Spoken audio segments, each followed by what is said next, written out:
Sheldon Cooper, you dog. I want to look at 3 languages today.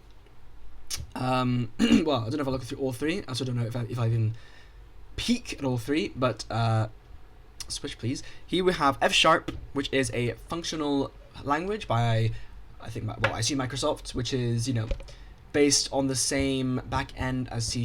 That is the .NET framework, sorry. It's on Mac, Linux, Windows, and you can use it for all sorts of things. Very cool. And it's functional. So it's like functional C# basically. So I'm very curious to see what that's about. You have Scala, or Scala, which, I'll go back to the main page here. I have looked at briefly, but not in any detail. And it is also a functional language, but it supports OOP, and it is, it was originally built for the JVM, but I think it also targets other things. Let me just check that.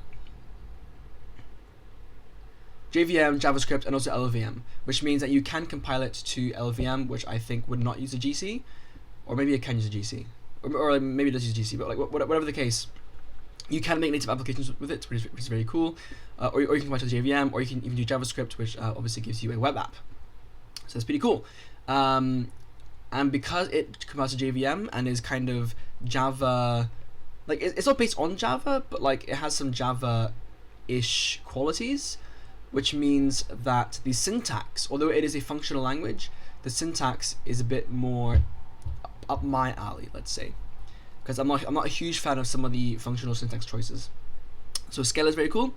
And then you have Kotlin, which also is JVM, and is intended to be more of a, direct replacement for Java, right? Like Java++, except not backwards compatible. So, I think, but like it can run Java libraries, and it also takes some inspiration from functional languages, except this one is more C style, in that it is imperative or procedural, however you want to call it, right?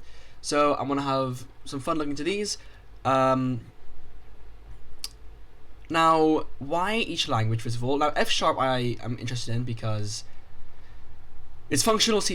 That's basically it, and I just haven't looked at it yet. I have no idea if it's good or not, but I thought it might be interesting, and also because C# is good for GUI, right? GUI. So I'm wondering if F# is also good for GUI. Scala, I've heard, is not good for GUI, which is interesting because it is a functional language, but it's like it is similar to Java, right? In some aspects, at least. So that's also interesting to me that it wouldn't be good for Java. These links, by the way. That's weird. Why is it just to be back to the thing? Oh, what? Interesting.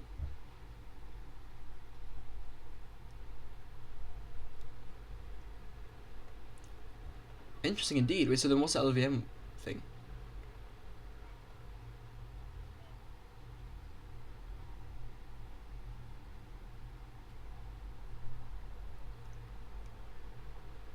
What? Stack alloc vec.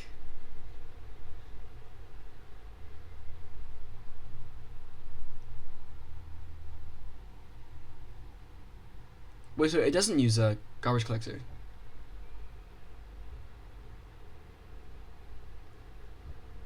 Okay, that would be ridiculously interesting. It's not even a 1.0 though, but like that is very interesting indeed. But Scala, I believe, is on like 3.0 now. Yeah, 3.84. Wow, so it's actually come a long way. But that's why I'm interested in that. And Kotlin, I'm interested in just because it's Java, but better. So I'm curious to see how that goes. I know it doesn't have type classes or traits. It still opts with inheritance. So I wonder how that will go. But yeah, now the downside to all of these is that they're all garbage collected, or at least to an extent. I guess with Scala you can opt out. But yeah, I've been thinking recently, do I really mind garbage collection? Because at the end of the day, right, if it makes what you want it to make, you don't need the manual memory management in specifically. Like, if I want to make a GUI app, do I need the garbage collection? I mean, do I not? Like, do I need to not have garbage collection, right? Like, do I need that low-level granular control? Now, for all my use cases, the answer is probably yes, because I do modding tools anyway. so I need the low level there, and therefore it makes sense to just kind of keep the low level. But I don't know. Maybe these languages will speak to me. Like I've always I've said for a while, if a garbage collected language grabs me by the nether regions because of how good its like syntax and ergonomics and like everything is, and like the only downside is that it's garbage collected, I'd probably end up using it anyway just because of how nice the language is to use. But I haven't had that yet with a garbage collected language. C# I'm not a huge fan of. Java I'm definitely not a fan of. Kotlin might be better therefore. F# might be more interesting than C#, and Scala is also a JVM alternative language, right? So let's see. To be fair, my issues with C# are definitely not as strong as they are with Java. It's really just that inheritance model, which I'm not a fan of. And like the getters and setters and like, yeah, I don't know. But I don't know, maybe I'm sleeping on C#. I've used it in Unity and that's about it. So I haven't really used it to make non-Unity applications, and therefore I'm not entirely sure how it would fare just generally. But like, do Microsoft applications even use C#, or are they still coded in C++? Like, so let's start with, I think, F#. So F# on Mac, Linux, Windows. I assume these are just installs, right? Yeah. So let's have a quick look at that. So you install the .NET SDK.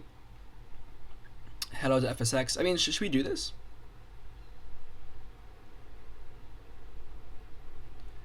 It works with Rider. Okay, so Rider supports both C# and F# then.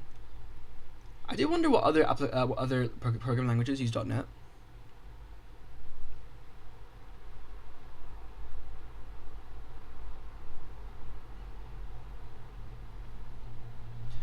Yeah, so I think as we do this, we should probably install the language and test it out.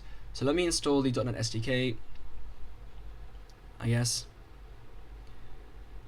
Wait, and that just comes with F# installed. So if you download .NET, it comes with multiple languages. C#, F#, yeah, and then .NET, which is the backend, I'm assuming, and then NuGet. I don't know what NuGet is. And it's support for Unity, Kojo, because those both have C#. I didn't know Unreal Engine is C#.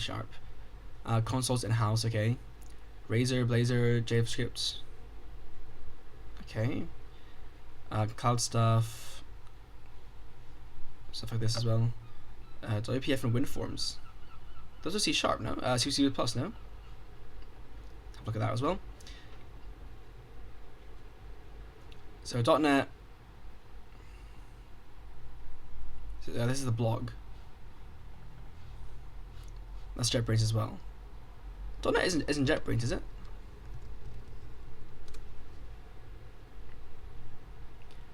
Yeah, C#, F#, and Visual Basic. Okay.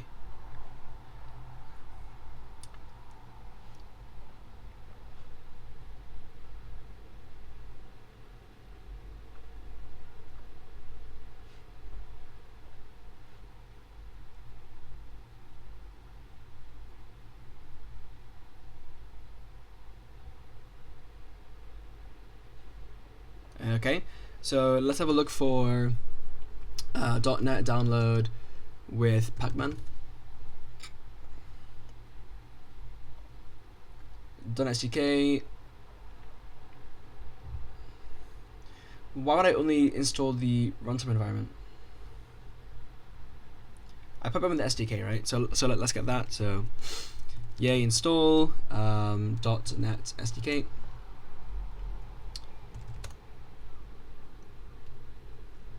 400 megabytes is great.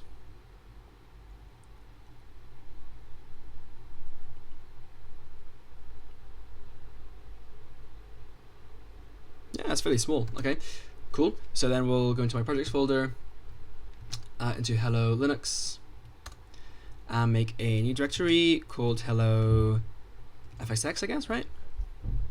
F#X. Why is it FSX? because fs is taken, I guess. Yeah, sure, whatever. And then yeah, cd into it, and then open new vim. Do my thing here as well.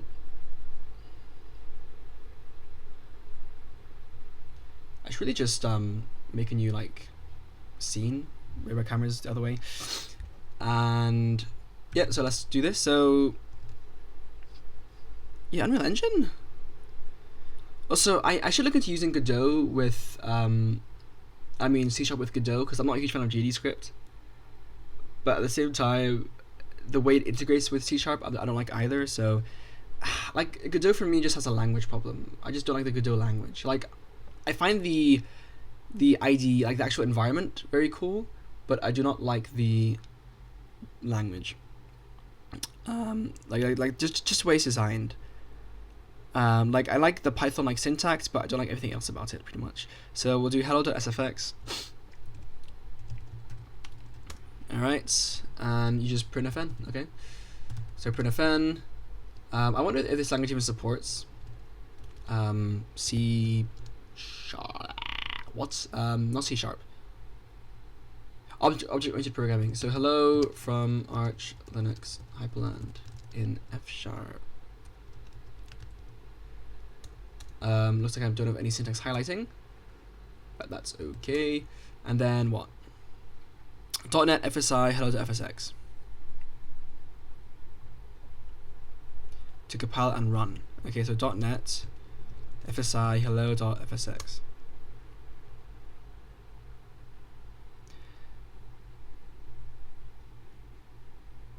Okay. Why did that take so long? To create a new project, .NET new console language F#. Well, shit. So just .NET run? No, because I don't have a project. I see. So generally you wouldn't do that then. And is it slow each time? Yeah, so how do I just run it? .NET run hello.fsx? Hold on, has it compiled? Like, at all? LA? No. So I guess I just delete it afterwards. Okay, but it's there. It's there. It works. Okay, so F#. Concise like Python. F#'s. Okay, well let's read this first. So, gives you simplicity like Python with correctness, robustness, and performance beyond C# or Java. Beyond C# or Java. Seriously? I guess it would, because it's functional, right? Like I always feel like functional languages have the potential to be more performant because of the optimizations they allow. It's just that they kind of fall short with mutation sometimes, ironically. F# is open source, cross-platform, and free to use with professional tooling. Awesome. I don't know why Microsoft is so goated when it comes to these two languages.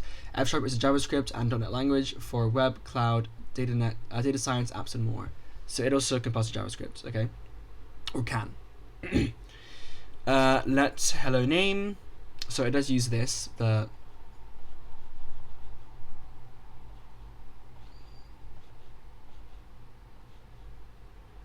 So it does have the functional style of fucking functions, which I'm not a fan of,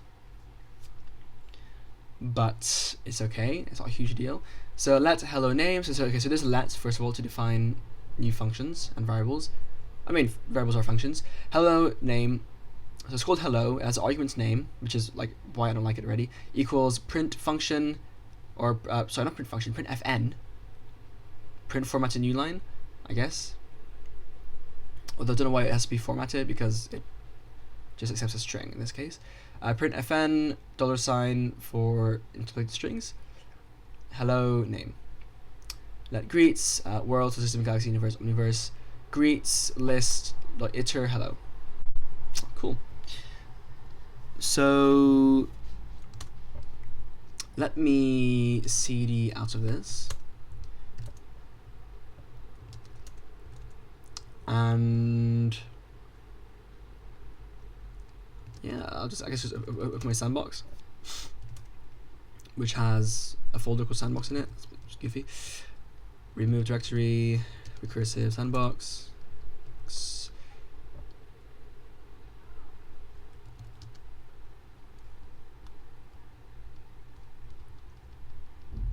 Oh no, it should move recursive, right? Sandbox. Yeah. Sorry, so make directory, actually not even. So we'll do, was it .NET new?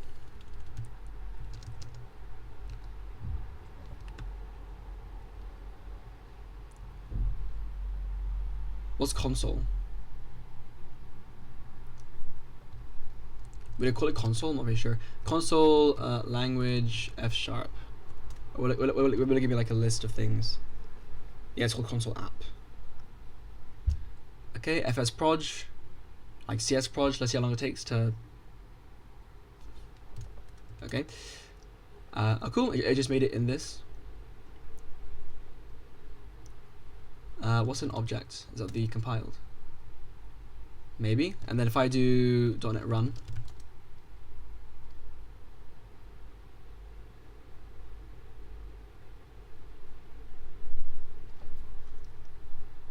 Nine seconds, 10 seconds. Okay. And then I assume if I do it now, it'll be faster.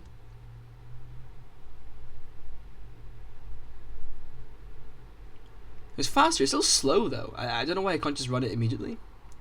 I guess because like it needs to activate the .NET runtime each time. Yeah, that's another issue I have with these languages. Like you have to do that. So let's have a look in NeoVim. So you got the program. I have no syntax highlighting. So I'll need to. I will sort that out. So let's go. What are my options here? Config / neovim.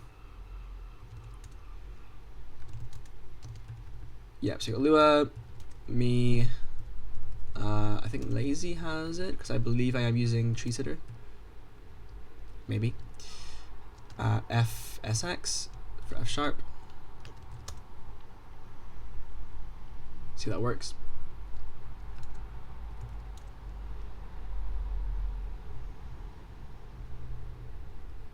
See this on how to add a new parser. Is that new? Maybe. Not available for language FSX.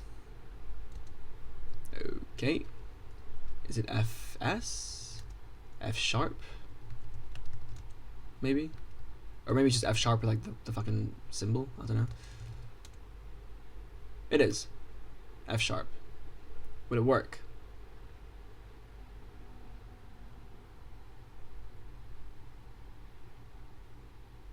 Looks like it did work. So let's have a look again. Cool, it worked. Wow, the first time that tree students actually just fucking worked for me. That's crazy. Quit. Yeah, so git commit. Add F# to tree sitter. Sorry, to stage it first and then commit it and push it.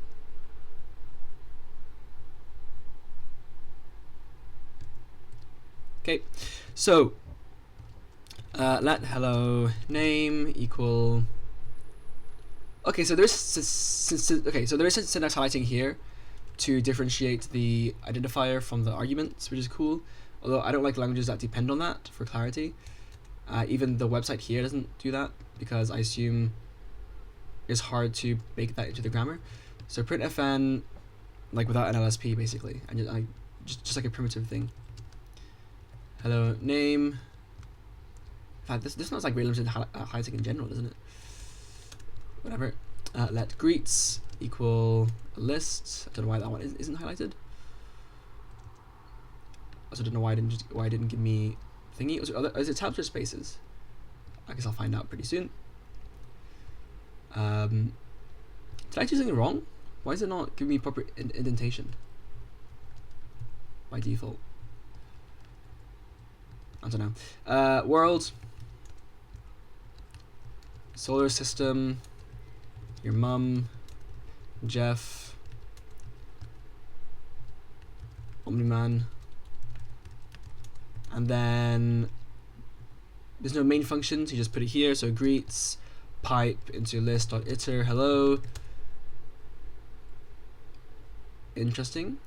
Okay, I guess it's not too hard to highlight it because you can just like kind of go by what's the first thing, but okay. And then let's quit and run. .NET run.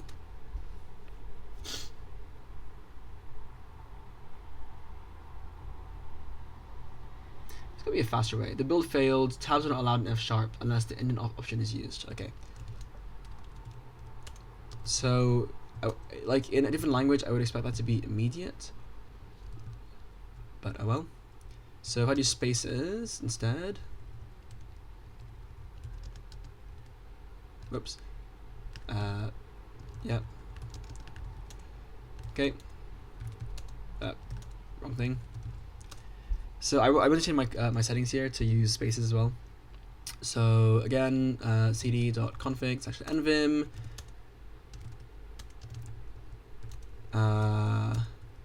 Indent.lua. Just add a new one here. Yeah. For F#. Expand tab. Yeah. Shift width. Yeah. Same as Haskell. Is that correct? That worked. Yep. So change F# indentation to spaces over tabs. Commit that. Okay. It worked. So we got piping, which is already a huge plus, although that's pretty standard in functional languages. So F# elegant syntax and strong typing gives you the tools to solve problems succinctly, robustly, and happily. Zooming in literally zooms. Oh no, the part isn't here now. Concise syntax. Simple lists. Uses indentation-based syntax without requiring commas. Really? It's interesting. So like, do you have to do them like this? String interpolation provides readable string formatting with the prefix. I'm not a fan of that. And pipeline operator creates a readable left to right flow data. Yeah, I do like that though. Greets. So like, I mean, that's basically the $, right? But just with an actual operator. That's actually cool. Yeah, so the reason I don't like the $, is that it should be inside, because I don't want to have to change my string with a $, to have interpolation. Like, they should just kind of support them out of the box, you know? Objects made. So there are objects. F# is functional first and immutable by default. So that can change. It also provides pragmatic support for object programming. So there's seamless online integration, rich interface system for contracts, yeah, but it's interfaces, object expressions. Okay, I can't highlight this, which is always really annoying in these things. Provide lightweight implementation of interfaces without defining full classes.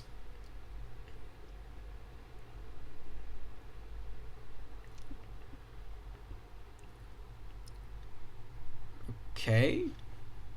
Oh, I thought I could highlight that, but can? Okay, the fuck? What? Bro. What is going on with the mouse stuff here? Concise member syntax, keeps methods and properties clear and readable. Automatic property generation, which is boilerplate code for data carrying types. So properties, so same with like C# and how it has like properties, right? Type extensions, so you add methods to existing types without inheritance. Ooh, that's interesting. That is actually very interesting. Let's see how that looks. So interface is just a type with an abstract and abstract. So you don't call it interface, you just give it abstract things. So I calculator, and you do have that convention of the prefixing with an I, like in C#. So you have add and multiply, X of type int to Y of type int to int. Okay, I like how the types are inline. I don't like how colon is used. Like, well, I guess it's fine. It's just a bit strange. Again, like not having parentheses makes things just a bit harder to read.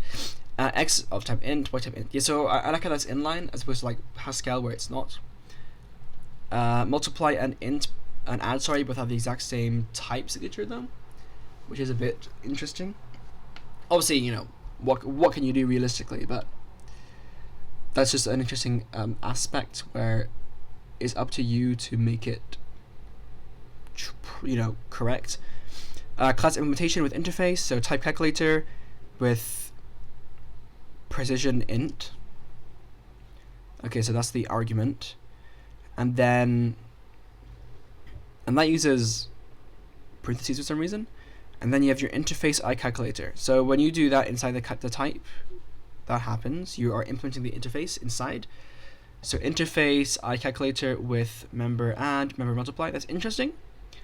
In C# you'd put it up here, right? But here you put it in line, which is interesting. I mean, it's not in line, but like as a part of the body. So member, I don't know why you have to do underscore dot add. That's a bit strange. In fact, that goes for all of these, but okay. So underscore dot add xy equals x plus y, x times y. Public methods, subtract xy equals x minus y. Why does this take a tuple? Is this a tuple or these arguments? What the fuck?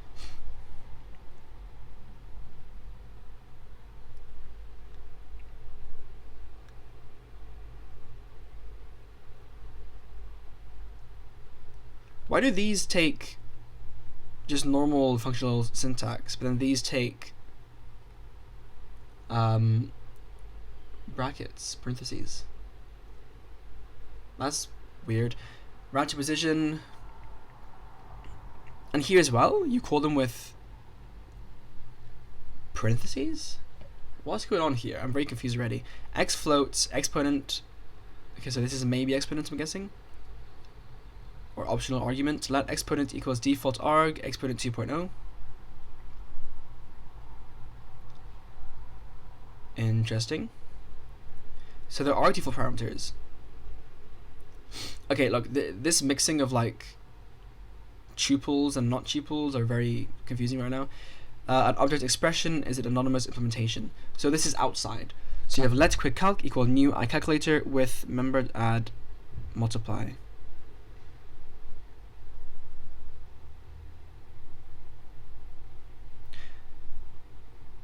Okay, so this is just implementing the thing and storing it directly. Okay, but is that a type extension? No, this is type extension. Type system in 2 with member x is even equals x over 2 equals 0. Oh, that's really weird. The equals is used for equality as a boolean, but also here. That's also just not good. Object expression.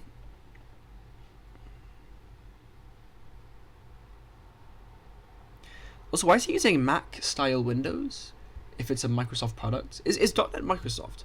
Is .NET Microsoft? Yeah. So like, why does everyone default to like this fucking Mac style window preview even when their things aren't built for Mac, or like at least not built like with Mac in mind necessarily? Like if it's a Microsoft application, why the hell would they not use Microsoft Windows types? Or are they glazing? I don't know. It's obviously very minor. I'm just saying. Add method to existing type. Oh, so system.in32 is a built-in type. Member x dot is even.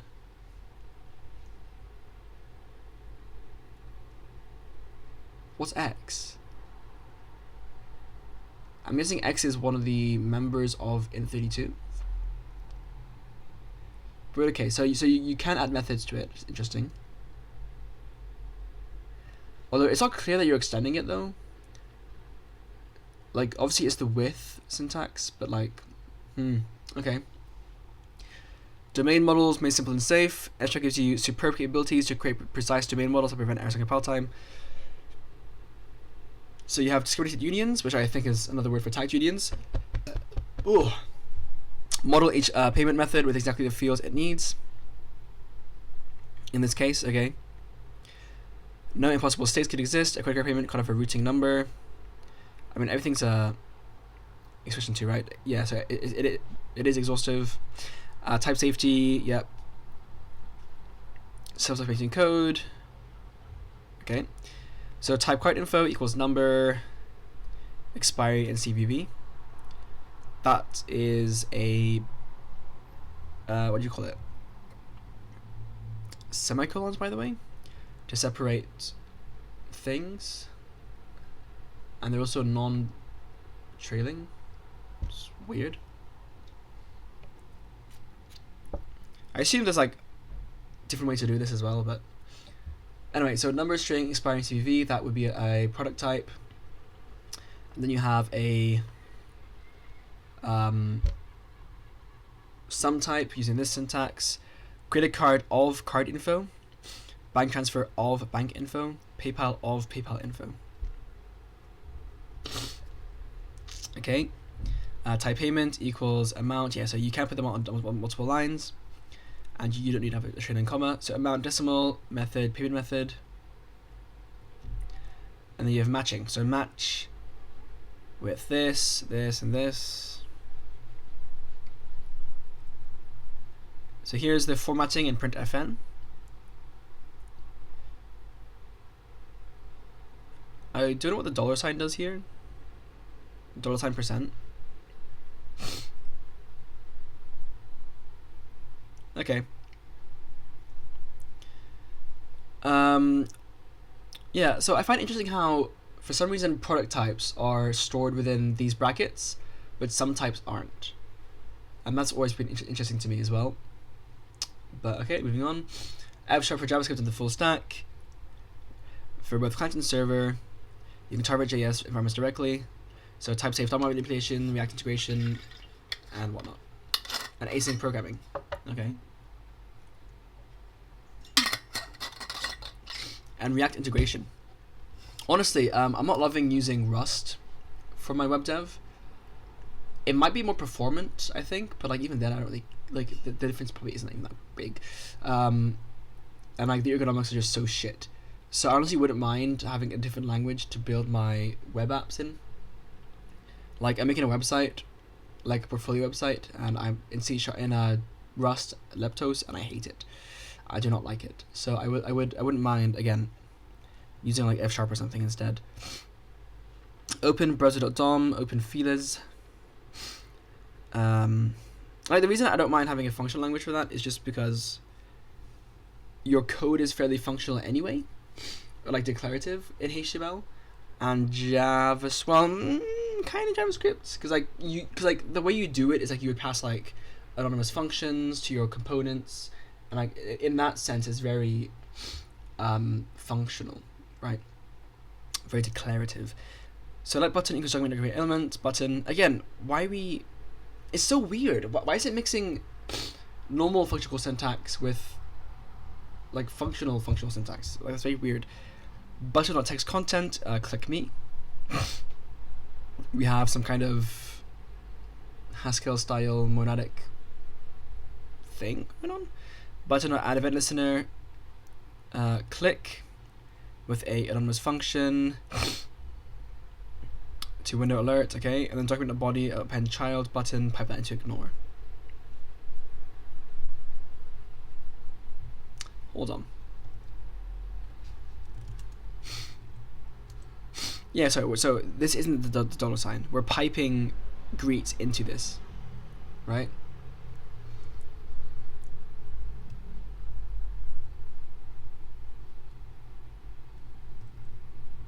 Do I even need the piping here? Or would it just go here instead? I assume this also works.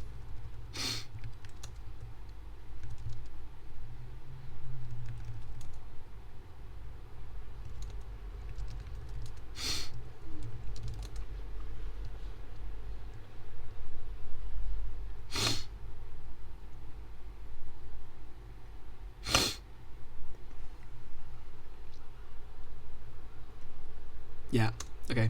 I'm fine how it takes 10 seconds just to fucking run that though. I don't know if that's because it's my environment, I just haven't like set it up optimally. React component, Feliz. Okay.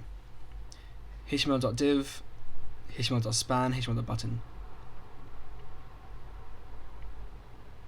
Yeah, pretty cool. Prop.text, prop.onClick. Interesting. That's a list, right? But they're treated as functions. Which makes sense because functions are variables here, or variables are functions. Okay. Type save, entering data. Zero efficient data access, connects to CSV, JSON, XML, SQL without manual mapping. Cool. We got angular brackets here. Like, also, why is my cursor turning into like the select text thing, but I can't select text? It's just annoying. Let people equals people.db.load. Is this like a template argument? I'm very confused right now. Okay. That's the end, but I can scroll, but I can't press the app. Well, this website is whack. Data pipelines with sequence expressions. Abstract sequence expressions provide compositional, functional stream processing capabilities that integrate seamlessly with every part of the language. So you do have to do recursive like an OCaml. Fizzbuzz, sequence, sorry, match n with xwed, that. Okay. Tail recursion makes this as efficient as a while loop. Yield. What's yield doing? Fizzbuzz sequence n+1. What is yield doing? And why is it an exclamation mark?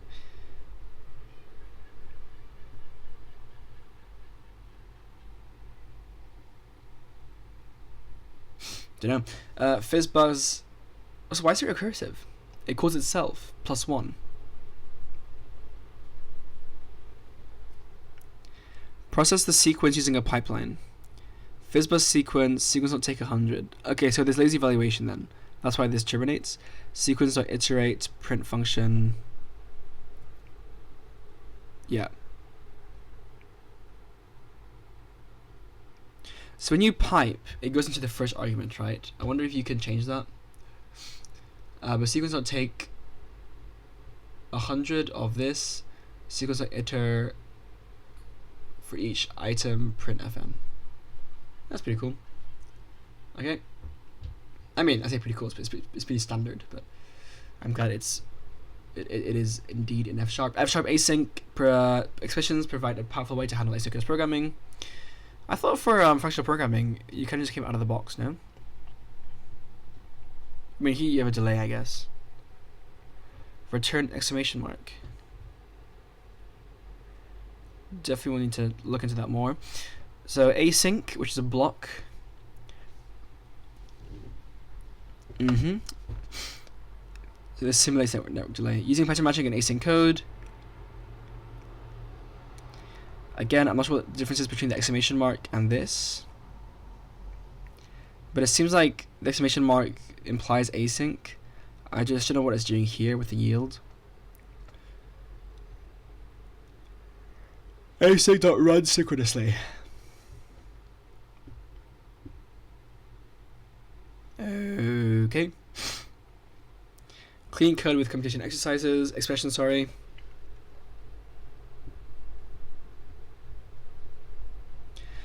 What's railway-oriented programming? So bind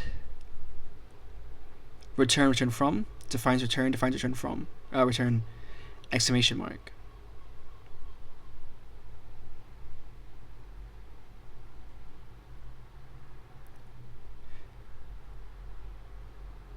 Wait, so you define these yourself, and then it defines the operators. That's kind of funky.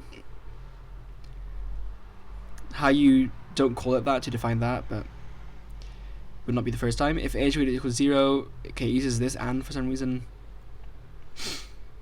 And then what's this?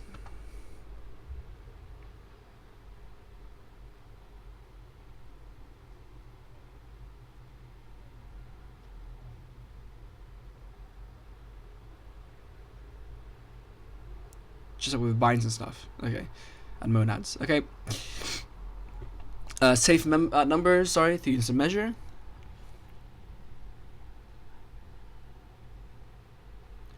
Compile time detention, safety, domain specific units, unit conversions, and custom definitions. Let G equals 9.81, and then you, in these compile time template brackets,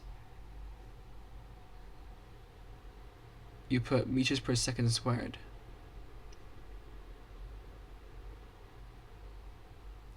mean, it's good for physics, isn't it? Let distance t float in seconds, sorry. It's inferred as in minutes. Why? Oh, meters, sorry. Because you do 0.5 times g times t times t.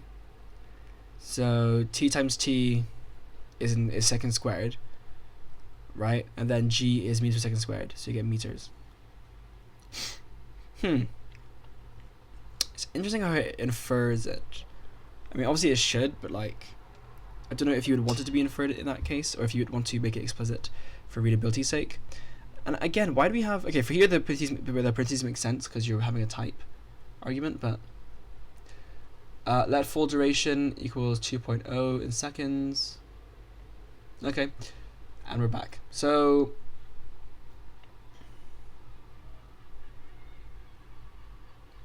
that's on YouTube.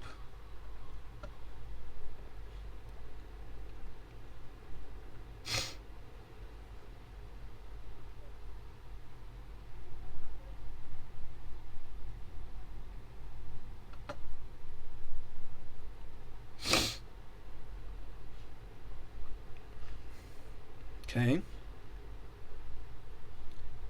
They're on Blue Sky. Whoa, they're not on Twitter? And they have a Discord community. But what I don't understand, why is Microsoft so different when it comes to their programming languages? Like, it's just so un-Microsoft. I don't understand it. Like open source, free, they got stuff on Blue Sky and Discord. They got like a whole... I mean, I guess YouTube isn't like surprising, but like, what the fuck? Although the website still kind of sucks. So it's like Python with type inference, but even better. Fuck no, it's not. It's not like Python at all.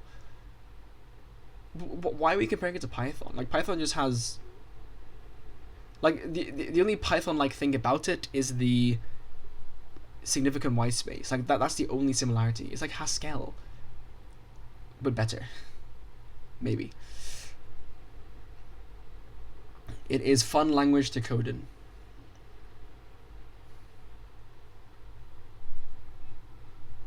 This feels very unserious.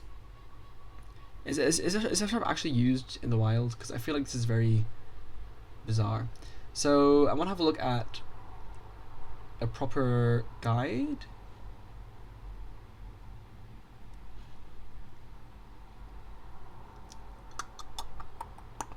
I don't know how basics the basics are.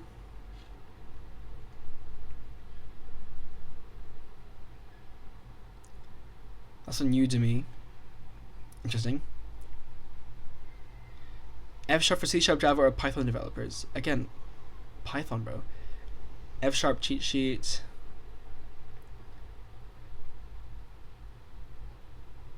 Have a look at this one.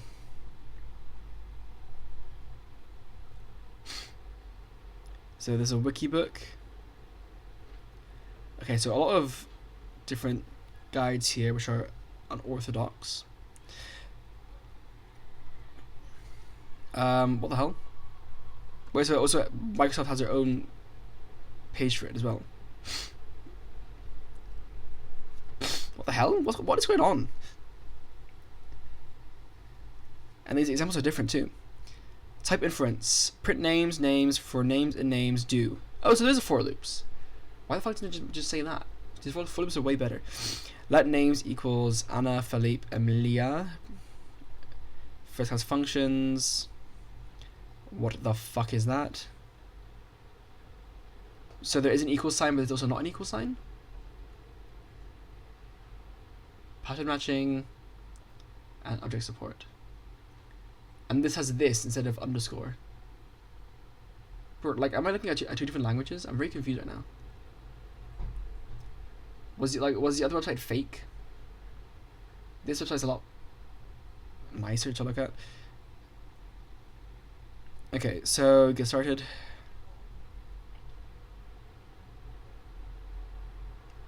Next steps. Microsoft Learn.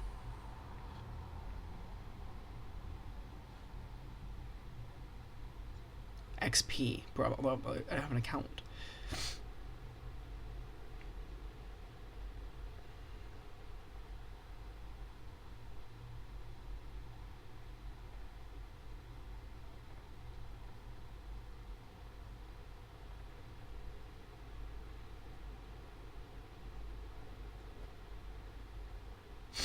Oh, okay.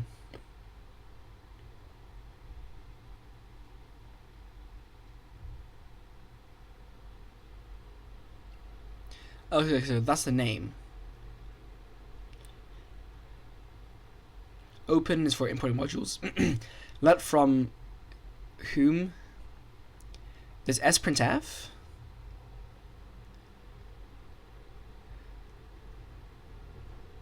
There's a main function. I'm so confused. Why am I looking at like two different guides right now? What's that other website just outdated? Why is there printfn here but not here? Oh, because sprintf is just formatting, right? Okay, that makes sense at least. And we just throw 0 at the end. Fuck, man, I hate that. Wait, so is this specifically for... What's FSX? Is this FS?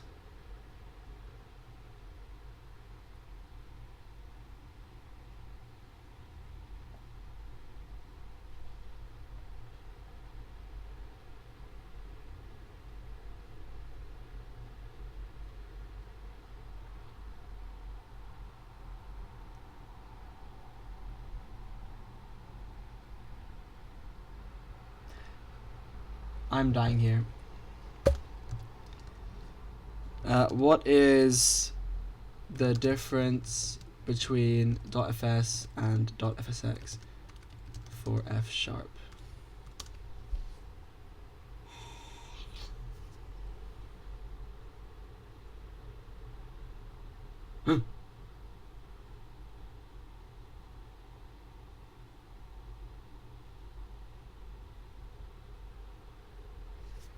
What?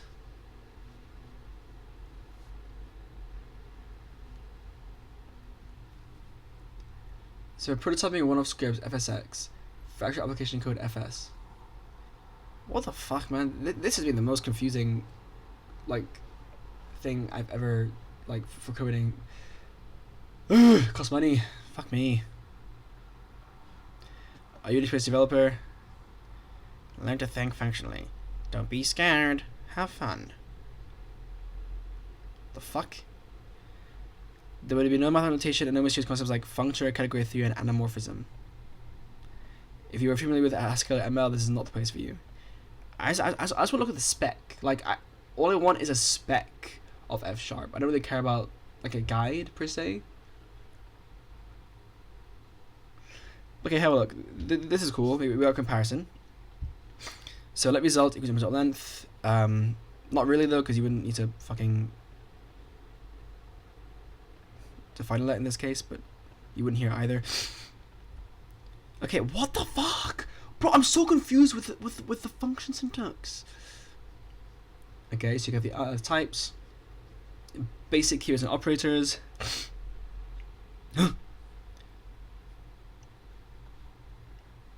Okay. But where's the main function? I'm so confused. Oh, so why is there... There's two different kinds of equality checking here? Why? Oh, not equals.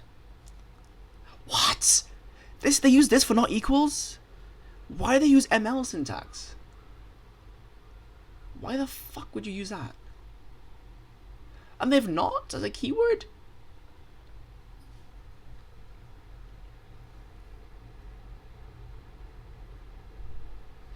Bro, that sounds like a joke, bro.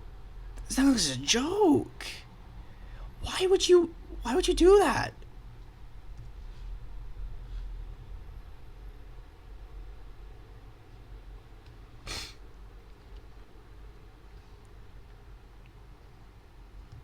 When was F# created? 1992.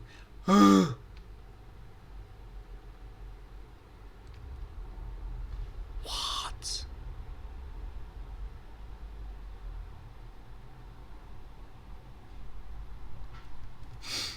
I thought F sharp was hip and modern.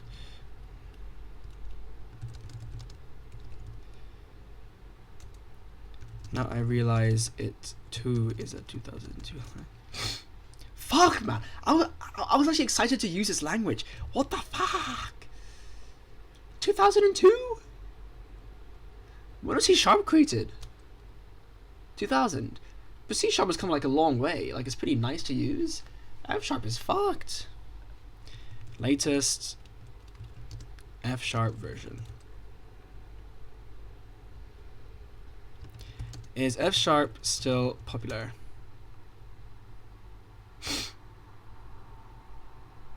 It's niche.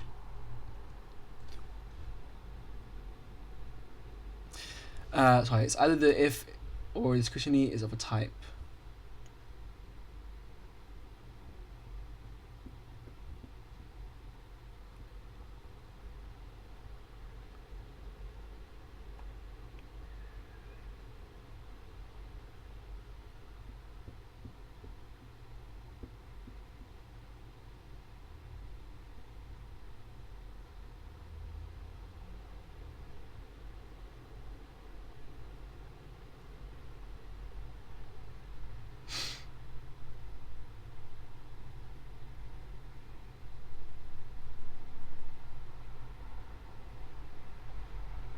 Oh, cool, someone gave an example for me.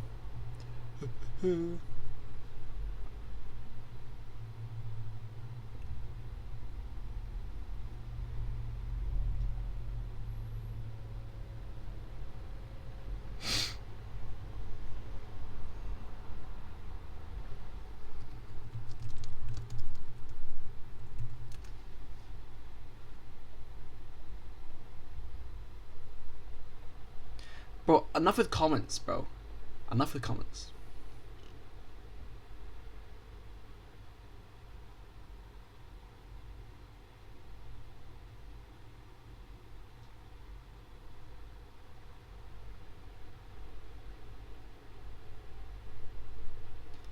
Yep.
Man, fuck. I didn't know. I actually thought F sharp was like a new language that came out in like the 2020s or something. You know, as like an alternative to C sharp. I didn't realize it came out 2 years after that. Like, it's literally, is it older than Haskell?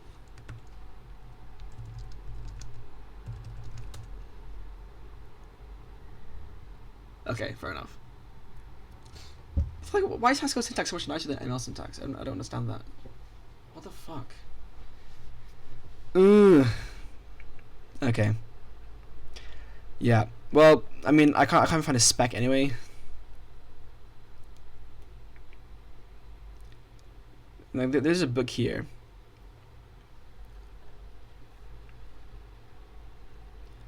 I really like how, like, I've done a lot of wiki editing in my time, and I just don't like how fucking wiki code blocks look. I mean, you could probably like skin it, but like, it's just, wikis look really ugly by default. I don't like it. It's really not nice for code. Like, Markdown is a lot nicer for code. Let's safe div xy is match y with. Yeah. So sorry. Where's the optional type?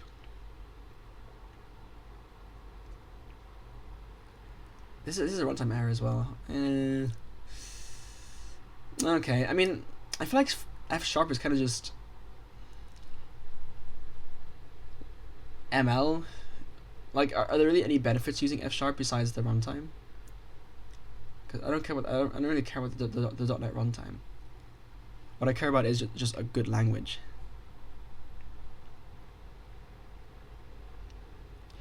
Okay, well, that leads to the end of my F# adventure. My rating is nothing because I couldn't even find like official spec. Probably could have searched for it better, but fuck it. Yeah, that was disappointing. I didn't realize it was 2002.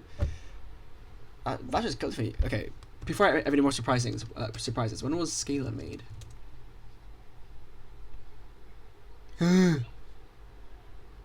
2004? Oh, we dead ass. Kotlin?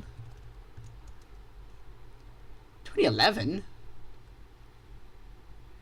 When did it become popular?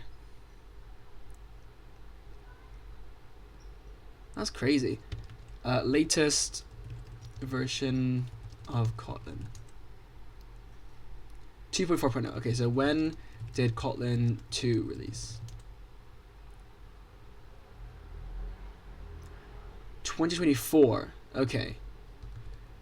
So when did Kotlin 2.0 release? And did it make backwards breaking changes? Same question for Scala 2.0 and 3.0.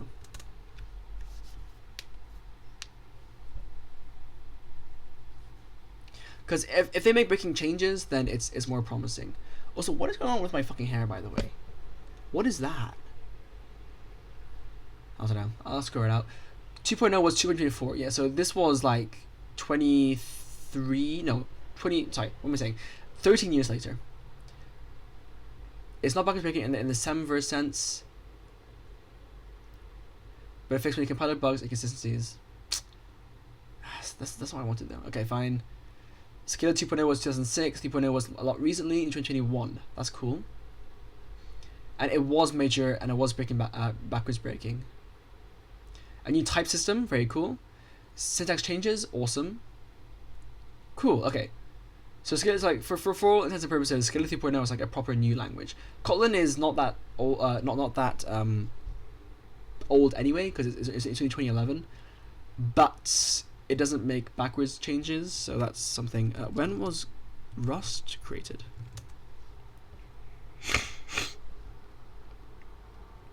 Really? 2015. Okay. So more recent. Although Rust also has issues. So Scala. Okay.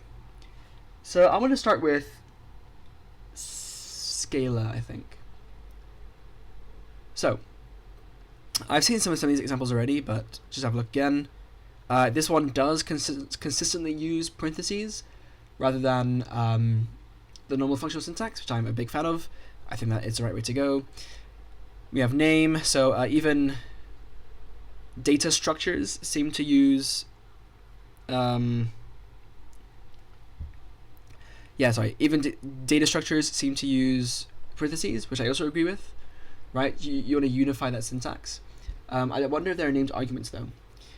You have def to define a function, which makes sense because variables and functions are the same, so you just define it, right?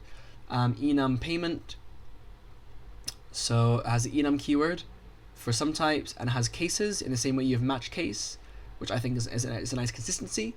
For me, I do the same thing. I just use, instead of case, I use the pipe, because I'm not using the pipe symbol for anything else. And by pipe I mean just like the bar, not the bar arrow. That's different. That's pretty cool. Functional programming language with immutable collections. So val. Never mind, I take it back. Def is for functions. Val is for values. I don't understand that. I can't remember what language. There was a language I saw yesterday which is the same thing. Maybe it was Scala. I don't know. How do you pronounce Scala, bro?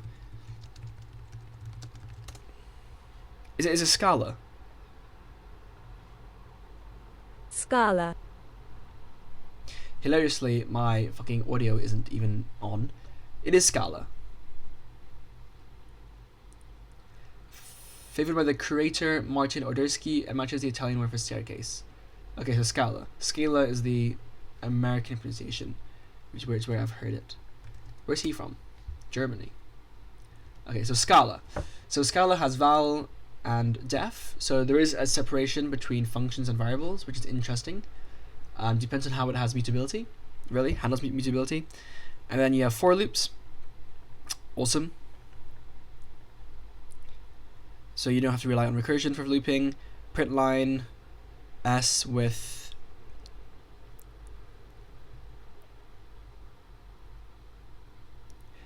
what does s do?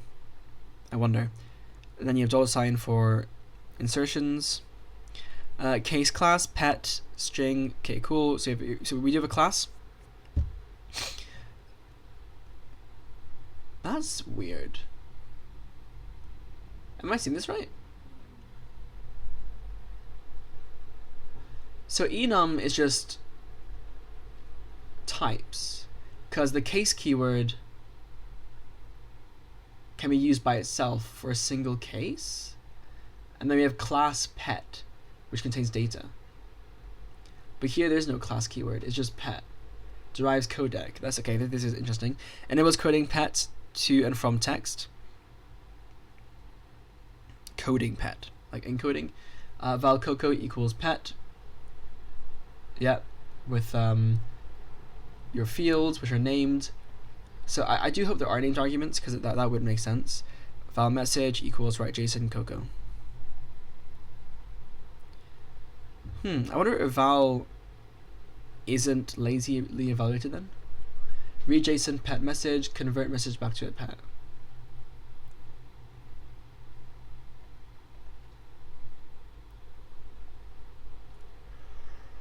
What's the square brackets? Read JSON pet message. Okay. Target the web with Scala.js. So we have a counter equals var 0. So var would be a wrapping for immutable value. It's interesting. Ooh. I wonder if this is the way to go for mutable data.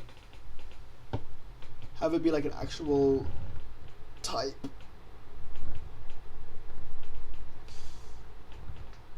Oy.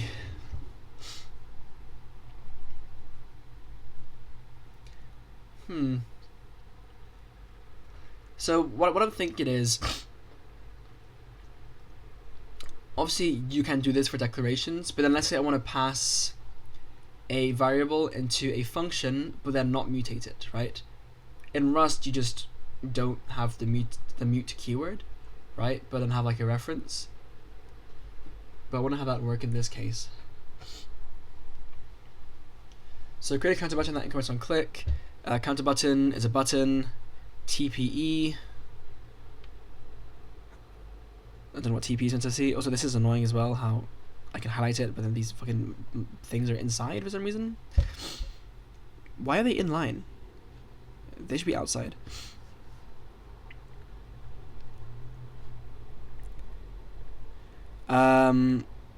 Anyway, so counter button equals button. So this has to be a function for some reason. Instead of just a val. Button type. What's the colon equals doing here? Count is. Okay, so button must be a function that returns a function. But again, like, what's the colon equals? What the fuck is this arrow doing? What the fuck is this arrow doing? On click. This is an anonymous function.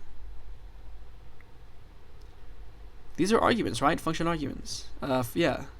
I'm very confused right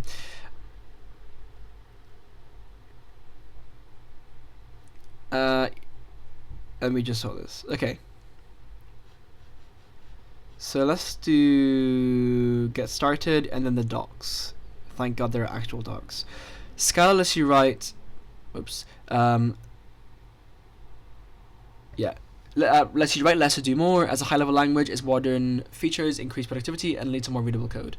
With Scala, you can combine both functional and object-oriented programming styles to help structure programs.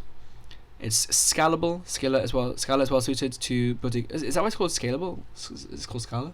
Scala is, I mean, stairs. I don't know. It's well suited to building fast, concurrent, and distributed systems with its JVM, JavaScript, and native runtimes. And it's safe. Okay. Or is it? Proven use cases.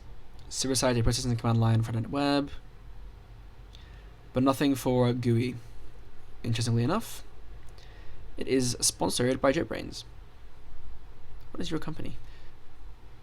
Oh, it's saying like you can add your name here. Okay. YT Scala. So there's a playground. It's cool. Are you coming from Java?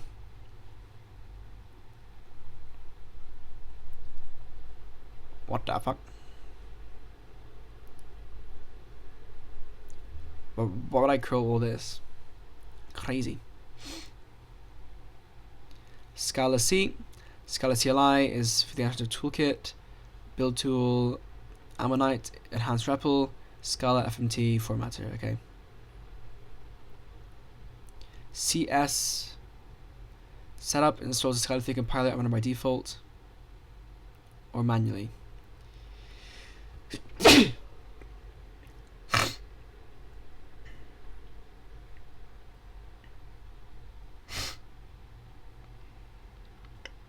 Is this a comment or is it just the tag?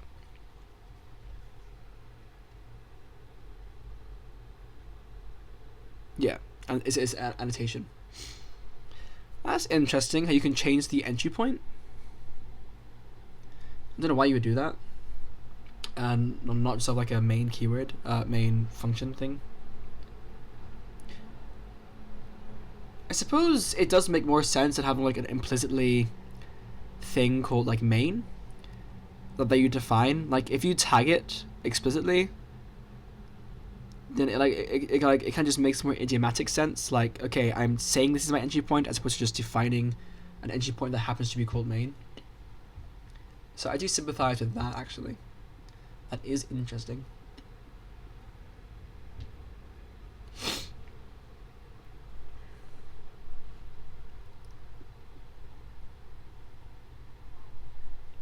So there's Scala C and Scala, right? Like there's Java C and Java.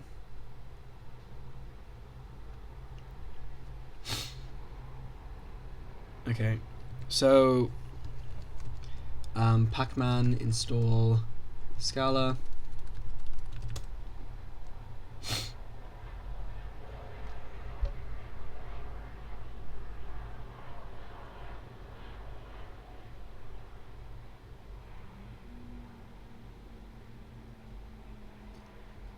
So Scala 3 is different. Okay, so let's try this. Goodbye. F sharp. You will not be missed. So yay, install Scala 3. Yep. Why do I need my admin password for fucking F sharp? Maybe because it tries to install it system wide.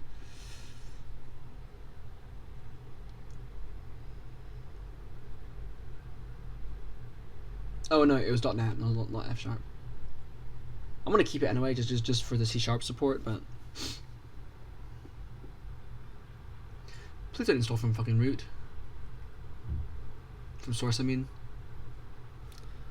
Okay, no, so I did my password. Yeah. 150 megabytes. It's quite good actually. I guess it's just a language though, right? So Scala C, Scala 3C, Scala 3.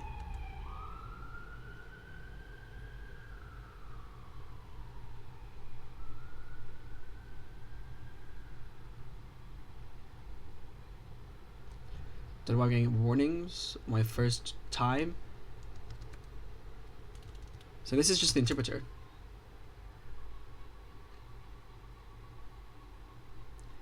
Why the fuck was that so slow? My computer's going as well. I mean, I'm recording on OBS to be fair, but so now it's faster there. That's fast as well. Okay, so print fn hello. Sorry, line. String machine found.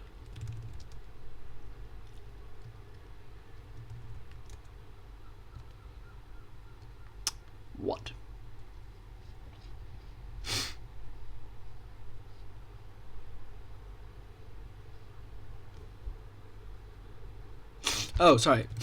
It uses different syntax. Yeah. Exit, quit, quit. Okay, look at myself. So that's weird that I don't have the compiler.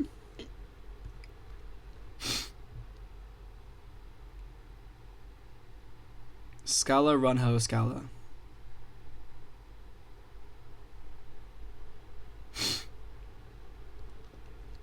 Scala 3 run.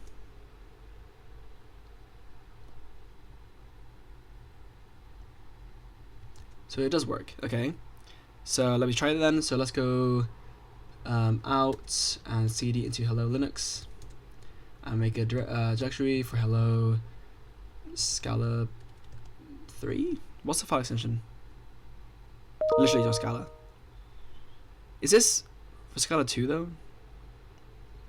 No, it says using 3.8.4. Okay. Well, let's just go into it then. So let's create a new hello.scala. You got a comment of sorts. I do syntax highlighting for some reason. I'm not sure how the fuck that's possible. Def hello unit equals print. So there's a unit keyword as opposed to a thingy. Hello from Arch Linux Hyperland via Scala 3. Okay, and then let's run that. So Scala 3 run hello. Do I need to put hello.scala at the end? Maybe. Bro, what is this?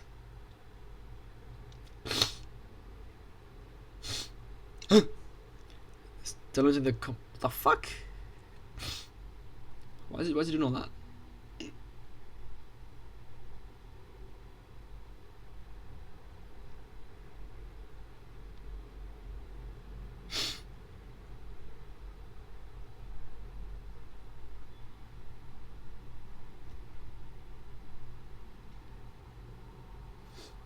But why are these languages so difficult to run? I'm very confused.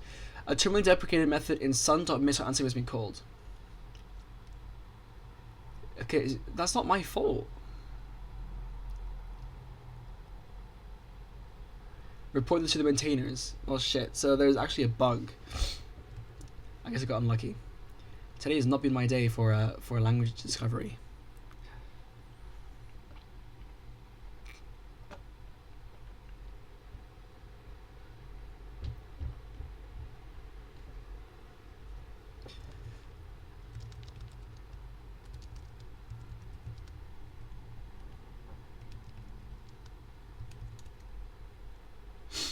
Bum bada bada bum bum bum bada bada bum bum bum dum dum dum dum dum dum Shakira Shakira. In fact, do I even not have else? I might just not have else.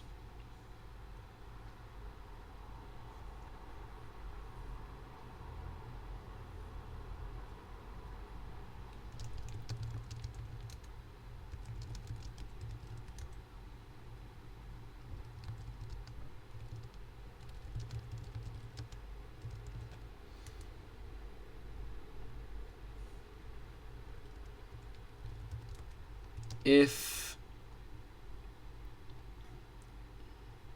x is okay, if x is I do want to tab here. If x is okay,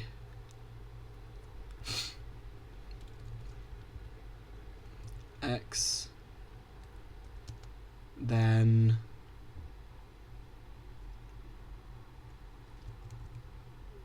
print hello. Anything else,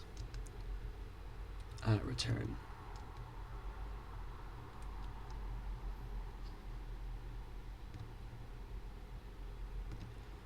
If foo is 5, print hello, otherwise return.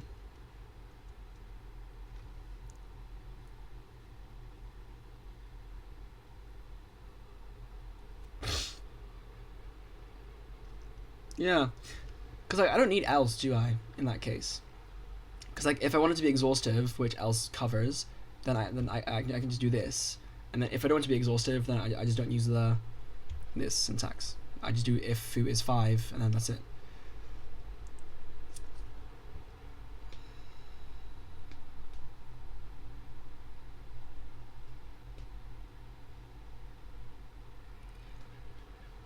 Seems fine for me.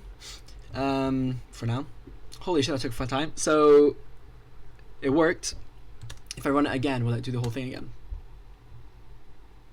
But these warnings are pissing me off. Is it delaying? Like, is it delaying as well? I don't know. Anyway, it worked. It worked. So, yippee.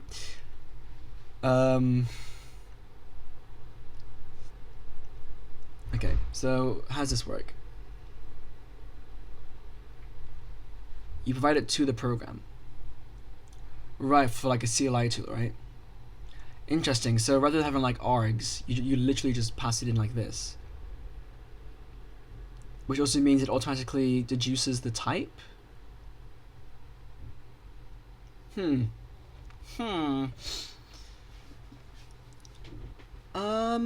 can do that. I don't know if I like it though. Okay, let's just get onto this thing. So these are the specs, right? The docs. Sorry.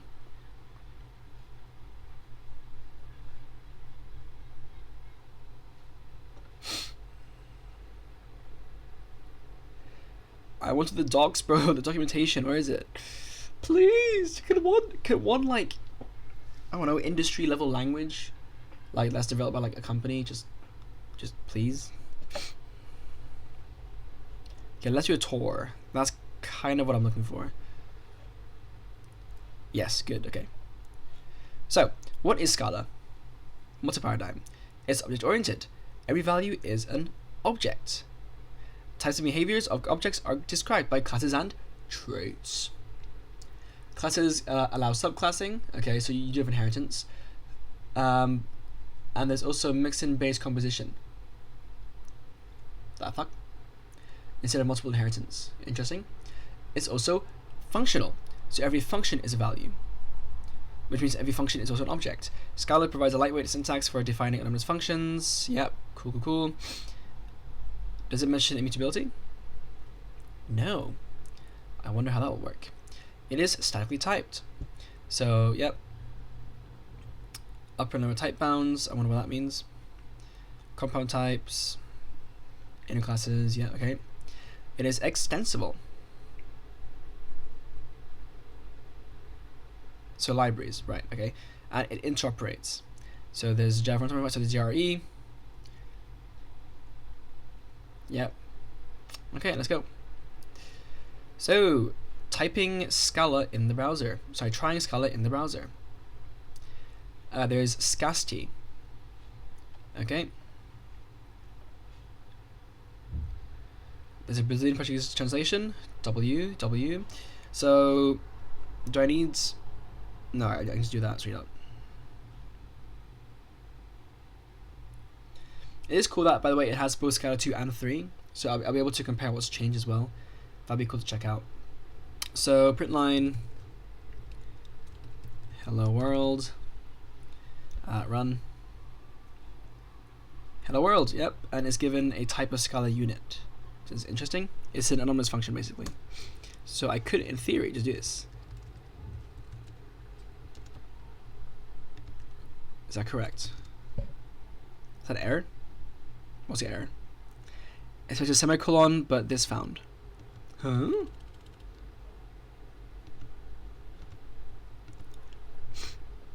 Explain. Alright, I've like def.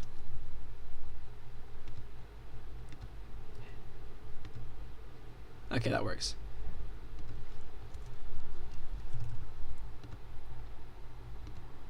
Bruh, didn't call it. Okay, whatever. So this is of type. What is it? Of type Scala.unit, and it's an anonymous function. Wrong thing. 1 + 1. Yep. Plus works for strings. Shoot me in the face. You can name the results of expressions using the val keyword. Okay.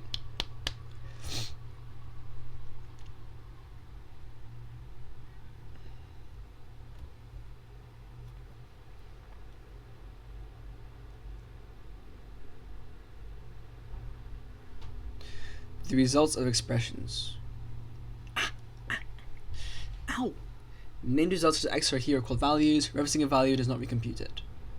Okay, so it's not I don't know. X equals 3, this is not compile. They cannot be reassigned. The type of value can be omitted and inferred, or it can be explicitly stated. Okay. Variables are like values, except you can reassign them. You can define a variable with the var keyword. Oh, so there's just a var keyword. Interesting. So cool. So it does just support mutation then, which is what I do like. I do like that. Yes. So var x equals 1 plus 1, and then x equals 3, and then x. Well, I print x. Does that work, or does that have to be a string? No, it does work. That's nice. So I can override it. Is there x plus equals? Yep. Cool. So it is procedural so far, which is quite strange. Not really what I would expect from a functional language, but I think it's more functional in the sense that it supports functional features. So this could be the language. This could actually be the language I'm looking for, where it doesn't, just randomly for no reason restrict you to expressions. Like it allows procedural code. Perhaps. As with values, the type of variable can be omitted and inferred. So like in that sense, it's kind of just like a better Rust. Perhaps. Sorry, this is really annoying me how these are uneven. I'm wearing a dressing gown.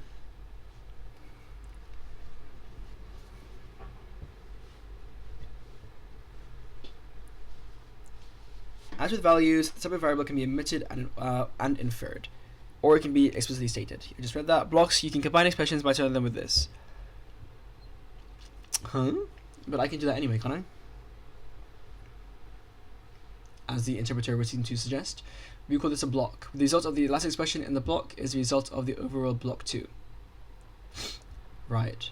Not a fan of that. So val x equals 1 plus 1, x plus 1.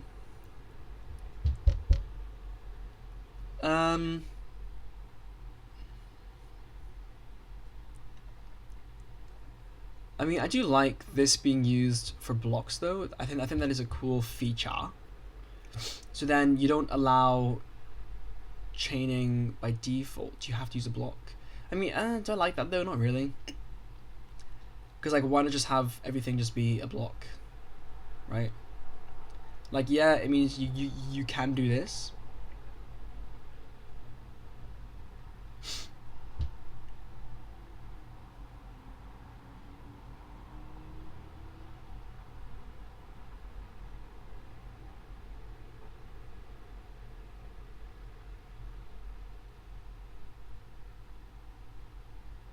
It's interesting. I just wonder how like useful having this is, Like if I ever wanted to put something like this in a print line, probably not. Usually I just put it like outside, Like here it's scoped, which may be useful in some cases, but like I just never had a use case like that. Like if you really need to, you can also just have an anonymous function and then call it immediately. But that's also like not particularly common. In fact, like I say not common. Like I never do that. So say I have a print line, right, with my block here, where I have val x equals 2, x plus equals 3, and I wonder if that will return x. No, so I just have x. Sorry, var.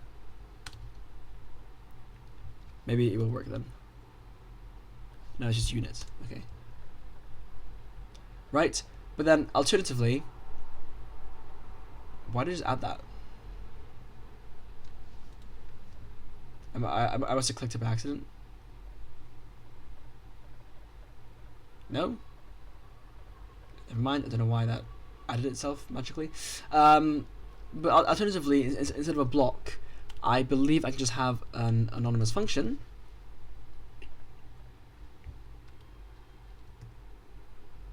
and call it.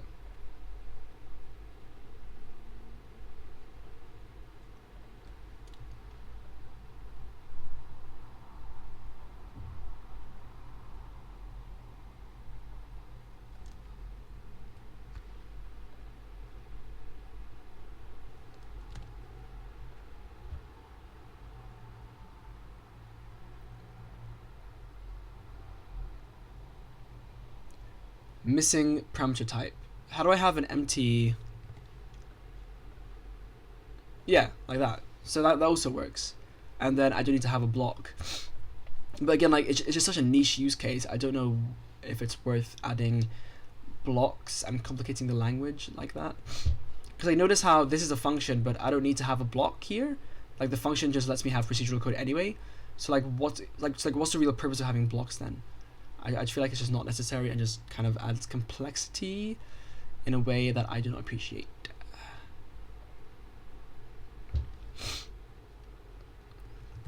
Yep. Or more accurately,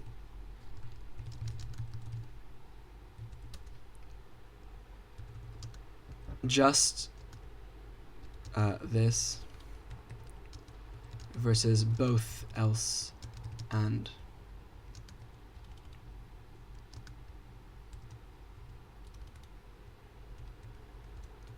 Because either way, you're going to want to support wildcards.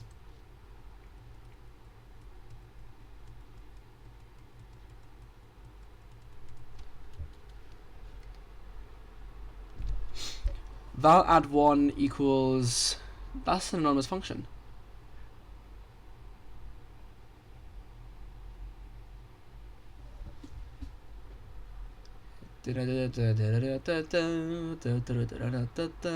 What is the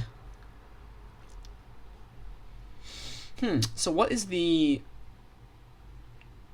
I guess the difference between values and functions then is that values can just be called, sorry, can, like, don't require function syntax to call it, I guess.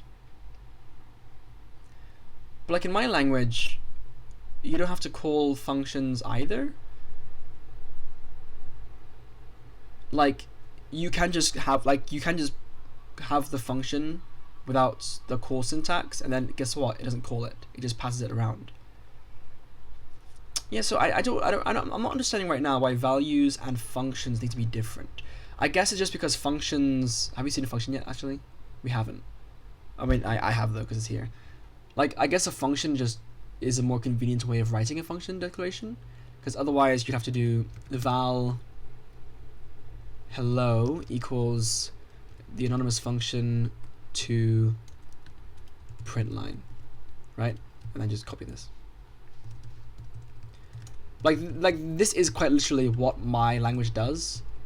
I just opt out instead of that, right? And then with return type of unit, let's say. So like this is just synthetic sugar for this, right? But like I argue that it's the this is not so much more complex than this that it warrants different syntax.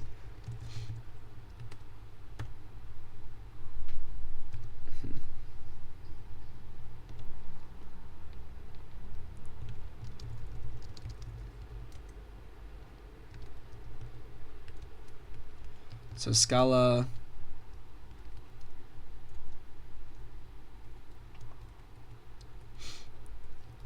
both of these do the same thing in Scala, as far as I know.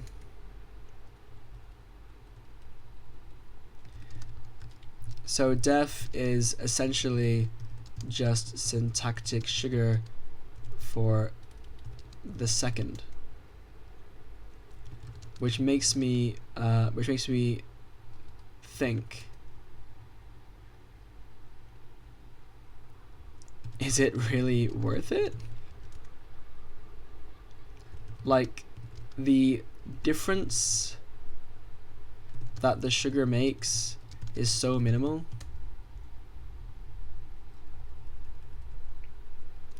it might as well not exist.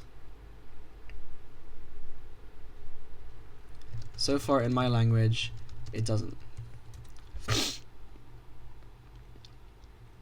Like literally the only difference here is literally just the equal sign. Like there's no other difference here. Although in my language there's also the hashtag equals for type inference.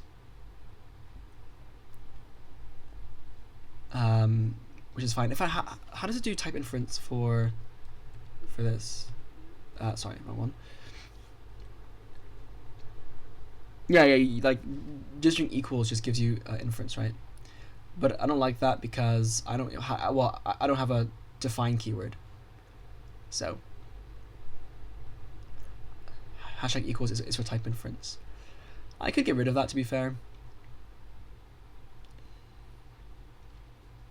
I'll think about it, but for now I have it. Functions are expressions that have parameters and take arguments. So you have a numbers function. Interestingly, that's the same between Scala 2 and 3. On the left of this is a list of parameters, on the right is an expression. So for my numbers functions, they look a bit different, don't they? Mine look like...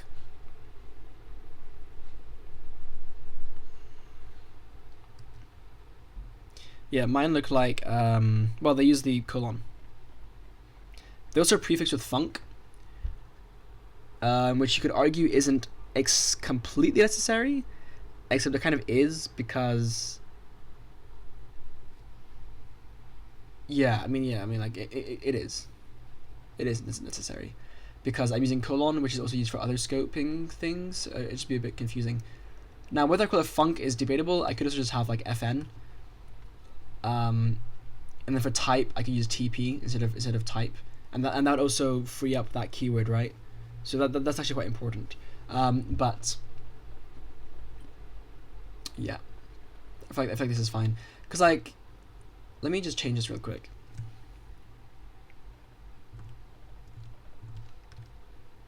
Okay, so what I'm comparing is this. So it's the difference between having, like, I don't know, f colon hashtag equals a function with an a. I'm just going to exclude the anonymous. B 232 with a plus b, right? Versus having like a I don't know, f like this, I guess, is how I would otherwise define it.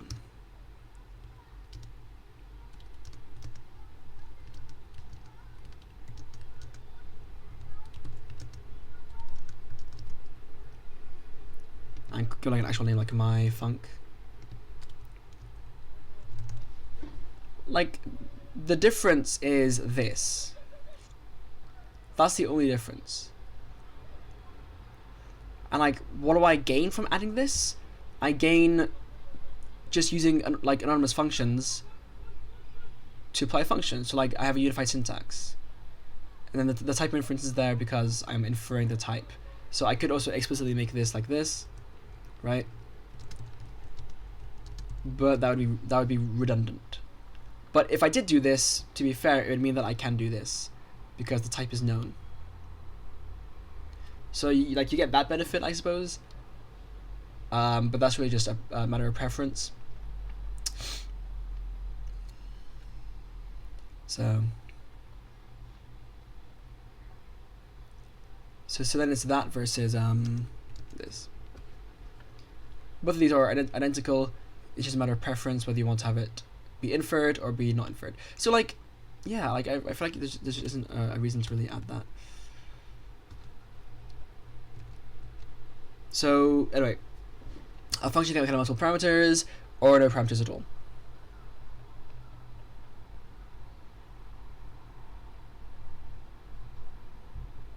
Methods are different. So functions are not called functions. Methods are called methods. There's a different name for these. So methods look and behave very similar to functions, but they have a few key differences, followed by name, parameter list, and return type. I mean, so are anonymous functions, right? except I assume it's optional, the return type, I guess. Notice how the return type int is declared after the parameter list and a colon. Wait, so can you not do that in these? It's a bit weird. And again, like when you separate the features, you get these weird inconsistencies where one thing supports a thing, but then another thing doesn't. And it's like if they were just the same feature, then you get all the benefits of both, right? A method can take multiple parameter lists.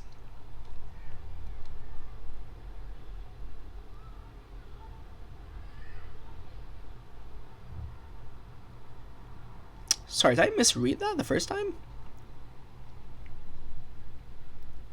Multiple parameter lists. Why? Add then multiply.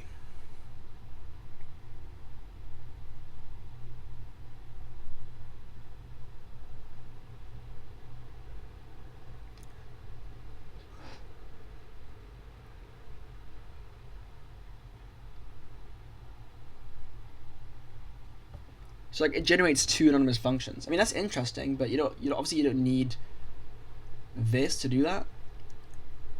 You can either just do it manually or just have a tuple and then a thing. Okay. Or no parameter list at all. So you don't need parameter lists. But then why do you need values? So like both work the same? And this calls a function, even though it's not. Yeah, that's really weird. Okay, Scala does it in a really weird way. There are some other differences, but for now you can think of methods as something similar to functions. Similar, they are functions. They're literally functions, just with, like...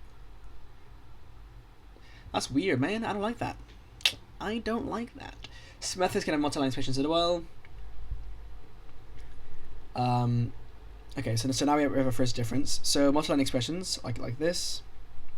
Again, why do you need blocks then? The last expression is a return value. Scala does have a return keyword, but it is rarely used. Yeah, fuck off. So Scala 2 would require you to use this. Like, this makes more sense. Like, if you're going to have this, then just remove... Like, why... Like, have one or the other, you know? Same here, by the way. So I feel like this is going to be a recurring thing now. Classes also use it, actually. That's different. So classes had it, but now they use this instead. So so classes. You can define classes with the class keyword followed by its name and constructor parameters. So this is a constructor, which means that there's only one constructor. You cannot overload it. For my language, I do want to be able to overload it. Yeah. Yeah. Oh, do I though? So I know this is the members, isn't it? That's different. Yeah, constructors are interesting. Constructors.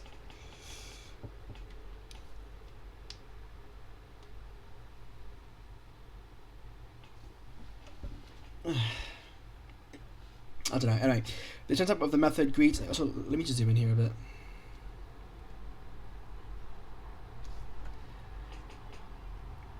The return type of the method a greet is unit, which signifies that there is nothing meaningful to return. It is used similarly to void and redundancy. A difference is that because every Scala expression must have some value, there's actually a singleton value of type unit written like this. It carries no information. In Scala 2, you can make an instance of a class with a new keyword. In Scala 3, the new keyword is not needed thanks to universal apply methods.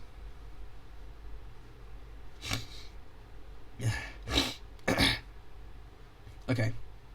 So before you had to do new, now you don't. Whatever that means. So define greet. Yep, of type units. Yep, okay. Case classes. Scala has a special type of class called the case class. What? So this is what I saw.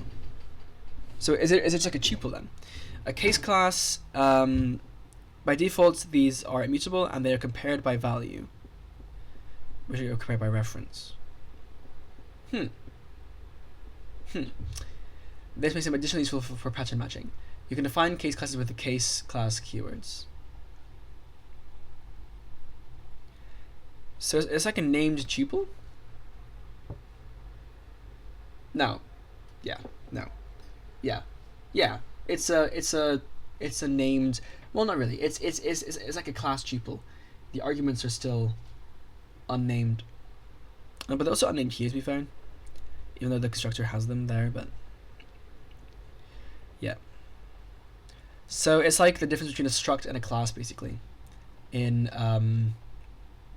C#, and I guess also maybe Java, but colon. So can they have methods? I wonder. Probably not. Instances of case, yeah. So if point equals another point, so same thing here.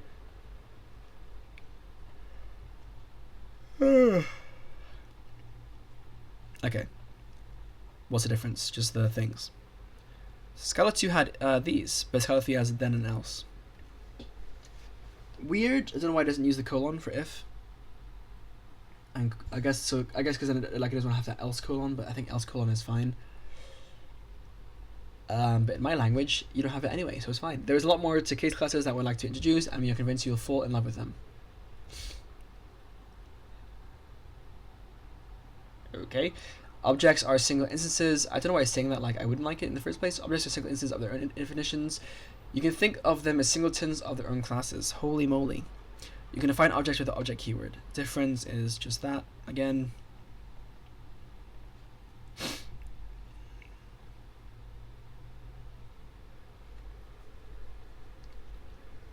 So it's a singleton class, which saves you from having to like to find the whole thing, I guess. Is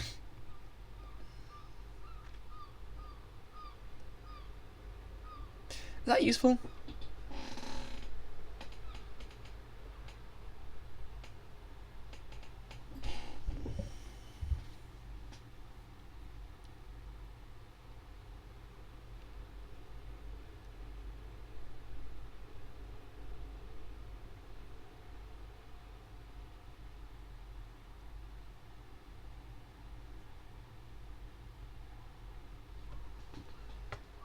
I mean, that's a bit.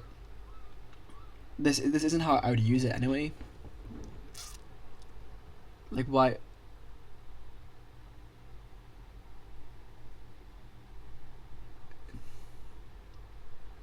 Yeah, no. I don't know. I'm not a fan of singletons in general. I find them to be restrictive in an unnecessary manner. I prefer that you just define the type or the class or the struct and then just instantiate it once, and then that's what you have instead. Which is like slightly more verbose, but like then you can create more if you want to later. So it's more future-proof and extensible. Traits. Interesting. So traits are abstract data types containing certain fields and methods. I mean, Java already had interfaces, so it's really not that different. I do wonder if it will work differently though. In Scala, because the main difference with traits versus interfaces is that you can implement traits outside, right? I can't remember if that was F# or Scala just now. So traits were in Scala 2 as well. You can define traits with the trait keyword. So trait greeter, def greet, name, string, yeah. Traits can also have default implementations. Interesting. Why is this moving so back and forth? Oh, because it switches all of them. I prefer it if it didn't do that. I mean, I get why, but I prefer if I could also toggle that. So trait greeter, def greet, and then you have a default implementation. That is something I do not believe you can do in Rust, if I'm not mistaken. Also, for traits in Rust, it'd be a type T, right?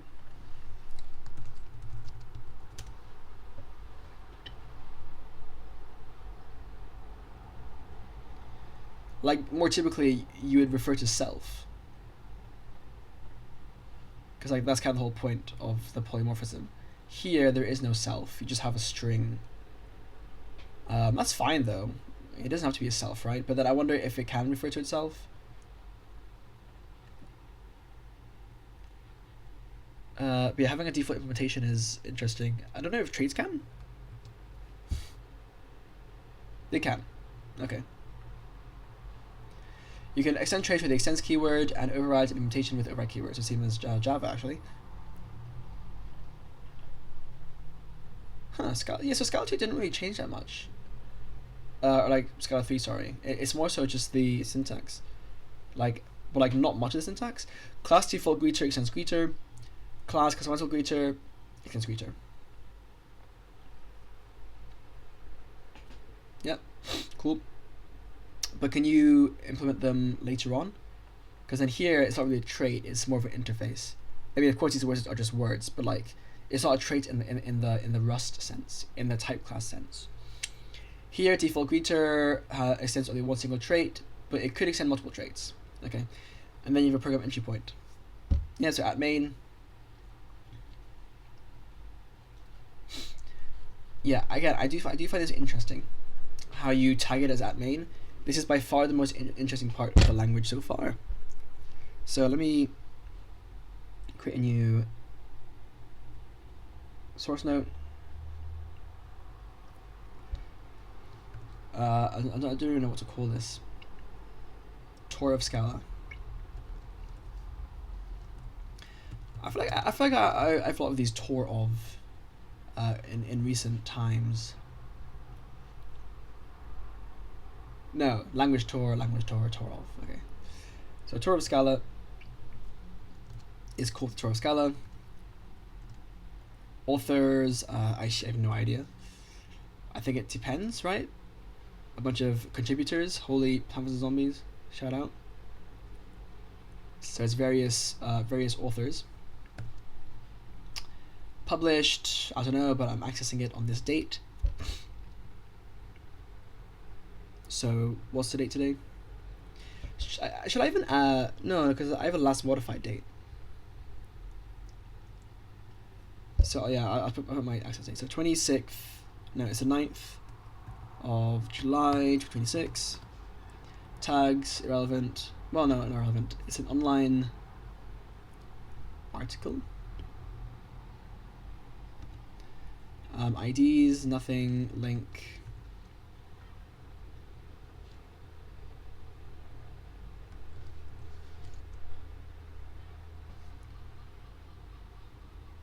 That's cool.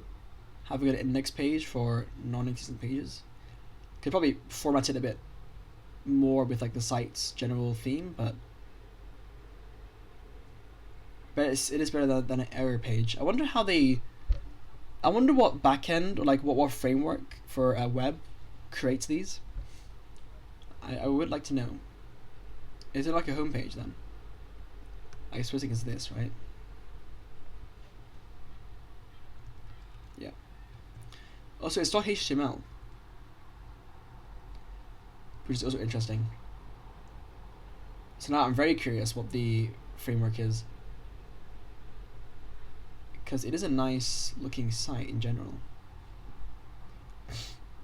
but more so just like the way it's set up. Although I feel like the .html is redundant and probably shouldn't be there.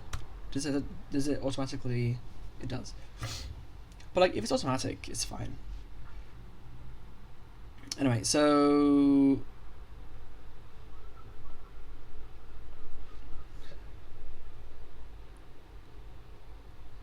damn. Right. Right. So sorry. So we're on the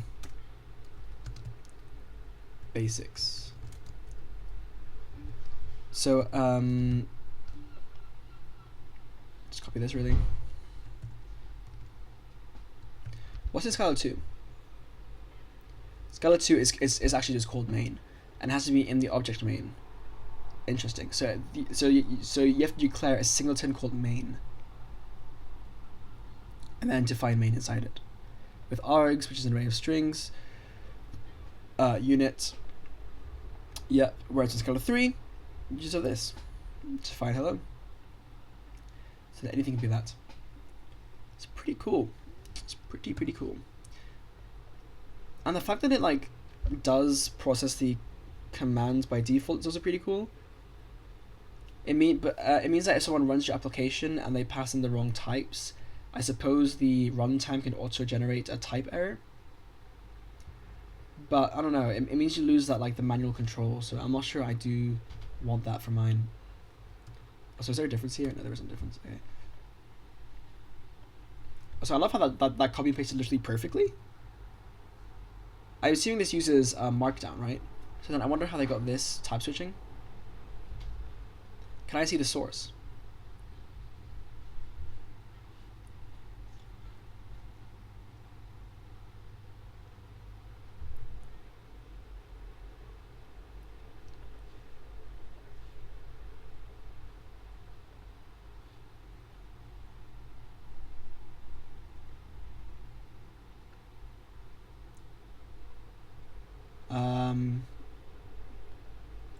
Can I just check these guys' contributions?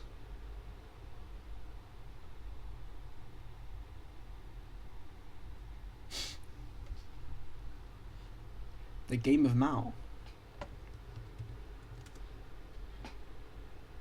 Don't know. Scala 3 compiler. Is that because he's contributed to it? Also known as Dotty. It's created in Scala as well, to be fair. God, there's so many fucking folders. Is this a docs?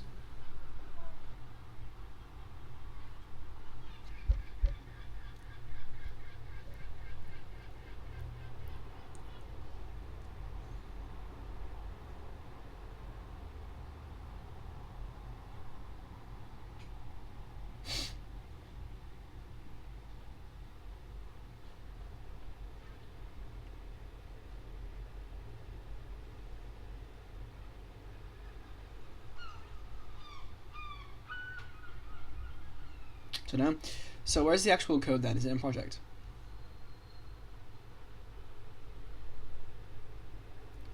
Looks like it.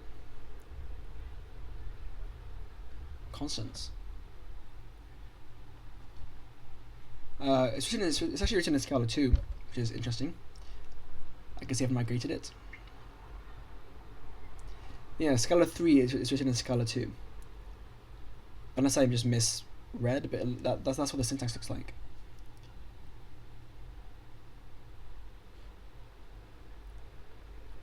That's not the compiler, is it? Like, where's the actual? Yeah, here it is, compiler. Source. I don't know.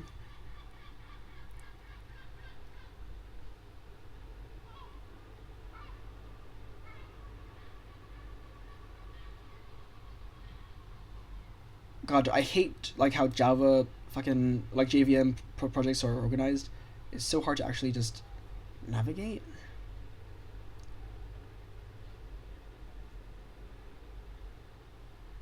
I want to find like the lexer to start with.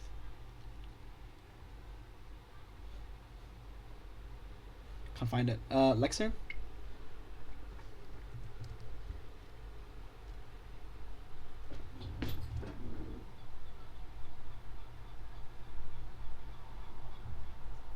That's it, right?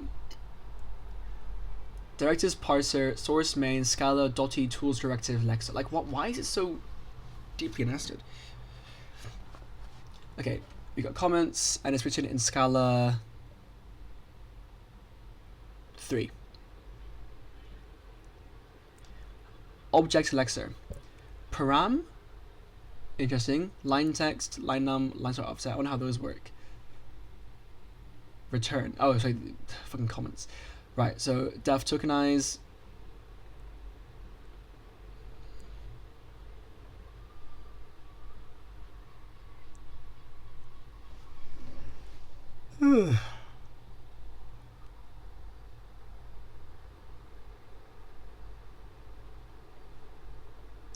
Interestingly, they don't have like a shorthand way to do this. Like C is any of. Or at least don't use it. They're also not using pattern matching. They use it here though.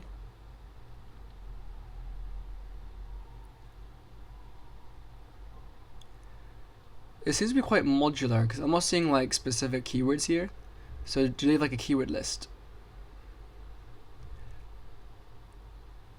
Let's see.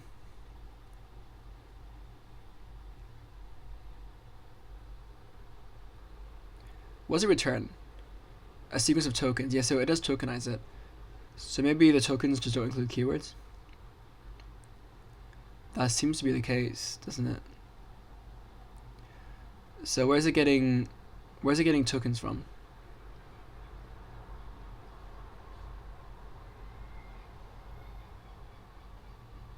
It's importing this. Token of Scala. Is it enum?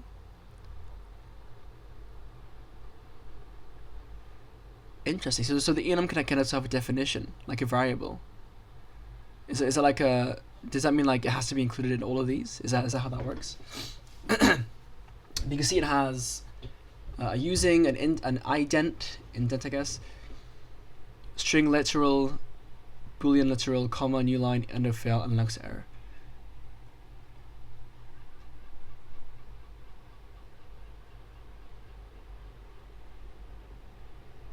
Nothing for keywords, so I'm guessing those are treated as identifiers. And then the parser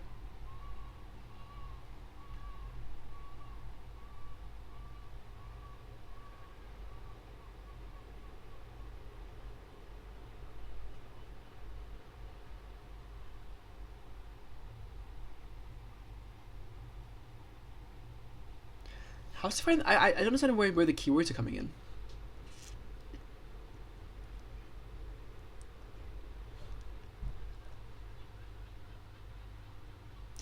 Like, notice how these are just nested for no reason, because like they're literally like there's no sub, like it could just be source / main, or like source and then just have test as a different thing.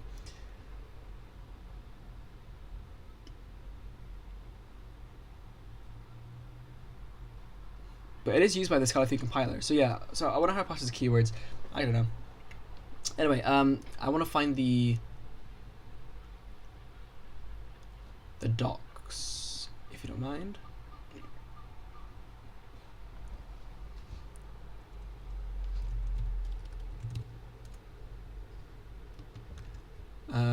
Tour of Scala source.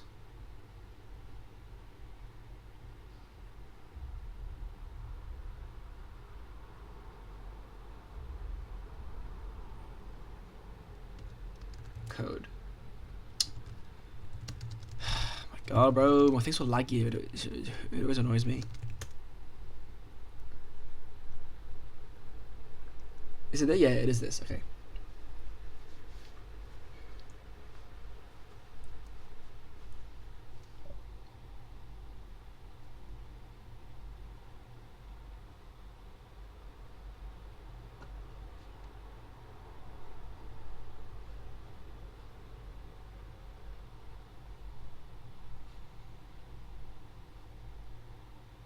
So I just finished the basics. Okay. I see. So as a custom thing for parsing tabs. So how about for like one where like there's actual differences, like here. I see.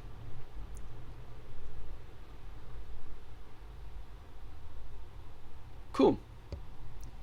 Cool. So then, what's actually coded in? I'm very curious. So what are these underscores? HTML, SCSS, JavaScript. Are you serious? It's just pure. Not even like a framework. It just uses the pure thing. I always forget that I can't just do that. To be fair, I could just code like a HTML thing, but like it's just kind of a pain to maintain.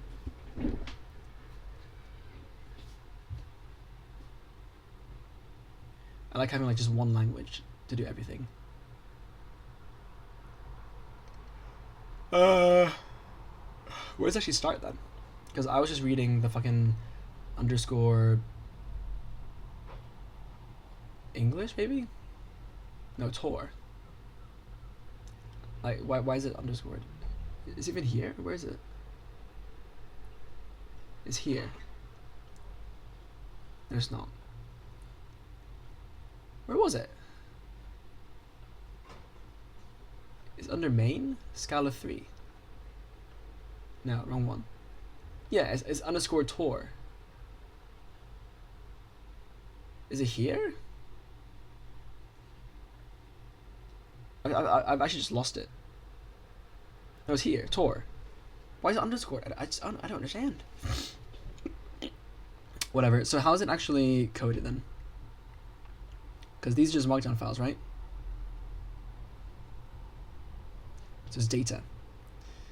Dude, I don't know how to navigate these. No, not scripts. Scala 3? Nope. Resources? Nope, those are the literal resources. API?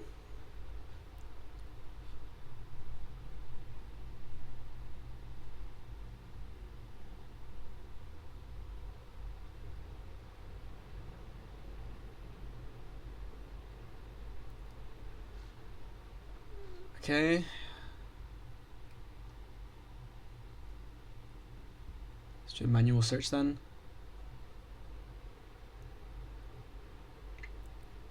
Layouts. And includes. Is it using like a static site generator then? But what is it using?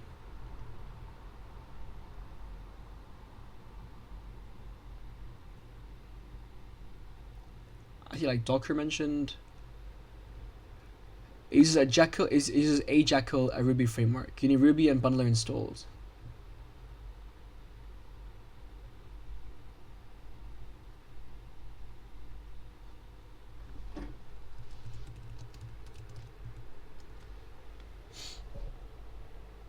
Yeah, it is for static sites. Okay.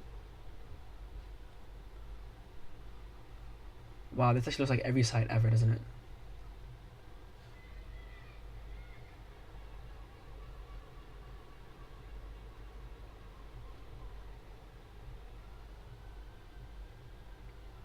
Well, proudly hosted by GitHub. I don't want for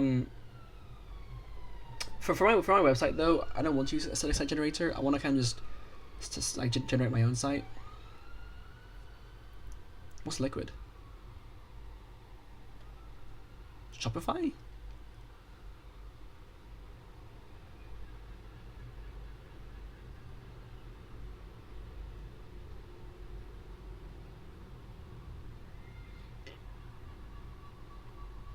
Okay, well, I'll keep that in the back of my mind.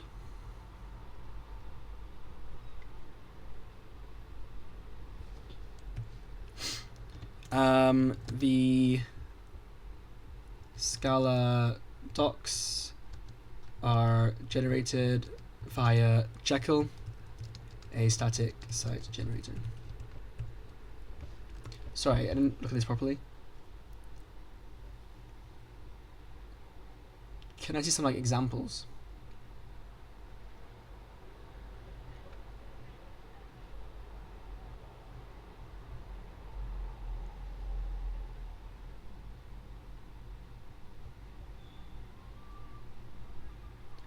Huh, so it's like a whole like programming language.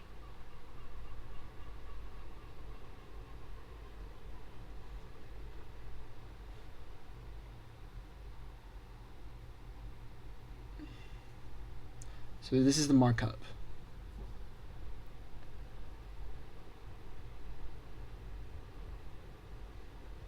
Okay. Interesting. So let's get on then. Move on. Unified types. So, in Scala, all its values have a type, including numerical values and functions. The diagram below illustrates a subset of the type hierarchy. So there's the any type, any val, any ref. So list, options, and your classes. Okay, sure. So classes, options, and lists are all reference types. Null is also a reference type.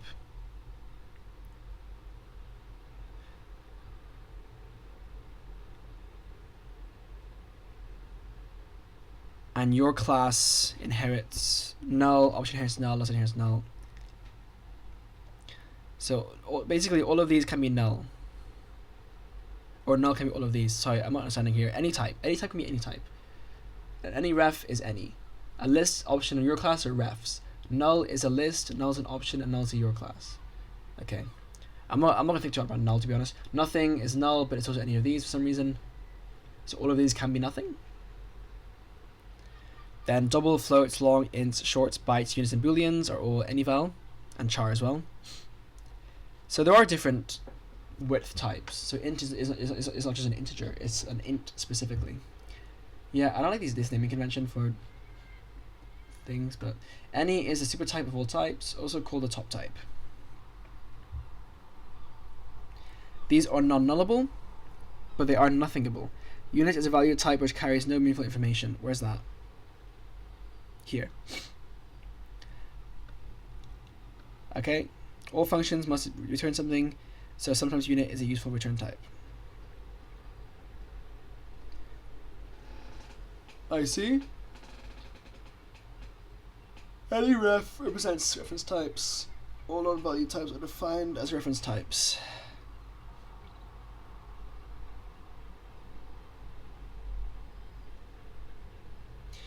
Okay. So you kind of have a list of any's, which is essentially a tuple, isn't it? So you have a string, 732, C, true. Okay.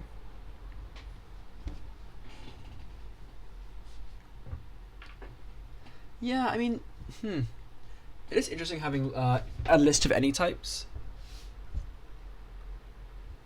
Because like just because you can generically like print over them, right? Whereas you can't like generically print over a list of a tuple, but you can also just have like a list of printables, and that would also work. It's just like, are they statically sized or not? So like, do they have to be in like a list or like a linked list or a array? Typecasting. So char can be casted to an int, and then the rest just go upwards.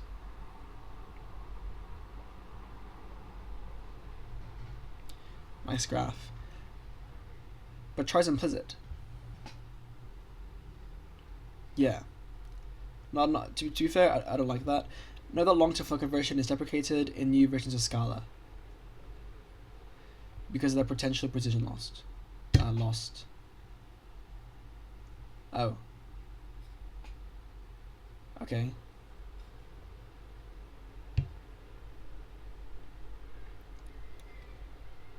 Casting is unidirectional. You can also cast a reference type to a subtype. This will be covered later in the tour.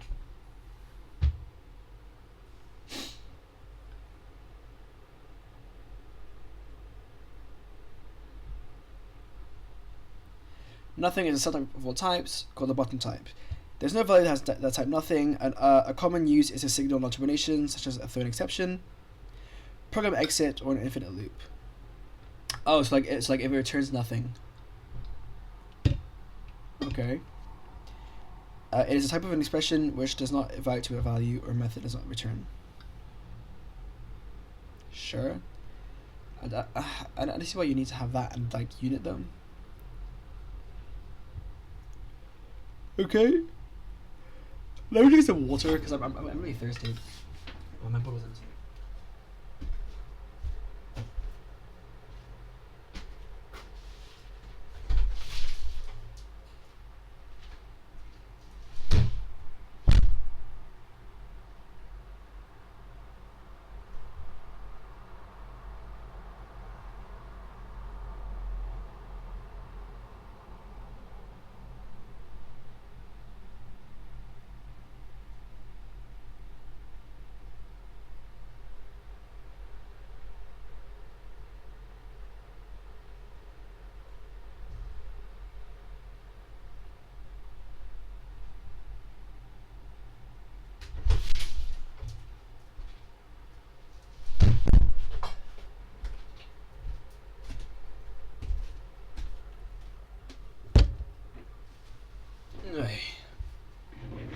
Classes in Scala are blueprints for creating objects. They can contain methods, values, variables, types, objects, traits, and classes. Right, so a minimal class definition is simply the word keyword class and an identifier.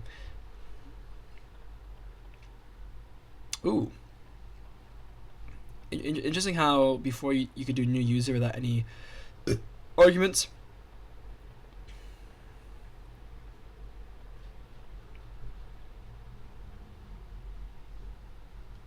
Wait, so you can use new. Why would you though? User has a default constructor which takes no arguments because no constructor was defined, yeah. However, you'll often want a constructor and class body. Here's an example class definition for a point. So class point with move and def to string. Here's a question.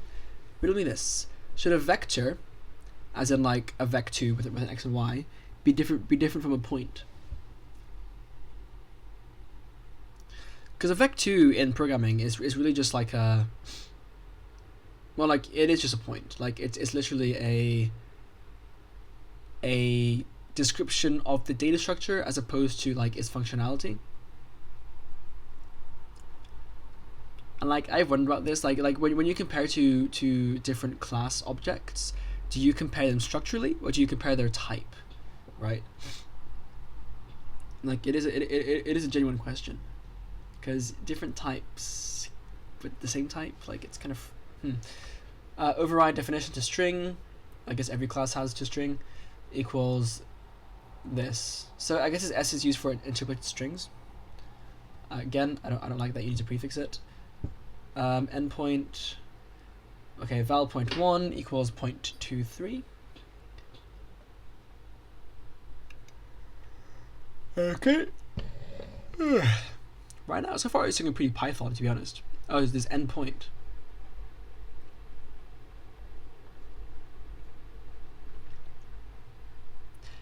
I'm not a fan that you need to do endpoint. I'd rather have this than endpoint, to be completely honest. Like we don't have end move, so why do you have endpoint? I don't like that. It's unnecessary. The point class has 4 members. The primary constructor is in the class signature. Yeah, but like, what if I have like 50,000 variables and some are private? You know, the move method takes 2 integer arguments. I mean, I guess you can have vals here, but this corresponds roughly to void in Java-like languages. Constructors. There are optional parameters. Okay. Are there named parameters? That's what I need to know. Yes. Okay, for constructors at least there are.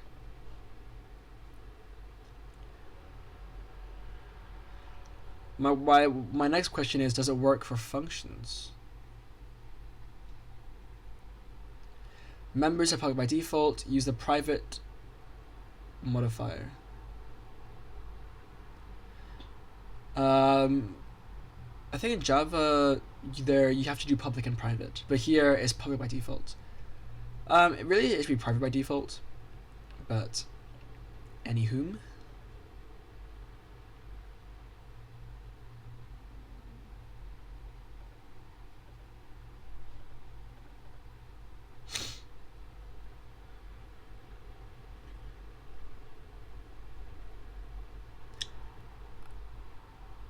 I guess the underscore X is a convention for private. I'm not a fan of that though, how like you have to change the variable name by adding like a cryptic thing to it to make it hidden. I'm not a fan of that. And like I know it's because you have getters and setters. Like here we have then we have def x, which is just this. So it's a function, and then we're also overloading it with this. Also, what's it equals? Also, wait, what is this? Def underscore equals. Is it like a operator thing? It must be. So it's a getter.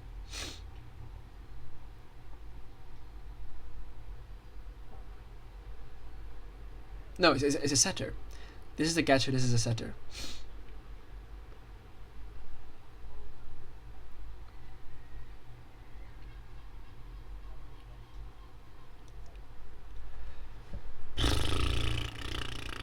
I do wonder how I'm gonna handle getters and setters in my language, but this is not what I want. I want it to be more unified. Like, I think C#, to its credit, does a great job with the syntax for getters and setters, because like it's just built in here. Like the getter will just return the thing. Well, even then though, like I want it to be unified. So like rather than having like a private var whatever, like it is just that. But I guess you need it. I guess you need to have a private thing though, because if you change the interface, it's a hard thing. It's a very hard topic, and I reckon that will take a lot of time to figure out for me.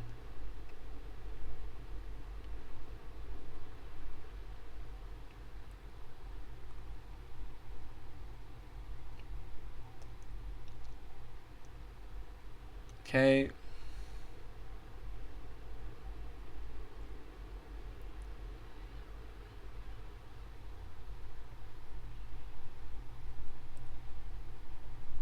This doesn't make much sense.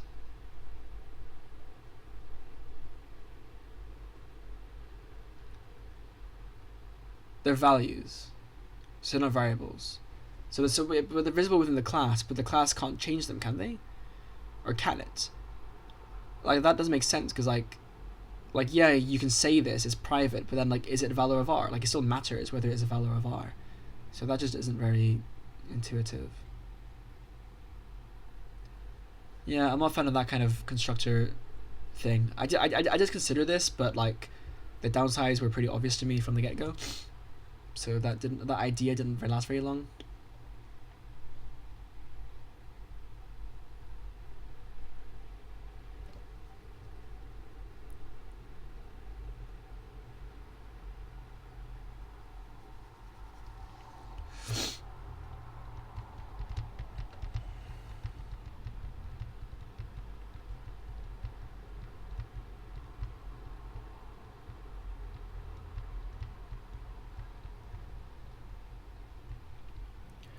If you look at C style definitions, where the presence or absence of this after a member is identified determines whether that member is a field or a method, let's call that average stupidity. And then you have languages that are keyword first, which then put the same keyword for functions and fields, which is worse than the above IMO.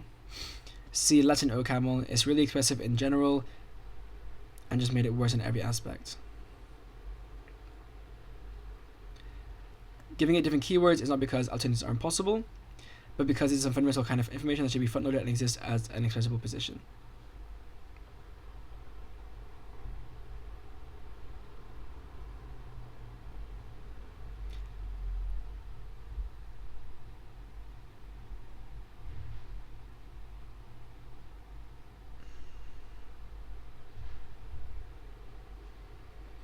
I don't understand what they're saying is annoying in this case. Is it this or what I'm proposing?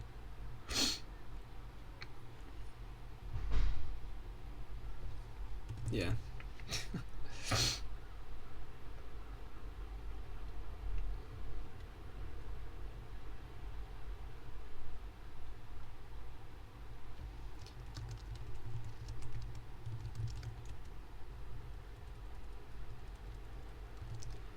Call it a artifact?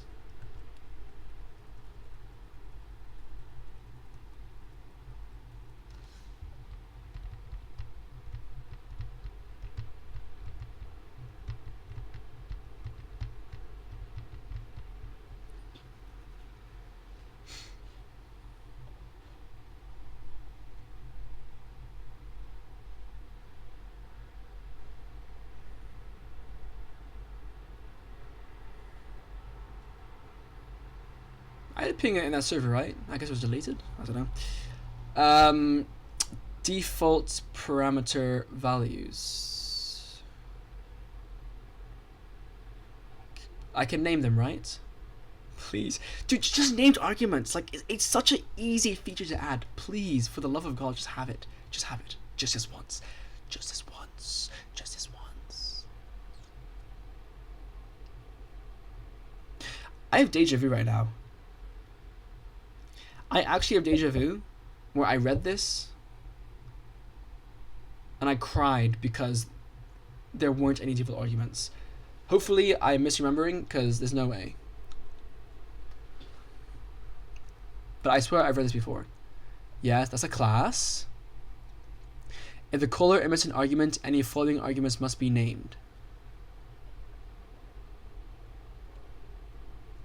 So I can?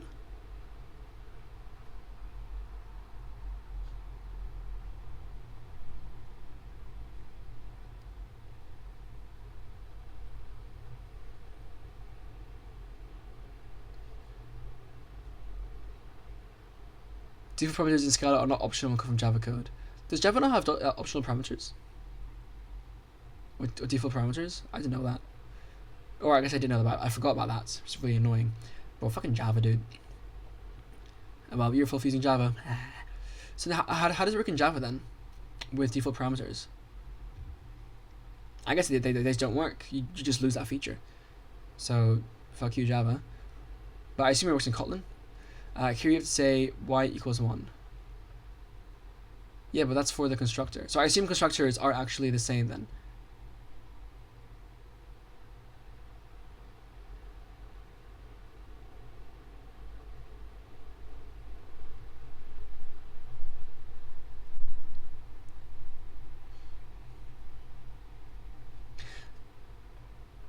Scala doesn't allow having two methods with default parameters and with the same name. An important reason why is to avoid the ambiguity that can be caused due to the existence of default parameters.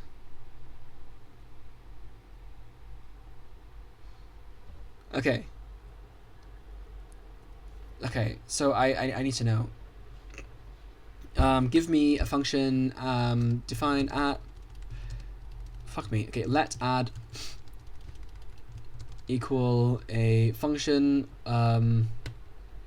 x equals, I mean, I don't know if anonymous functions even support that, which again is another reason why you don't want to do that, but whatever. So let's have add with a int equals 3 and b int equals 5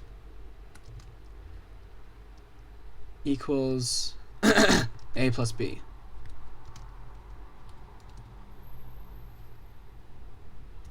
Yep, and then just call add and run it.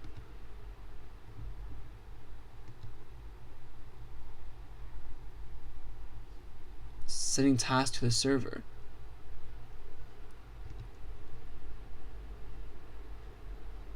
I don't think it's that complicated, dog.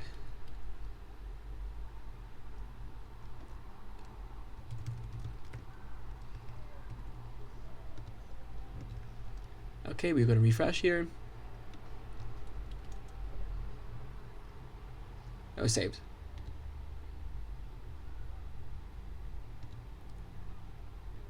This server has crashed.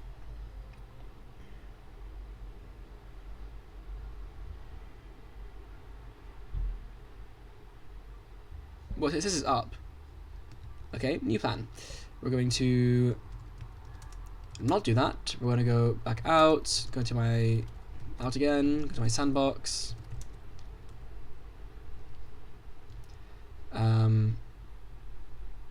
Scala 3 new? No. Whatever. Remove all.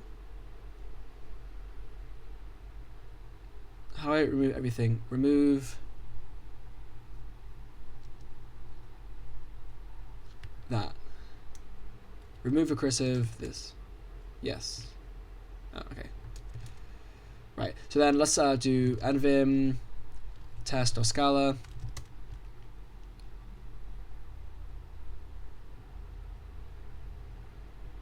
Did it work? No? Yeah, okay, now it works. Fuck me. Of course it works as I do that. So that works. And then I can pass in like 10, so I get 15.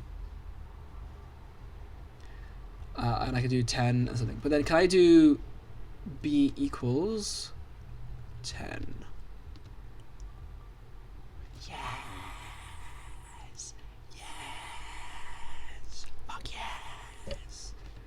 We're so back. And can I specify the type? No. Okay. I didn't. That would make sense. But here it says it like you can. So this makes sense. I'm trying to think if there's like a workaround. I suppose there isn't, is there? Maybe overloading is just inherently flawed, guys.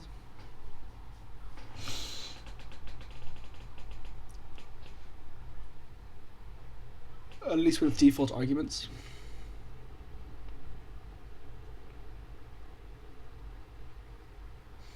But like, I never had this situation anyway. So, like in C++, which you supports overloading, even when I've used overloading, I've never had this particular situation come up, because I feel like it's a logic error, as much as it is a undecidable thing. So, named arguments. Oh, there's literally a what? Okay. Okay. Awesome. So, any rules? What I want to know is if you can enforce named arguments.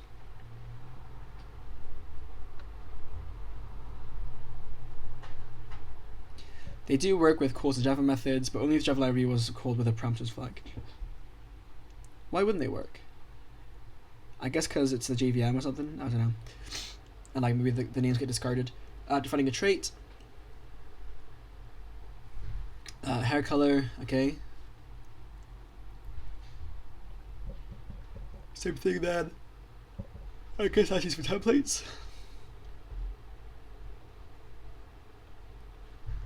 So trait hair color, trait iterator has next. It's a function. This is a trait.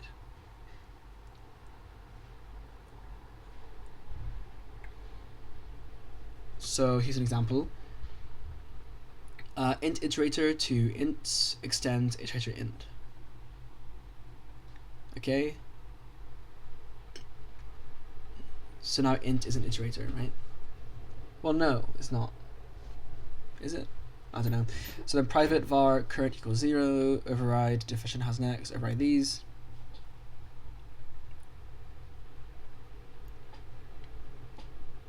How do if statements work? Do you have to have an else branch? And iterator, yeah, okay, fine. Val iterator, int iterator 10. Subtyping.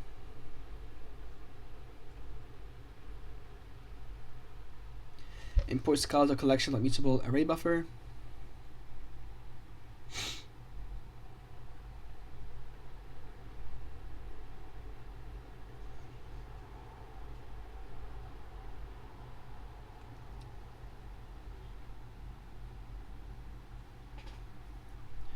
Yeah. Okay.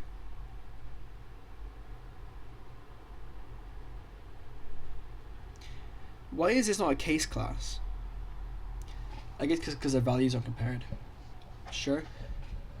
The trait pet is an abstract field name. It's just, I don't know. I'm not a fan of the whole case class thing. But it's garbage collected, so it kind of has to be, I guess. In Scala, a tuple is a value that contains first number elements. So there are tuples, okay. Oh. So it's not actually .0 and .1. It's actually like a function call. That's weird. I wonder if arrays are the same. They kind of have to be now, for consistency's sake.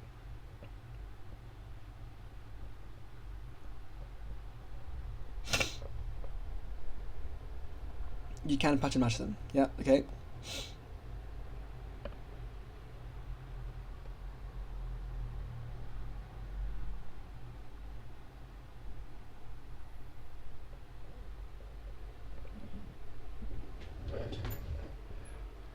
Yeah.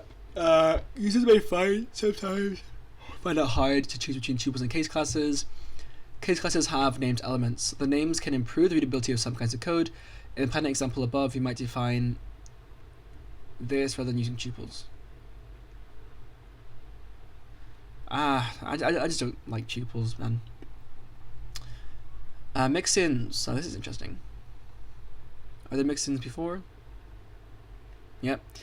So mixins are traits which are used to compose a class. I mean, so far I'm impressed at how decently good this language is compared to like F# and whatnot. Because Scala 3 doesn't seem to really have changed that much. Just like some syntax things with like the brackets and whatnot. But otherwise it is largely the same. So that means that like this language had this stuff down since since its inception, right? And Scala was what, 2000 and... I can't remember now. When was Scala invented? 2004. So that's quite impressive. Assuming that Scala 1 was largely the same as this. I believe it was. Class D has a superclass B and a mixin C. Classes can only have one superclass with many mixins, using the keyword extends and the separator comma. The mixins and the superclass are the same type. What's the difference between here then? It's the same thing, right? No, there's difference. Extends B with C. This is just extends B and C. Yeah. Okay. So I define an abstract class A. What's an abstract class? How's that different from a trait? Because it has values. So abstract class A, class B extends A, trait C extends A. What the fuck?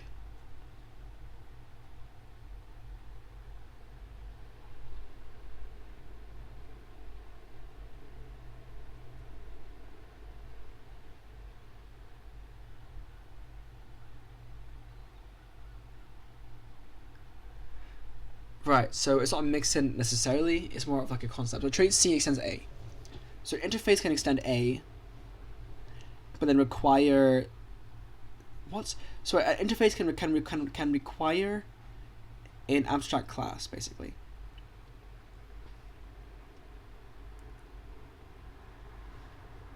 I wonder why they're even separate then. I want to try and make everything just a type, or like a class. Like you only have classes, no traits, no interfaces, no abstracts. Like everything's just a class, and then you can define all your requirements within that, right? So like you've one keyword basically. I want to see if I can pull that off, because I don't see why you need all these different things.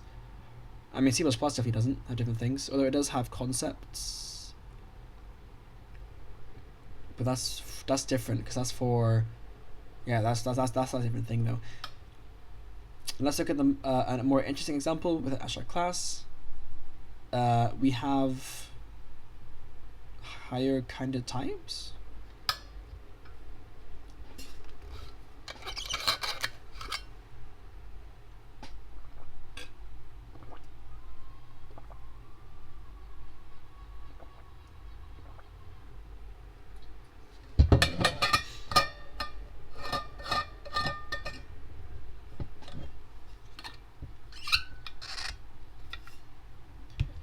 Okay.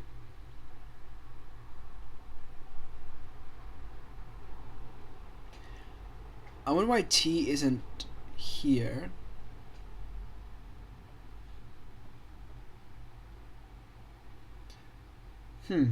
Interesting. Okay, no. I see why it isn't there, but... Okay, cool.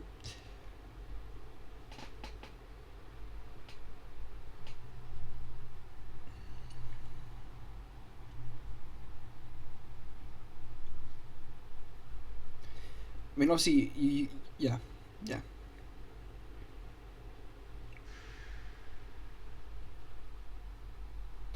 So rich iterator extends abs iterator. So why is it called abs anyway? Oh, abstract, right. So also there's no I prefix here. For each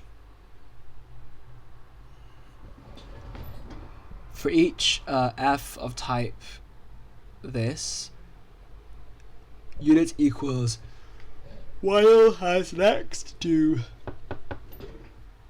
f on next.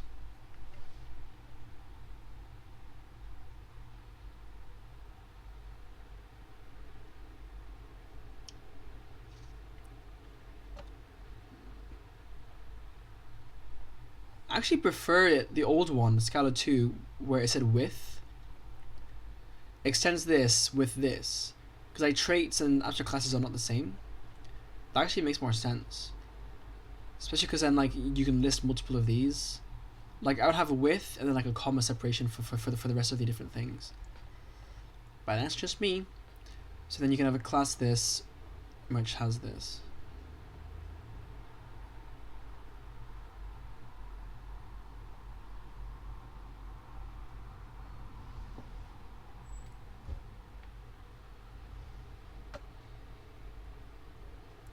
Sure. I mean, these are really not like the most convincing examples, or like motivating examples, but higher order functions.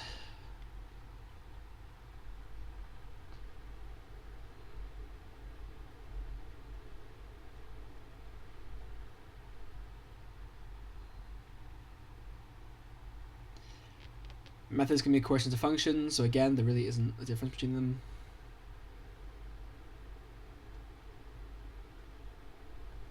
Oh, we got currying. Hold on.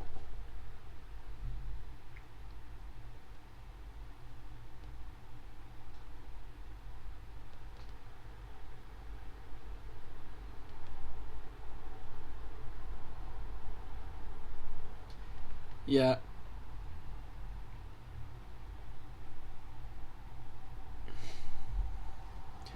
I guess I can support this using my @ symbol, which I also use for pipe targeting. Right? Because like it is useful.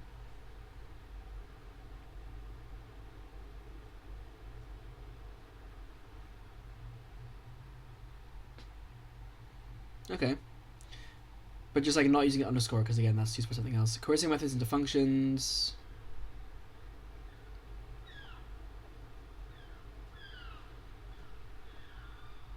Yeah. Stupid. Functions that accept functions. Yeah. That return functions. Yeah. Okay. Nested methods. Ooh, nested methods.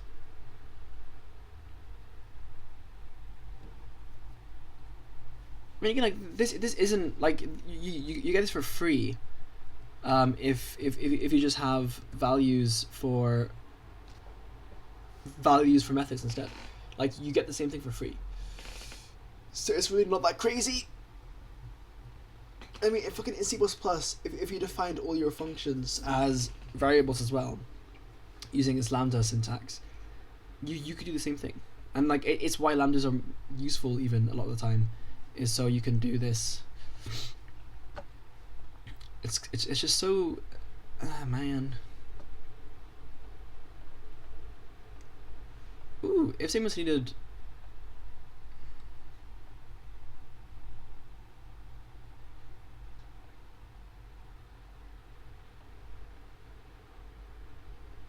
I see. Okay. Yep, cool. Cool, but again, just don't need the def keyword. Here's an example as defined on the interval trait in Scala's collection API.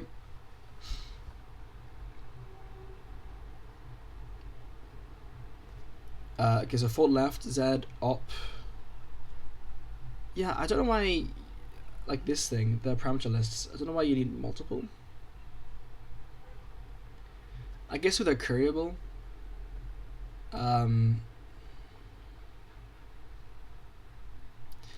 Yeah, like I guess you can curry them easily, but you can also just use the curry syntax. So I don't know why you need to do that. Fault left 0 and then this function. Like why?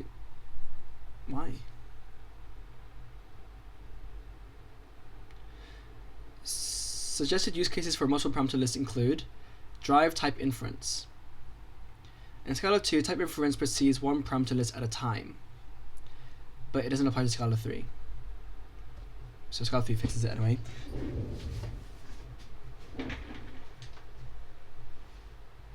So I've checked like any of my messages today. For all I know, like someone just died.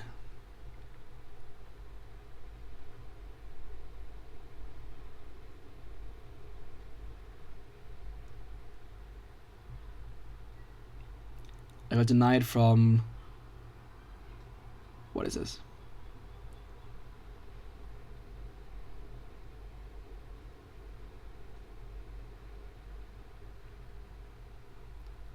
Next rejected me, I think. Yeah, next.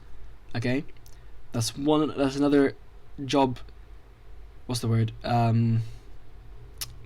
Rejection. But there will be more to come. More job offers. Sorry, there are more job offers that have been sent out already, or job requests rather from me.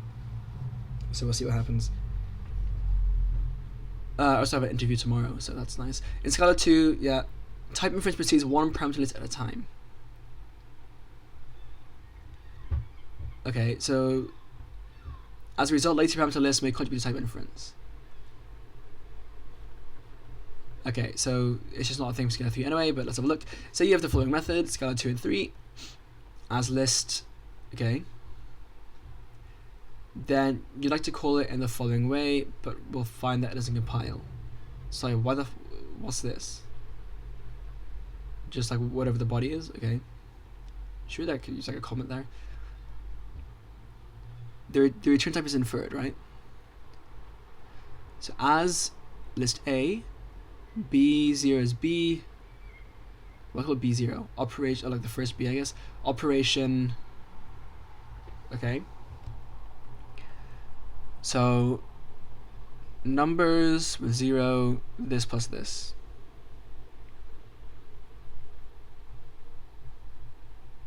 Or just operator plus, right?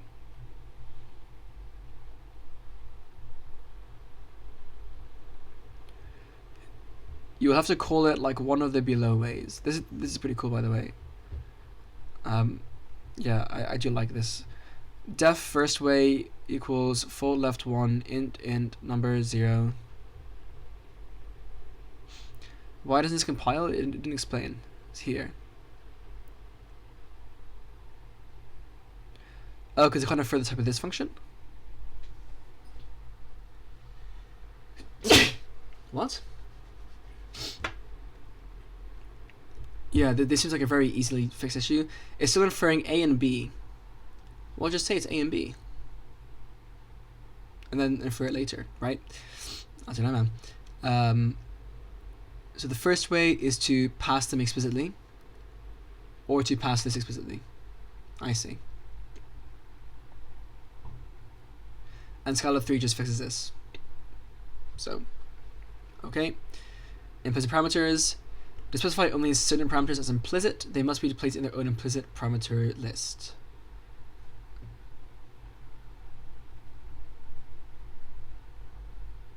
Using implicit. Okay, so it's using.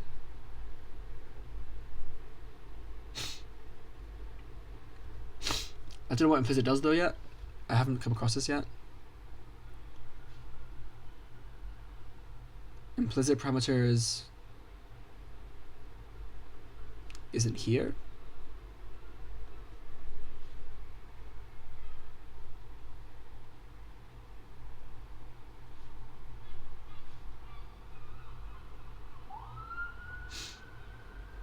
Oh, it's here.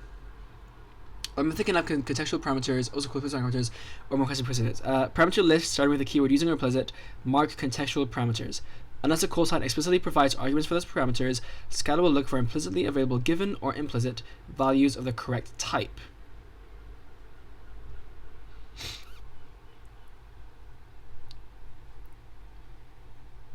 But define an interface, comparator A, that can compare elements of type A and provide two implementations for int and string. We then define a method max A, xa, xy, that returns the greater of the two arguments. Since x and y are generically typed, in general we do not know how to compare them, but we can ask for an appropriate comparator, as there is a canonical comparator for any given type A. So we can declare them as givens or implicitly available. Oh, it's here. Sorry, I didn't see this.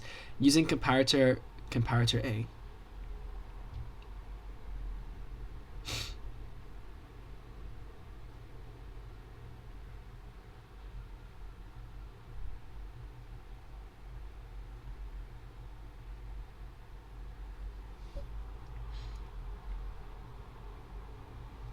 Oh, I see. So yeah, so the solution to this is just have A inherit, or like require that A is of type comparator. But that's just an issue for how this trait system works. In a better trait system, that isn't an issue. Okay, so that's also not about my language. And then partial application, when a method is called with a fewer number of parameter lists, then this will yield a function taking the missing parameter lists as arguments. Yeah, so that's what I was thinking, but again, you don't need this, right?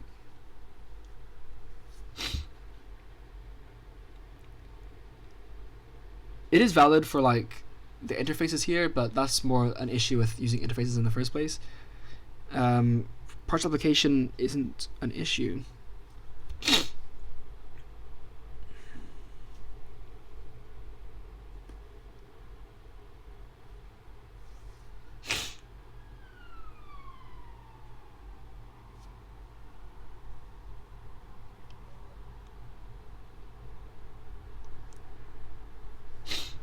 Right, so let me look at this. So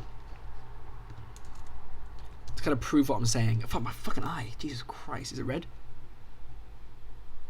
I can't see. Somewhat red. So I'll stop rubbing it.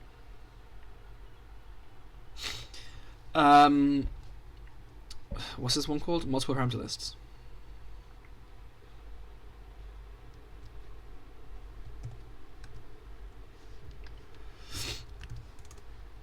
Right, so in...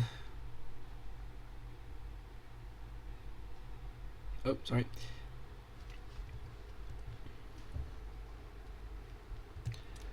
One motivating reason to have multiple parameter lists, according to Scala, is partial application.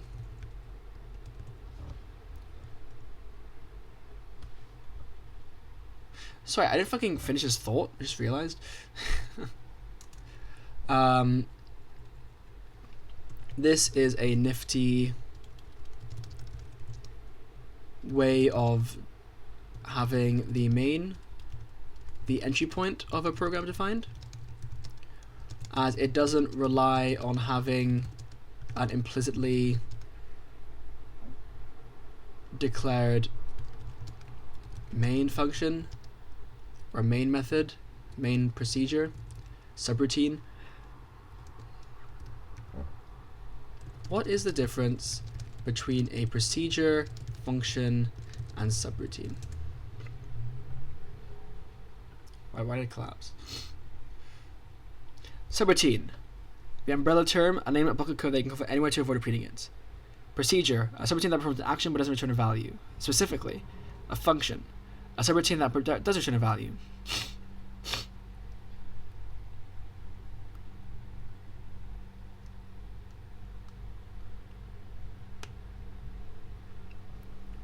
I see. I mean, for now, I just use procedure to mean any function that isn't a function. So procedures don't return values. I disagree. But okay, so I guess I should call them subroutines in my language then.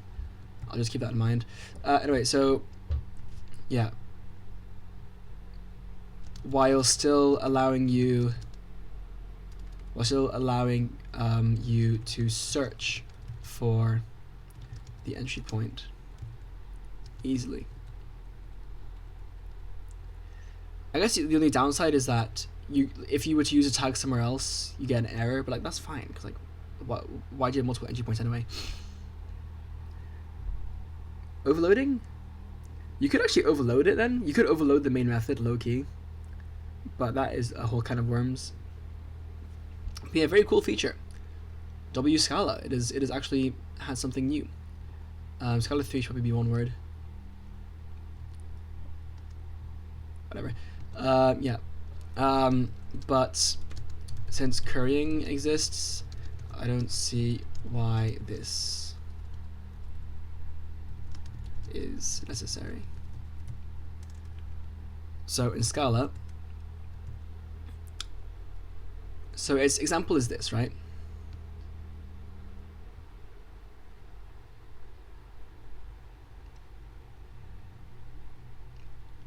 These are just two different examples, right?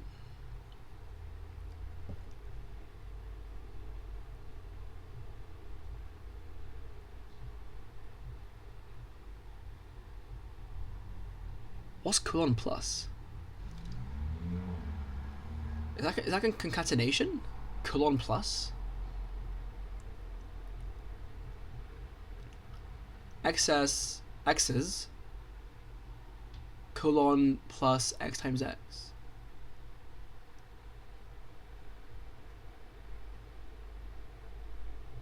No. I'm guessing colon plus is just for list. What the fuck is going on right now? 149, 1625, yeah, it's squaring it.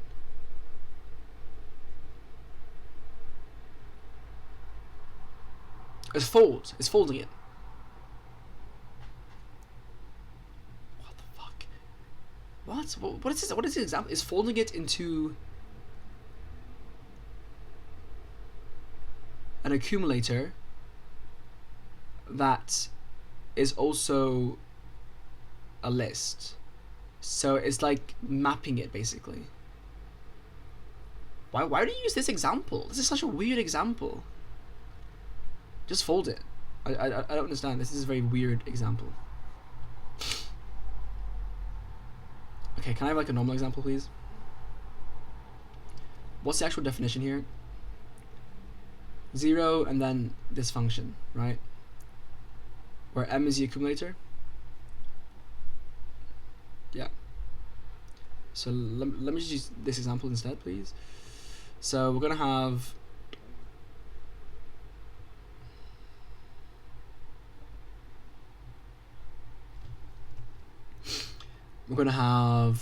val numbers equals a list of 1, 2, 3, 4, 5. Keep it simple, and a val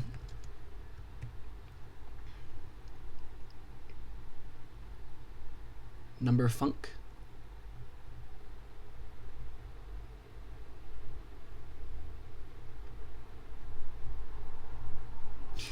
Wait, we need to specify a list of integers.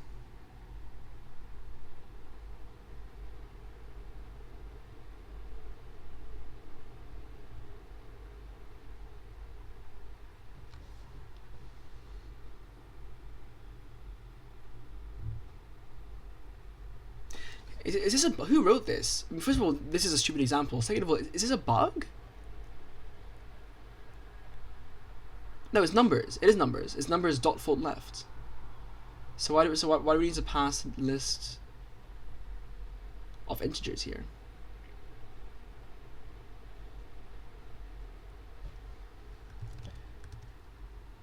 Oops.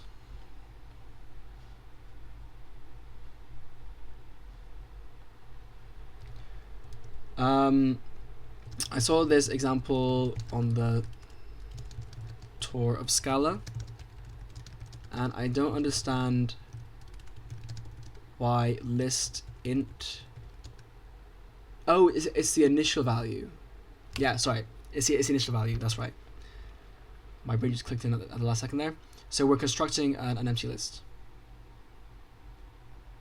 of integers. So I can't even infer the type, which is a bit weird, but okay. So again, I'm not going to use that example because that's just a weird, it's just a weird example. It's weird in so many ways.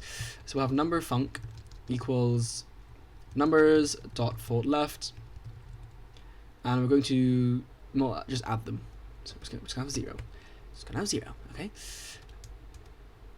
So this is the example, and then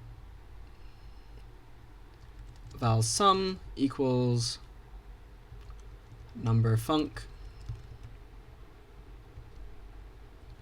with x's and x. So we're gonna have the accumulator and the I guess just x, and then we do accumulator plus x.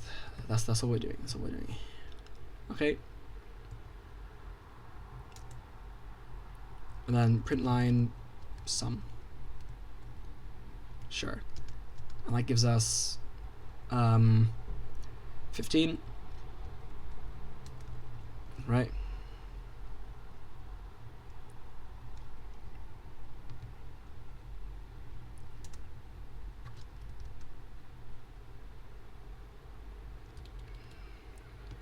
So this is with multiple parameter lists.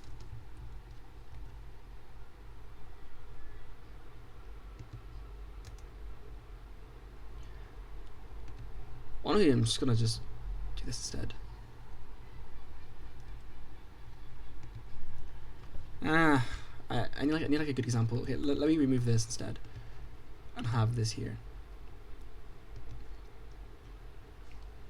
So just pass in numbers directly. So it's fold left. So define fold left, a function taking a list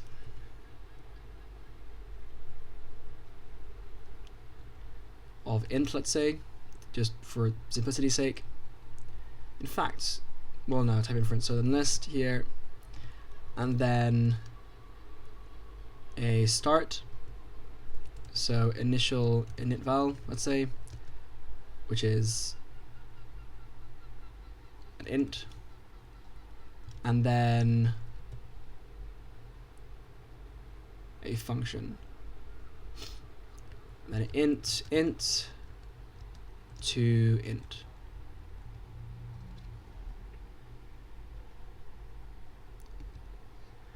I mean, it doesn't have to be an int into int per se, but well, no, it does have to be because the initial value is an int. Yeah, and then function, right? Equals, and then just put here. Okay, so we do this.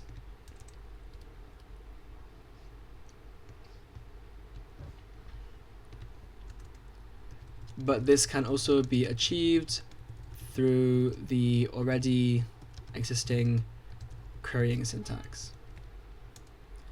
So alternatively, just have, again, define for left.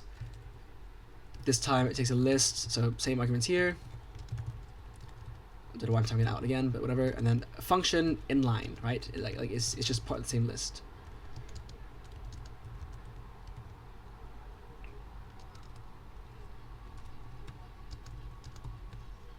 Okay.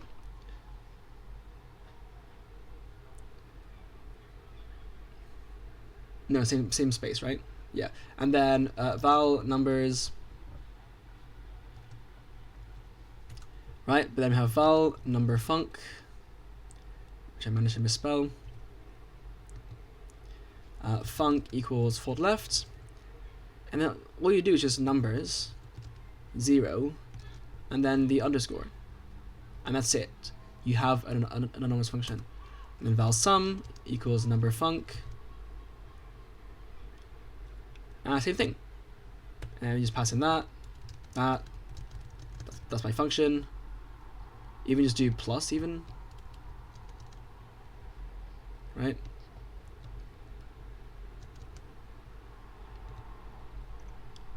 And then print line sum 15.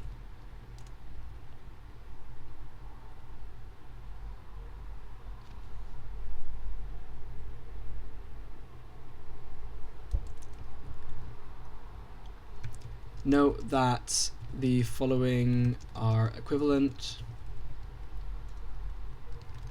Fold left with numbers 0, this is equivalent to fold left.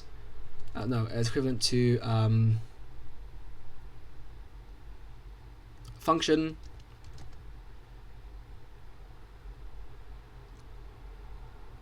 with fold left, right?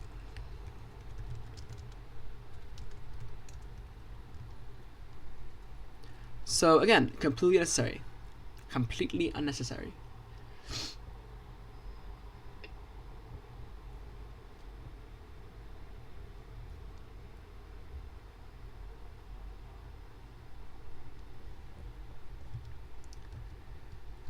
Fucking weird, dude.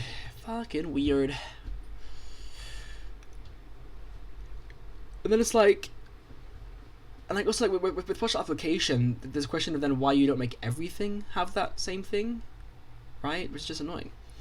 Anyway, so you may sometimes see a method with multiple parameter lists referred to as curried, but currying is a technique of converting a function that takes multiple arguments into a sequence of functions that each takes a single argument. But that doesn't have to be the case, right? In Scala, multiple parameters and multiple parameter lists are specified and implemented directly as part of the language rather than being derived from single parameter functions. There's danger of confusion with Scala standard libraries, curried and uncurried methods, which don't involve multiple parameter lists at all. Regardless, there are certainly similarities to be found between multiple parameter lists and currying.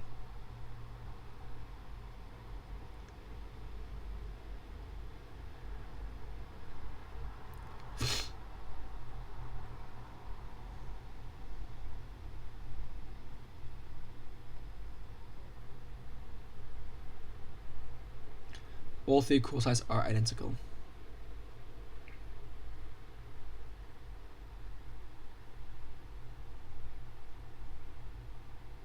Exactly. So just use this. Very strange as a feature. I really hope the standard library doesn't use that, because I really don't see why the fuck it would. That just seems a bit stupid. Defining a case class. Case classes are like regular classes with a few differences which we go over. Yeah, so this was interesting. They model immutable data. In the next episode of the tour, we'll see how these will pattern matching. A minimal case class requires the keywords case class, an identifier, and a parameter list. Okay, which may be empty, sure. Although that is usually left out, it's possible to explicitly use a new keyword as new book, because classes have an apply method by default which takes care of objects construction. So why is it even optional? When you create a case class with parameters, the parameters are public vals. You can't reassign it, it's a val. It is possible to use vars in case classes, but it's discouraged. So why is it possible? Like, you can make the language just not allow it, you know? If you want to. Like, I don't see why you'd make it discouraged but then still allow it. That's just a bit stupid, because then you get code bases which people don't like and can't really read easily because they violate implicit rules that don't actually exist in the language. Like, why? Instances of case classes are compared by structure and not by reference. Like, C++ gets away with it because, like, the language has to be backwards compatible, whatever. But if you're making a new language, just add the rules. Just add them. I don't understand. Even though message 2 and message 3 refer to different objects, the value of each object is equal.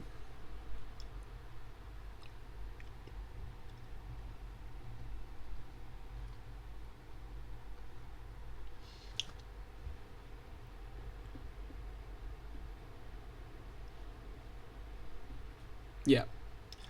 Copying. You can create a shallow copy of an instance of a class by using the copy method. You can optionally change the constructor arguments. That's cool. So there's an implicit copy method for all classes, or just case classes, I guess.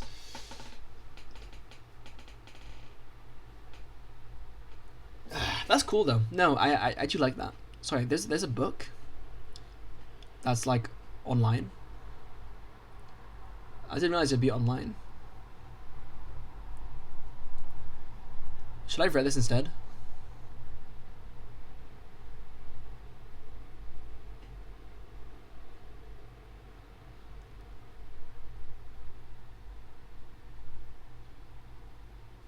What doesn't matter.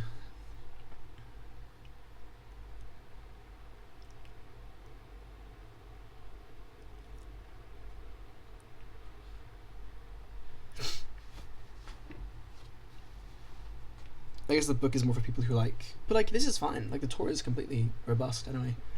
Like most languages don't really need a book if they have a Tour. Usually the book would be reserved for like the standard library, if anything. Like for C++, it's usually the standard library. That's what those are on. I don't know why I put it to my left. I returned that book ages ago. Copying, yeah. So having an implicit copy method is quite handy. But that can happen with inheritance. I mean, same in Rust, right? Just have copy as a trait. So well, it'd be clone in that case. Except Rust doesn't have default parameters because Rust is a cuck, a language I don't really like.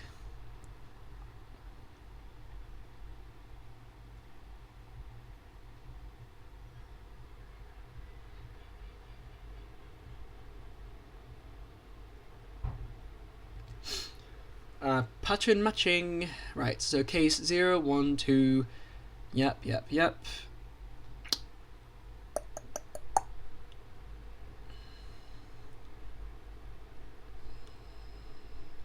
Cases are also called alternatives. Sure, bro. Same syntax, interestingly enough. Case 1 is 1, case 2 is 2, case thing other. This match expression is type string because all the cases return string. Matching on case classes.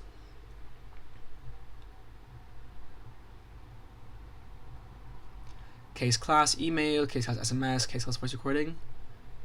Okay. Sealed trait notification. I don't know what sealed means. A sealed trait can be extended only in the same file as its declaration. Oh, hold on. You have module level handling now. Now you can do pattern matching on these case classes. That is very...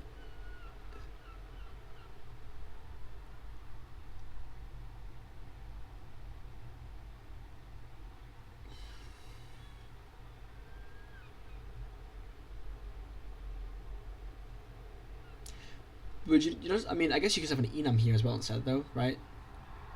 Like, why don't you have an enum? I assume enums can also have methods, so yeah, I don't understand why that has to be a trait per se. Def notification, matching the case with the data. Yeah, okay. The function notification takes as parameter the abstract type notification. Okay. Match on strings. The S interpolator allows embedding variables in strings and can also be useful for pattern matching. Whoa! What the hell? It's like regex. What the helly? Damn.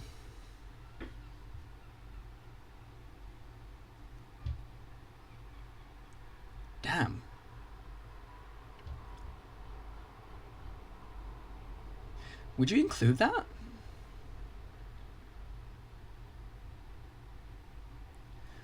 There are also extractor objects. Age on apply string option int to int option 25 years old.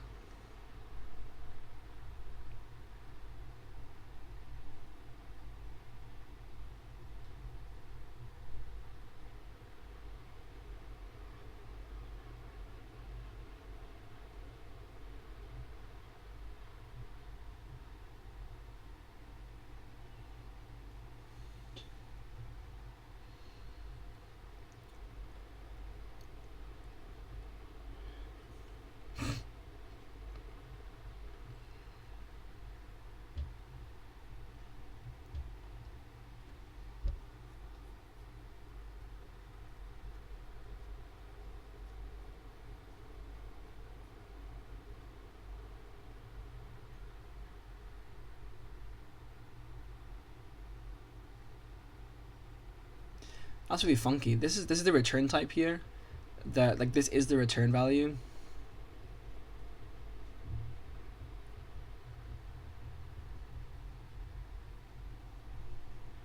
I think. I actually don't know. But yeah, this is interesting. How'd you do this then? Otherwise, you would have to parse the string manually. Or like, well, I guess use regex, right? But this basically gives you like regex capabilities of sorts, which is pretty useful, I guess. Well, I don't know. I don't know if it's worth including it in a language. Specca. Pattern guards are Boolean expressions which are used to make cases more specific. I should probably add my notes, right?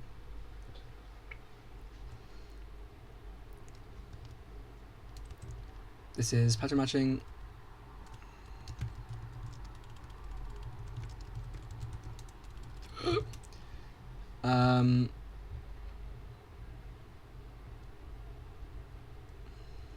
No, here. What? There we go. As how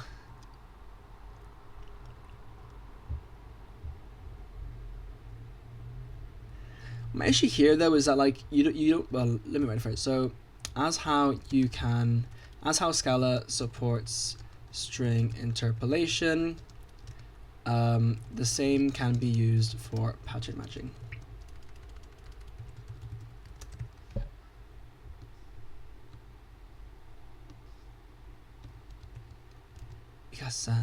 Sukasa. Yeah, please select the box. Thank you. Fine. No, not that.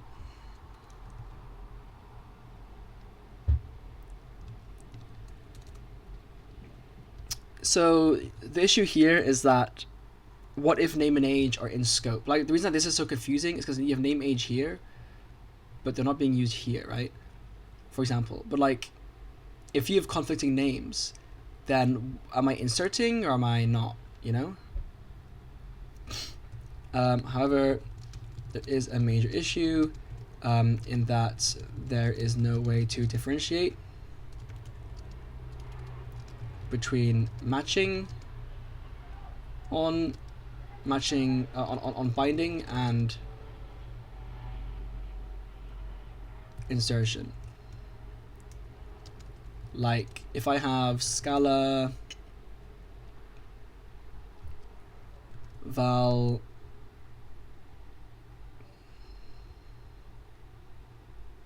name equals Kojo, and then I have match case match what? My name is Kojo. My name is name. Yeah, that's right.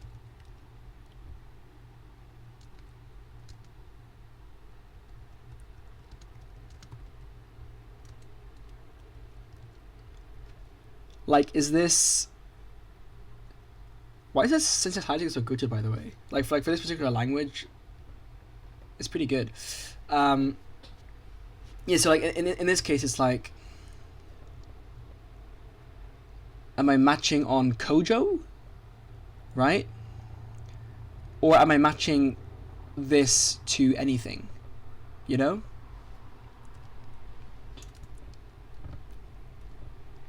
Is this matching on my name is Kojo, or binding name to whatever the name is at that position? So like Julian said, right?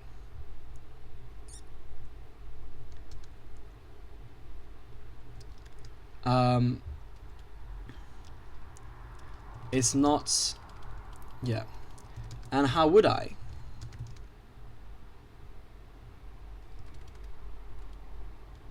And if the latter is true, then how would I get the former, the behavior of the former?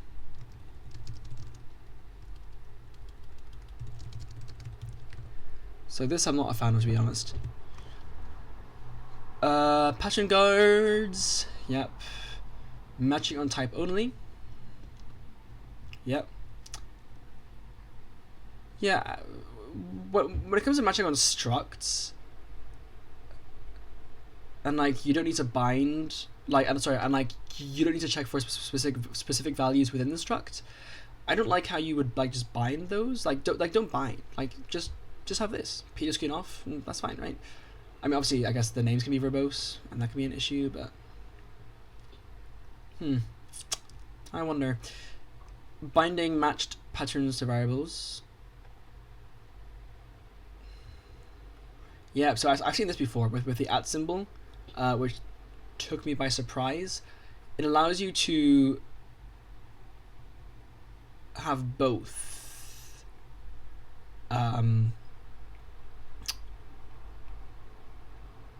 So like you can bind P and also have this binded.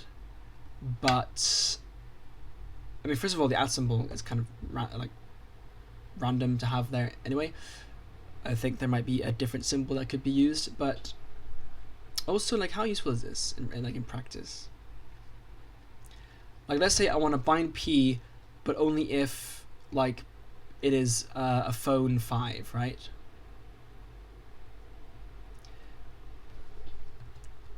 Like the alternative would just be, well, in my language it would be P. So it'd be case P if P is phone 5, essentially. Can you pattern match with if cards?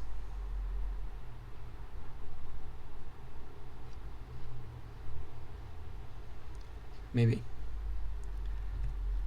Like this would be the equivalent of doing P at phone 5. And I feel like it isn't really that verbose, so I don't see a reason to include it per se.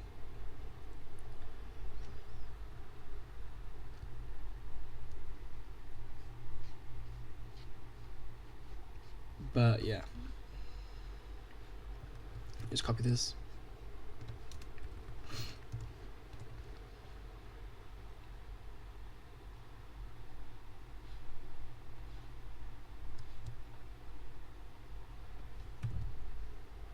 I forget which language that comes from. It might be ML even.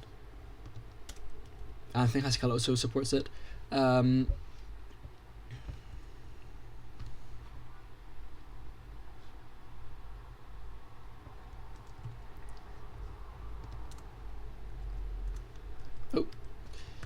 let's not copy the box.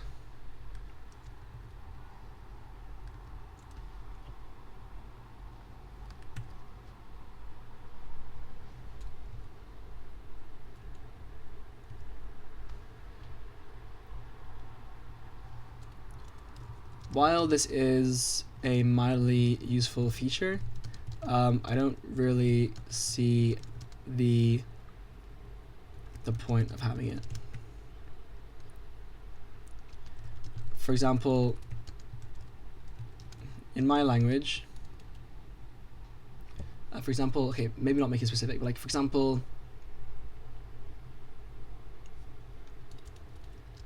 I might have something, for example, assuming is was a keyword that pattern matched, I could also just these would be equivalent. So in Scala I have a case P and phone model, right, and do whatever, and a case P if P is a phone model.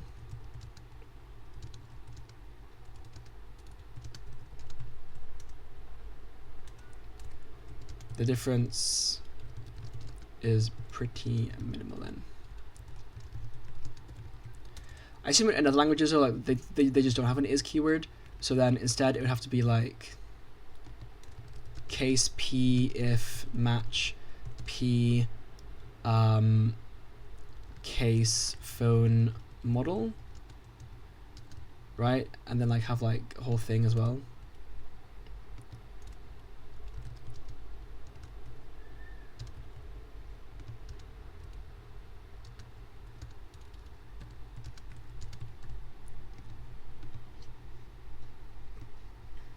Yeah. But I understand why you'd have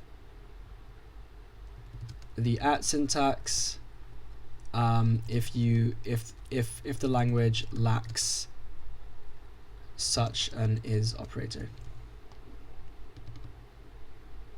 Assuming is what? For example, assuming is what a keyword was. There we go. Was an operator.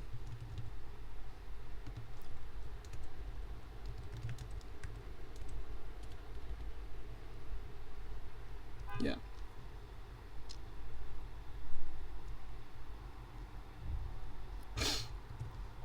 Sealed types, yep. Base types are qualified with the keyword sealed. This provides extra safety because the compiler checks that cases of a match expression are exhaustive when the base type is sealed. Oh. I don't like exhaustivity being on the, on the definition level. I prefer that you specify it when you want to. Because like why does it need to be exhaustive? You know, for instance, in the method, because like that just makes sense. Like I can't really explain it because it just doesn't need to be there. There's no explanation for it. The definition produces the following warning. Okay.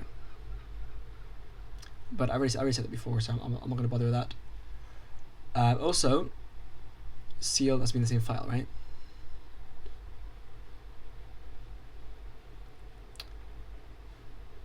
Singleton objects.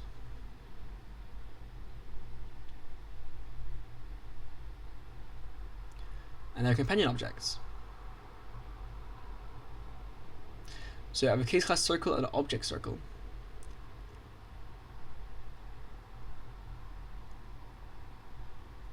Is this for like static methods? It might be. Yeah. Again, this is just weird. What? It's like, this is cool within this context, but like also just don't have objects and then just have static members instead. Ay. But you know, it's cool within this system. I'll say that. It's cool to have that feature within this system, rather than having static stuff. But I think just have static stuff instead, and you're chilling. In fact, you can just have like a static class even, right? Like just have a static class. I mean, that like a definition. I mean, like, what is a static class but a namespace? Like, there really isn't a difference at that point. Am I wrong? Like, there literally isn't a difference between a singleton and a namespace. It's the same shit. Just that one is idiomatically like different. The class circle has a member area which is specific to each instance, and the singleton object circle has a method calculate area. Yeah, sure man. Option is data type that allows for optionality, some and none.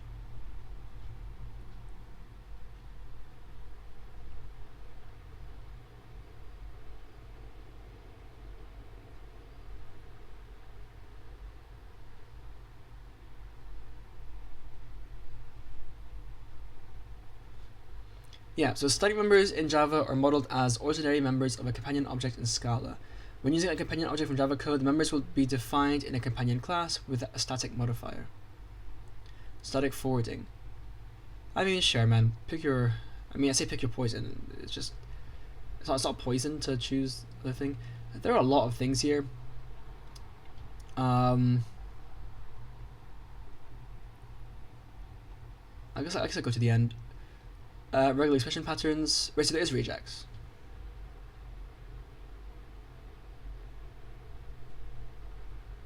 Built in. I mean, yeah, same as fucking Java, right? .r is a method, but it's not called as a method. That's fucking disgusting. Also, .r is also just fucking disgusting. In the above example, the number pattern is a regex. The expression which we use to make such a password contains. Okay, yeah, regex, awesome. Skip. Extractor objects. Okay, so I did see this. So it's an object with an unapply method, whereas the apply method is like a constructor which takes arguments and creates an object. So apply creates an object. Wait. So you have construction and destruction, but the destruction actually gives you back the underlying data. This could be cooking something. The unapply takes an object and tries to give it back the arguments. This is most often used in pattern matching and partial functions.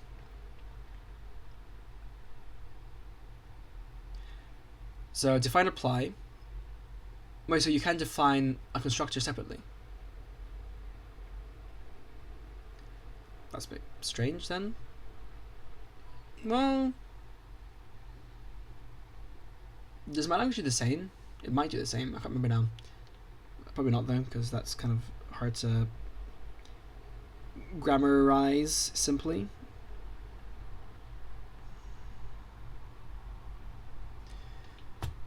Right, so we define apply, holy string stuff, and then define unapply.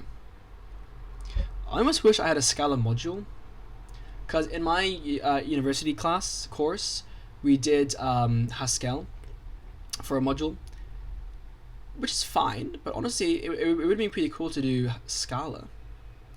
Also, I got like 84% in that fucking final exam. I don't know how I lost 16% marks. I literally verified all the code myself. I got robbed, man. I got robbed. So that's still on my mind. But anyway, define and apply. So it's a customer ID. But how would you get the constituents? Like, it works fine for one argument, right? But otherwise, if you're unapplying, you're literally just returning a struct that contains the members, I guess, but just without the methods, right? Which at that point, you don't even need to do that.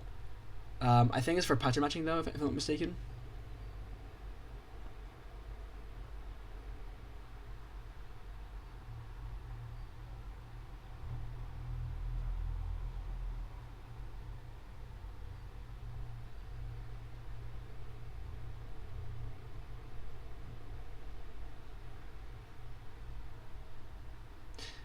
Oh, it's an object. It's an object. So it's not a constructor. It's just an object.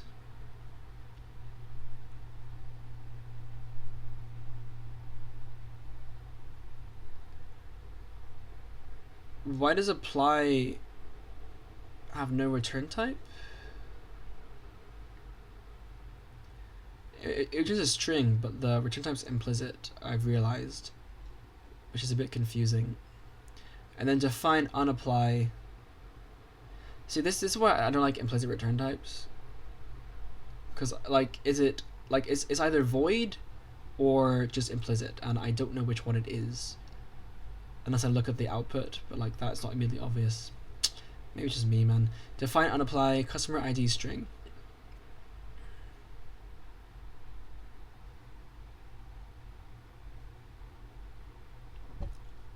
Okay, we're not cooking anymore. I don't understand why this has to be a feature. Case customer ID on name.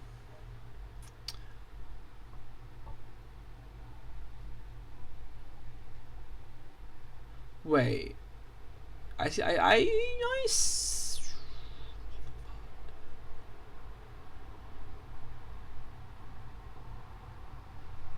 see the vision. The syntax is just fucked. So this is pattern matching on this. This is defined as a function, but really it's matching the argument, or rather the return type when it's not optional. This is really confusing. I feel like it's too confusing to have it implemented in this way.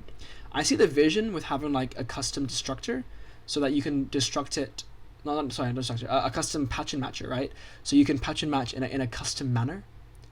To that extent, that solves the string problem, interpolation problem. But having this way of doing it is really not nice. How would you define a pattern match, right?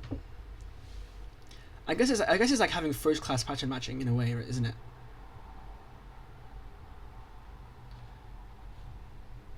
Let me share this in the Discord server.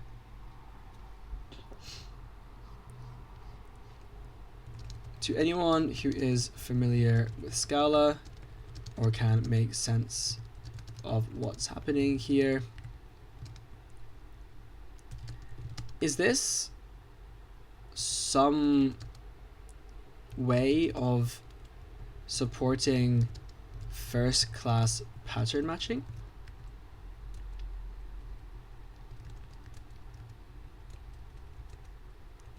I'm trying to wrap my head around the implications here. So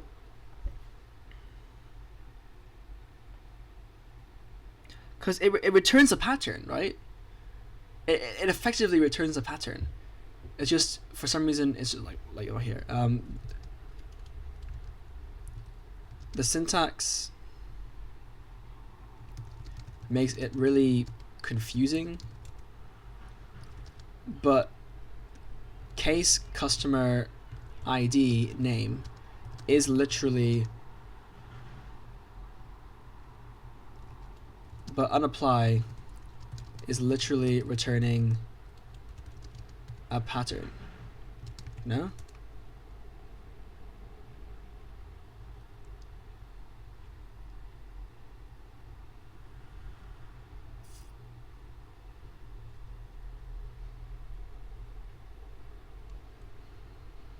And it's implicitly called in case customer ID name.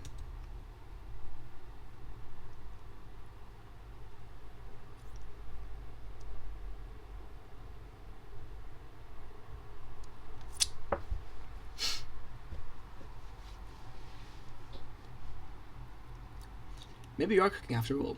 Maybe you are cooking. I mean, we're cooking in a very weird way. You know, like, we're cooking with fucking steam, but, like... Or, like, we're cooking with...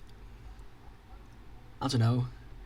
With methane. But, like, the point is, you can cook just in a... It's a bit strange. It's a hook. Basically, they call it an extractor. I'm aware of that.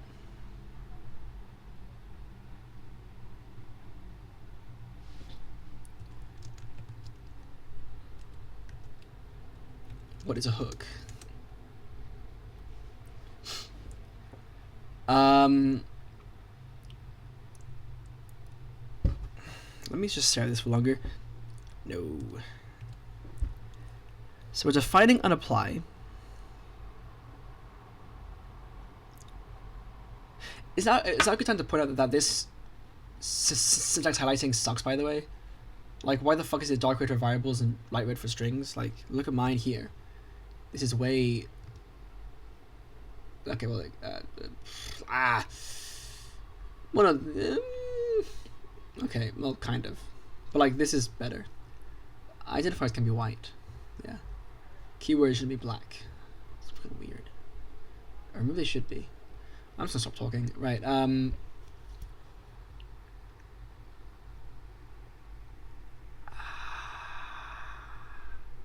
let me just think how this works, right? So this returns an option string.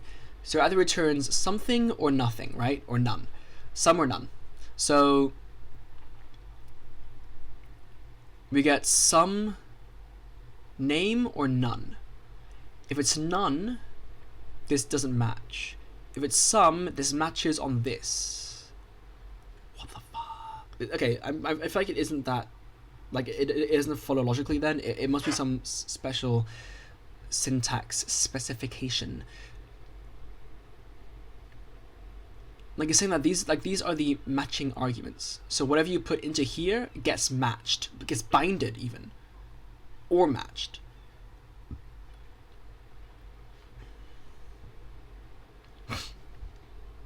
Because, like, this is powerful. Like, without this, you would need to say case name if, like, this equals some, right? Or like equals true, right?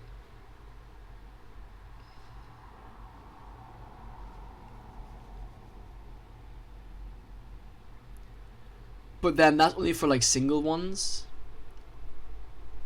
If you want multiple bindings, well, that's where this falls short, because you can't have multiple bindings, can you? In this case. So, like, yeah, you couldn't really define it as a function. It'd have to be different.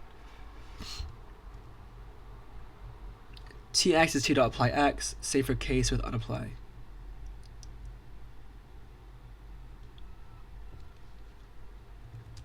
That tells me very little.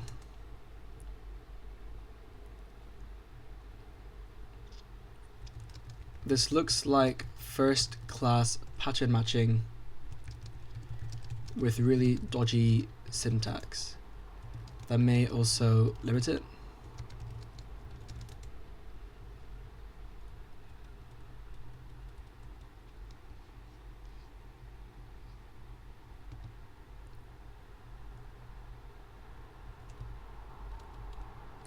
Tx is definitely t.applyx, but unapply is not analogous. It returns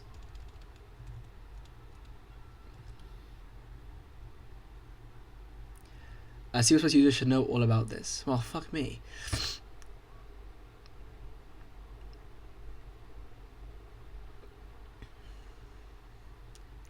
What, macros?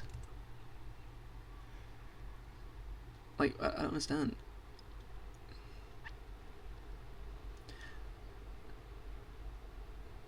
I guess actually you could I think you might be able to do this in Rust with macros.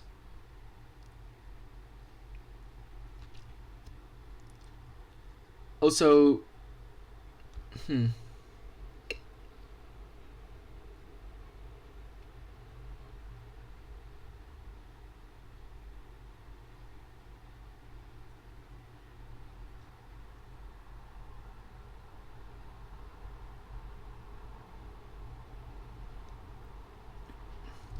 but this isn't. But this is more than that, because it's pattern matching. I understand. T dot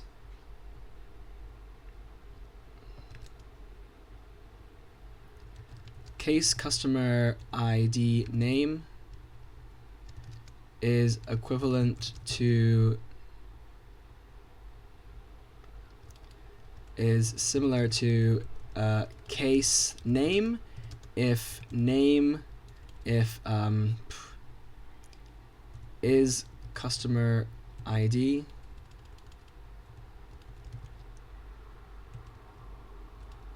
name.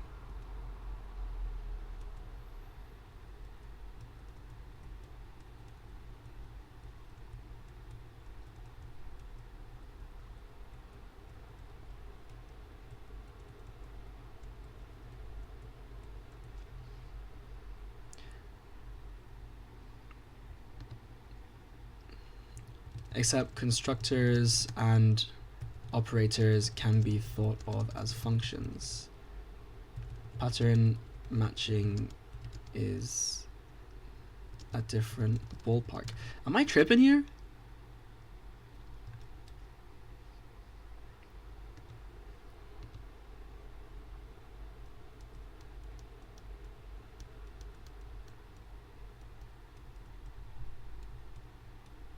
No.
What?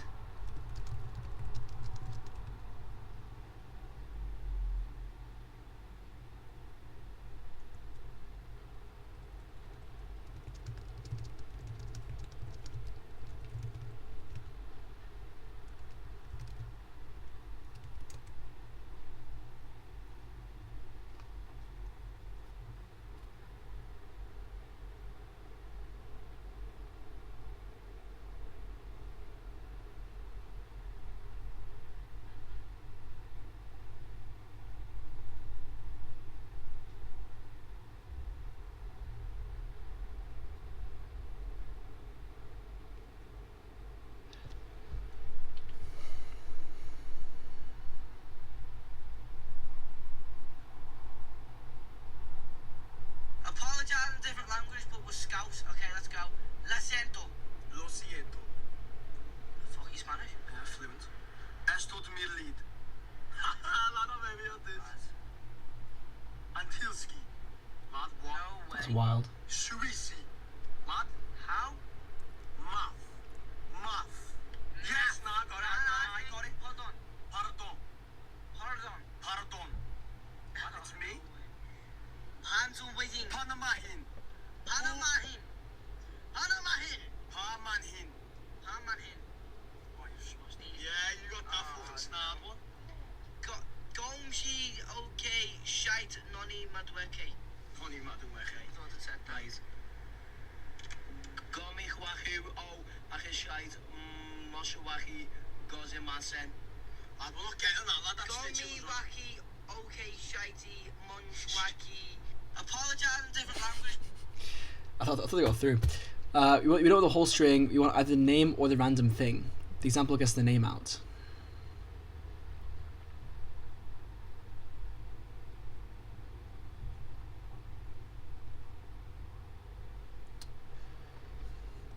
All right. So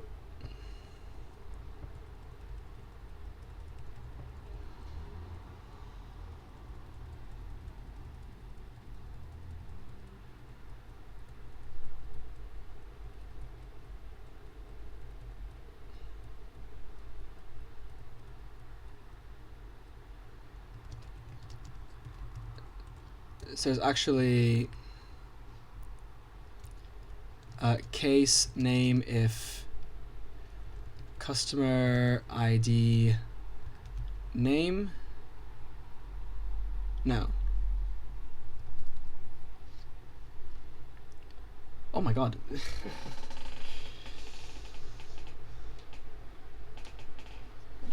Customer ID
when you overload operator plus, it's fine because operator plus is a function, so it makes perfect sense.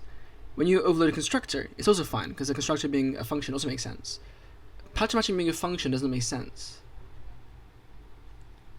Like, you don't call a pattern match per se. But like, it's different because like you are literally binding, or not even binding, but even just checking, right?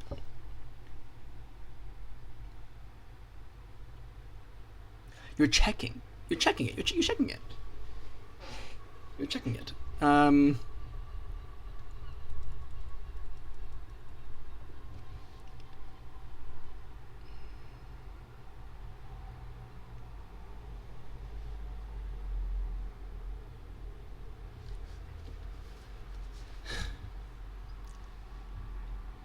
A proper bind would be, or like a proper thing would be in reverse, right?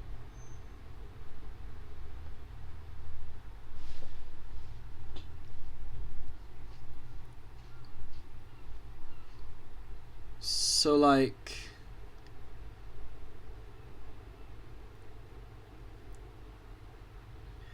if you have this, a proper unbind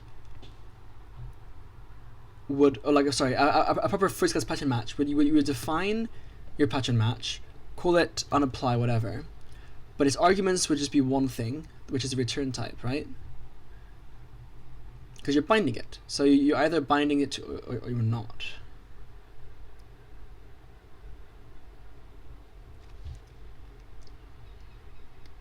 It's like, man, I need like, how'd you write this?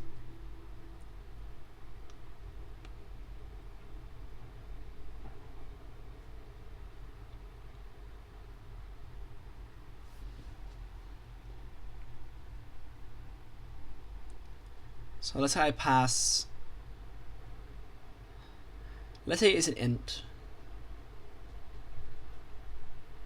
No, it has to be a string. So let's say it's a string and I pass like hello, okay?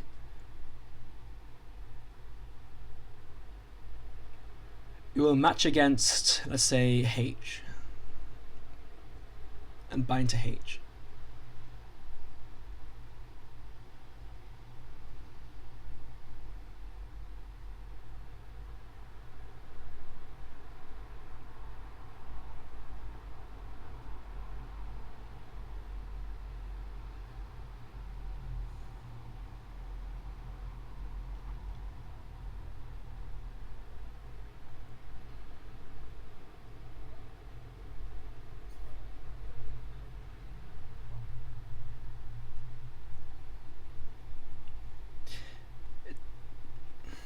The weird thing about pattern matching is it can both take in values and bind.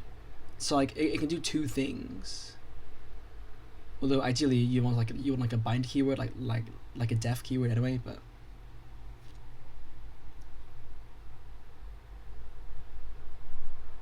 when you pass in a value, it's a boolean. When you pass in a bind, it's still a boolean, but it just binds it, and it matches against anything, right? It's like a wildcard of sorts, where it says, okay, just match against anything, and then bind it.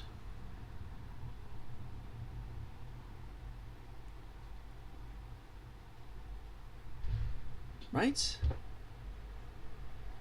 So you could have your customer ID string, but then instead return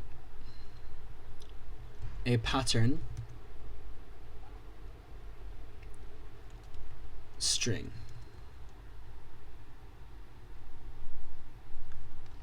I mean, obviously it's going to be a string, right? Well, does it have to be a string?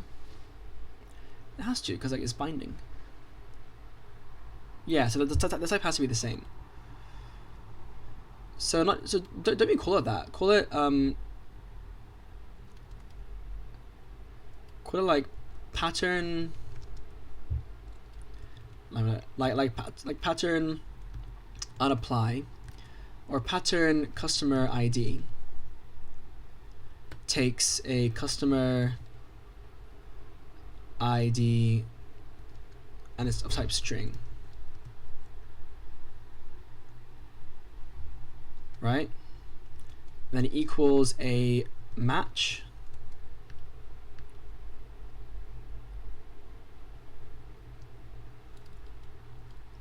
and what we'll do is we'll match on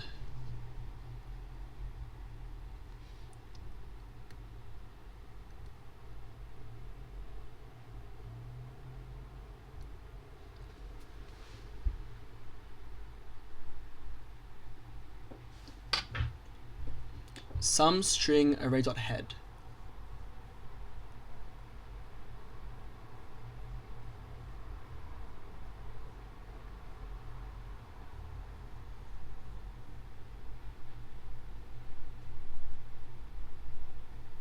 But then for the none case, it would do nothing, right?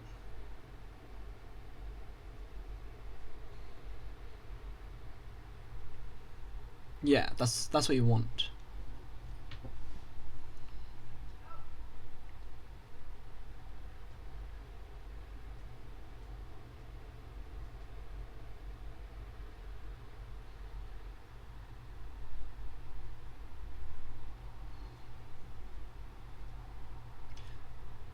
I mean, it works. It definitely works. As weird as the syntax is, it definitely works.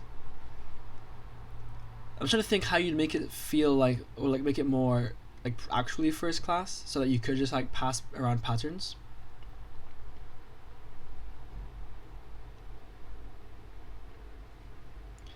Like, what would a first class pattern actually look like?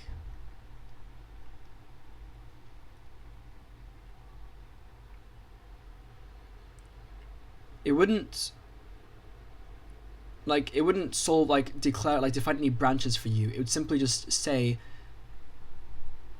it would simply just give you a binding, right? It would just give you a binding, and if there's a binding, you get this. If there's no binding, or like it doesn't match, it does this. Like, it's a true or false, but then it can also bind. It's a true or false that can also bind. I mean, that is effectively what pattern matching is anyway, right? In general.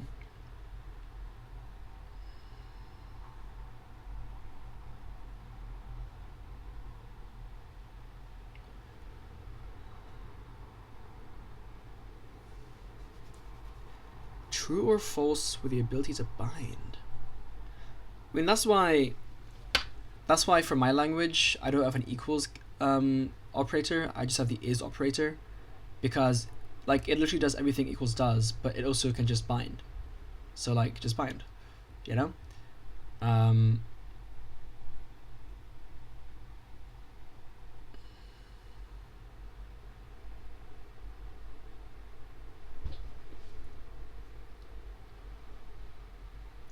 So what you're overloading is the binding.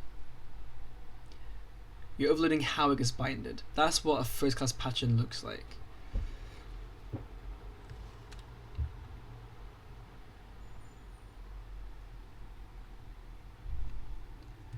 Is it first class pattern matching? I think the answer is no. Let me see if I've got this right.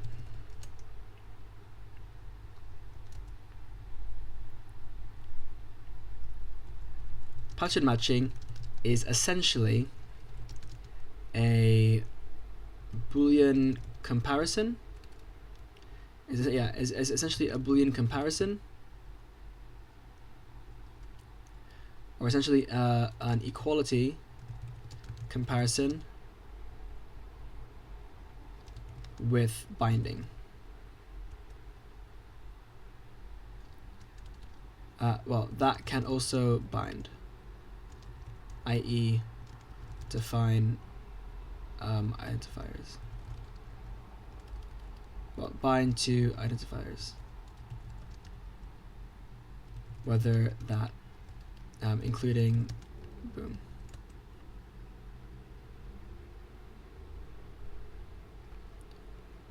Right? So for a language to have first class pattern matching, all it needs is a way to pass around definitions for how that binding occurs.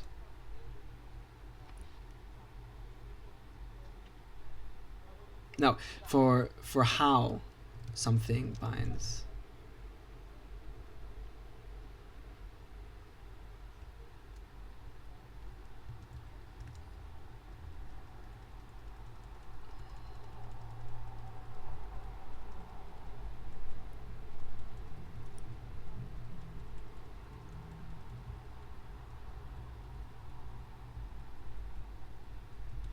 Like, how do I pass around the instruction bind if the first char is bind only bind to and only if the first char is H.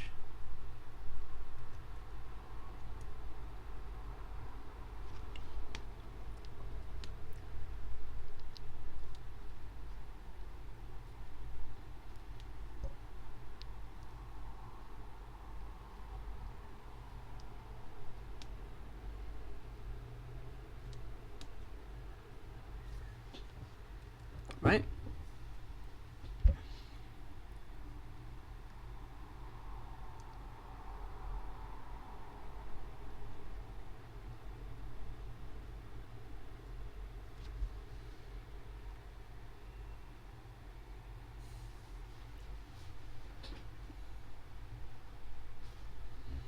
So if I input hello,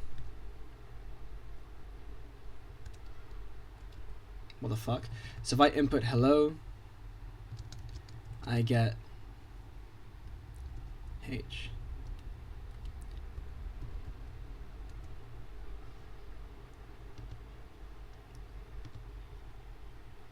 People who be desperate for attention. I don't understand how you accidentally do that.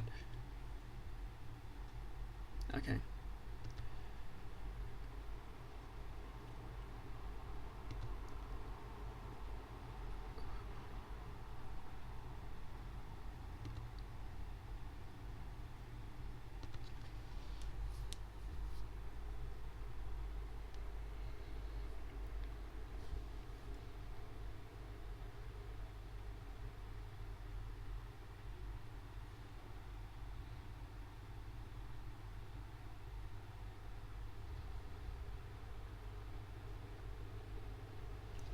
The better question, actually, is how I do this anonymously.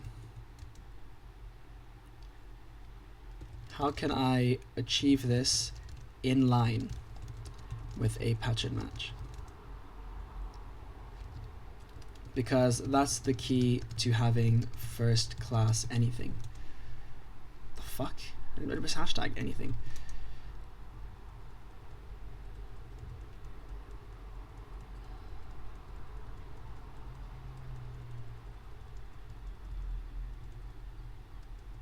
Right, like you have anonymous functions, you have anonymous variables, literals, you have anonymous types, right?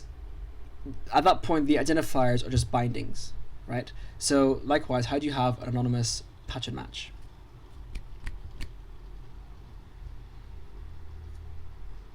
And that's it. And like if you can solve that syntactically, you have solved first class pattern matching.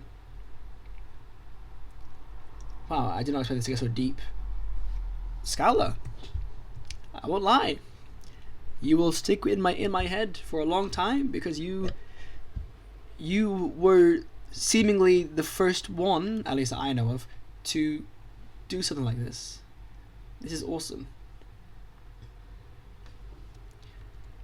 What other languages have extractor objects like Scala does? I'm assuming that, but even like in Rust with macros, like how is it defined, you know? F#. What?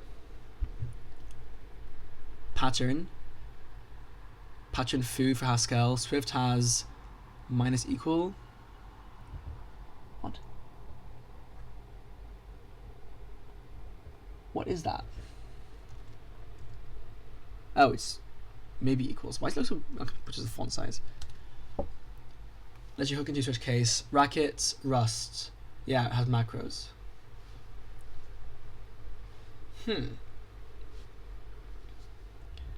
Which of these is the most robust? And then how does it work in that language? What should be like fucking Scala? I think Haskell. Yeah, I thought so. Okay, so then before you go to the type checker. Okay.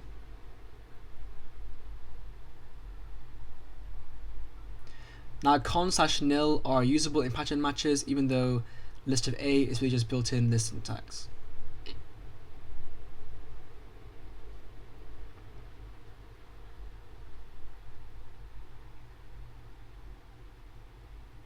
That's an alias, though.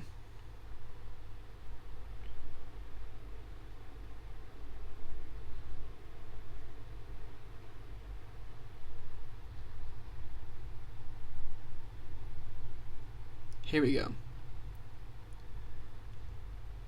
Pattern even to true.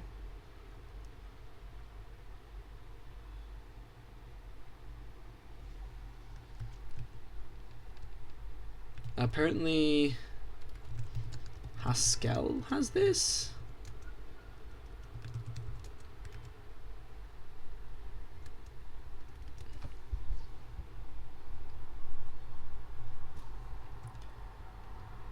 Well, with the Morphle example.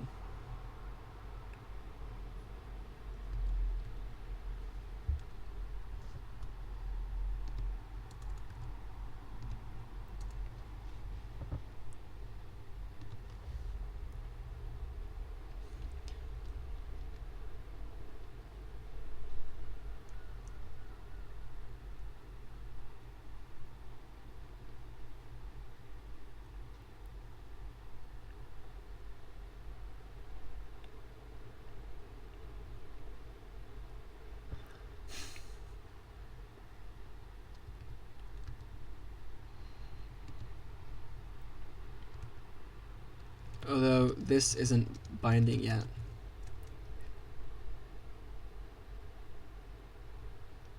I also can't make sense of the syntax.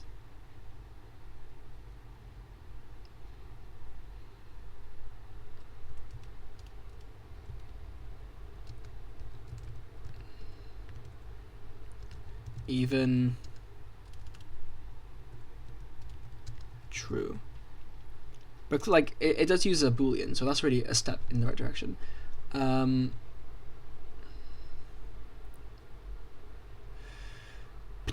What about binding? What about binding matches though? Like, how do I define a pattern that says bind to, but only if bind to, but bind. Okay, so if my input, a string, starts with the char h, then bind to it, then match and bind to it if a binding occurs. Otherwise, do not match.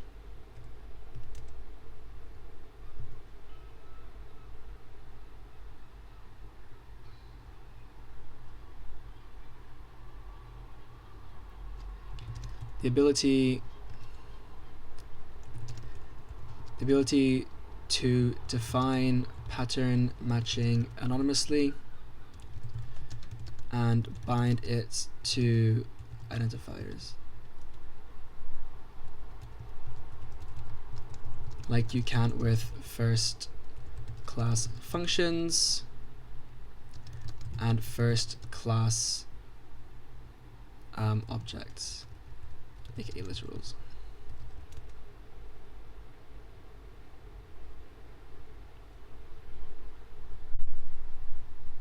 There's a joke there, but I will not say it.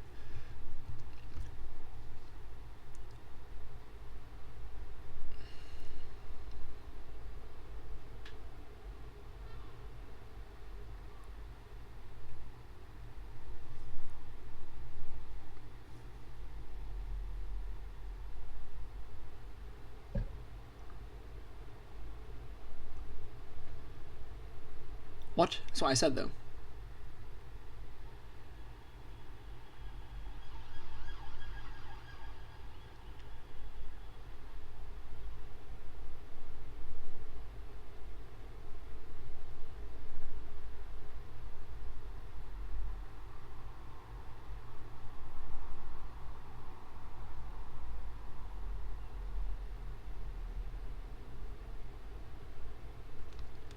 I was asking to bind to the first character, not the rest of the string.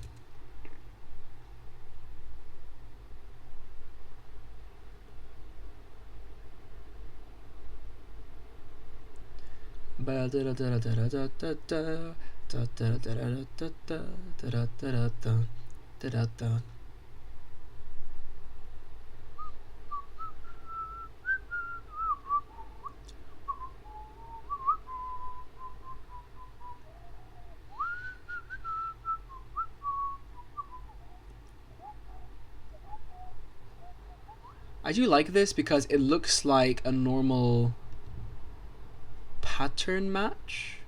You're just storing it, right?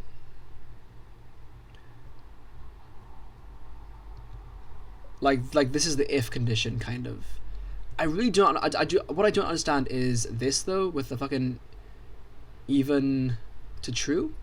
I'm guessing this is a binding, right? It's binding on even, but then what's the arrow true? IRC unapplies what you is called when you match on the object. I don't think anybody has that.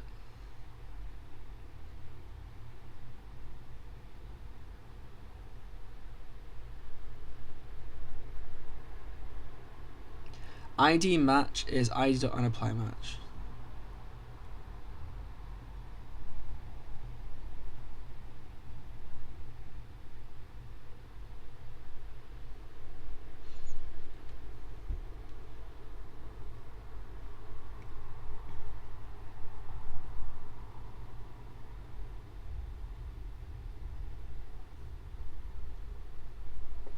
Okay, whatever. So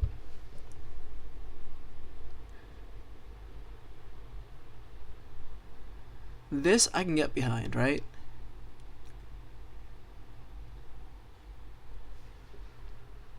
Wait, so what is...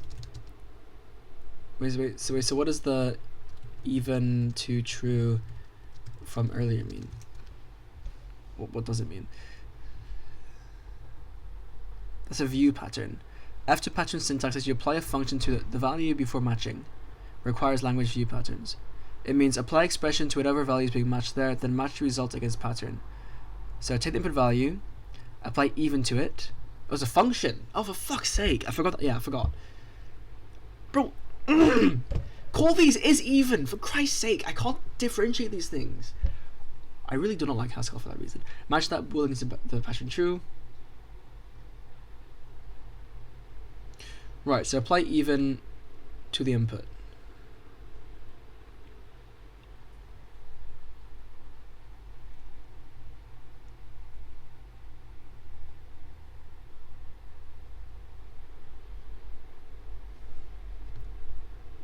God, I feel so stupid, right?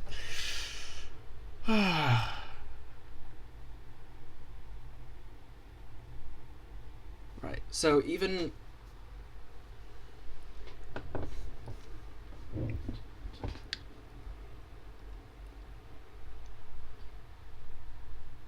So even to true.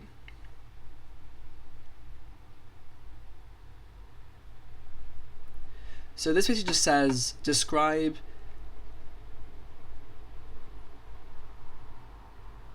not even describe underscore, right? If even underscore, it doesn't make sense though, really. It's more like x, if even x. But then like we're not binding to x. Like we're just like we don't really care about x. We're just saying like whatever it is here, is it even, right? And that's where you get this from.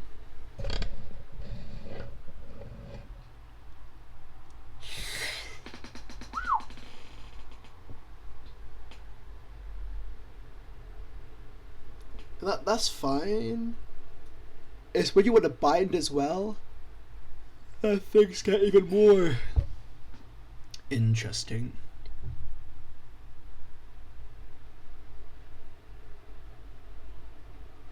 So if you want to bind, you strip the prefix h. What does your prefix do? God, I can't with these things I don't understand. Strip prefix h with hello gives you just hello. Okay.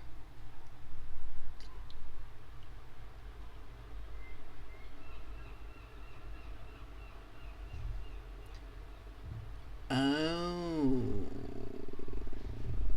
no.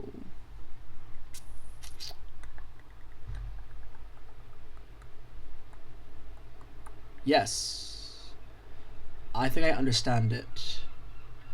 So with this one, it calls is even and matches it against this. Like you know how case. No, it's not like case at all actually. But you know how it's almost like if we had an is keyword, but like this was implicit. Oh my days, this is really fucking my brain. So even, it calls even on our anonymous thing, value, whatever, and then it checks and then it matches against it. So in this case it's matching against if it's true or not, right? Here as well, it's matching this on just rest.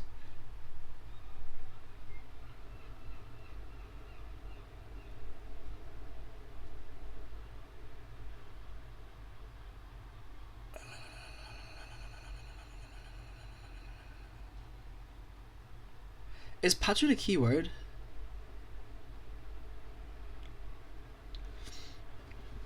Hold on.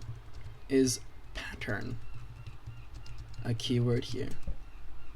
It must be. I should have asked you to just like break down the grammar because I didn't understand any of that to begin with. So pattern. So we're declaring a pattern called starts with which has an argument C, which you can bind to. And you can bind to it if, well, just these really. Or like this is it.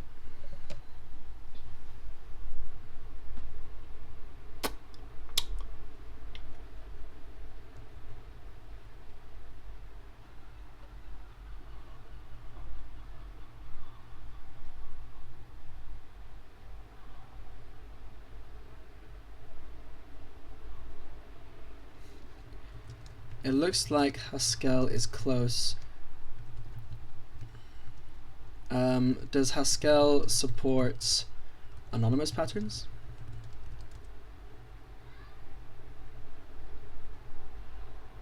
I mean, it wouldn't be too hard to define, right? I mean, to get it working.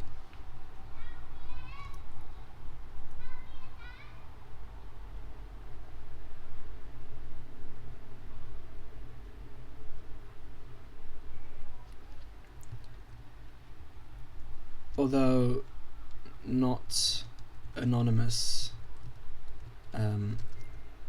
pattern synonyms.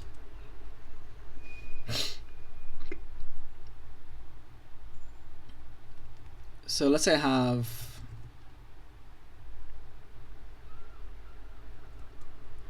say I have a pattern called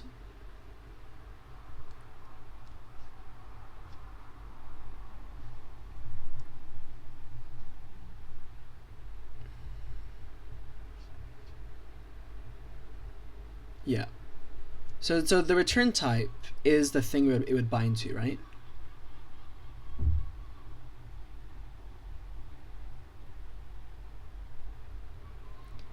And the type has to be the same as the input, doesn't it?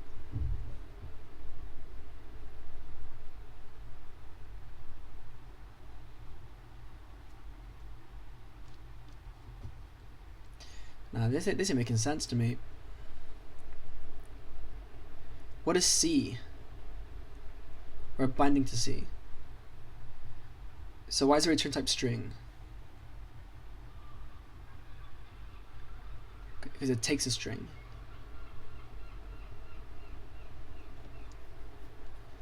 Yeah, so like really you want the string to be somewhere else, but okay, so let's just go along with this. So we got a pattern.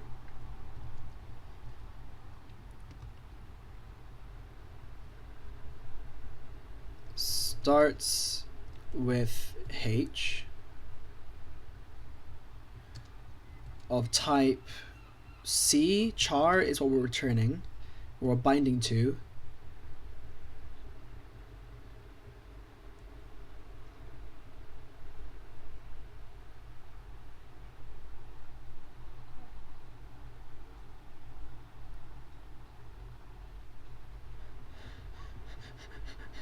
Yes, string.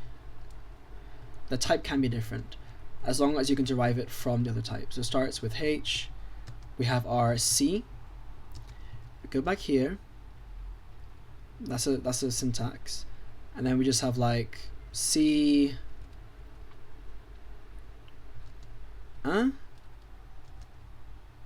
Right? Sorry, I fucked up the syntax here. It's like this. C onto rest.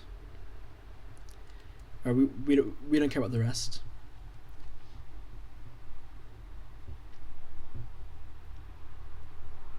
Or just H, right?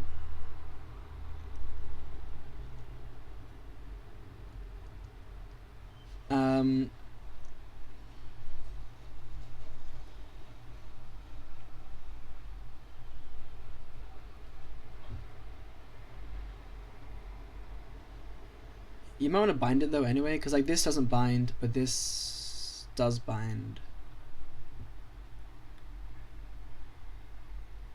Yeah.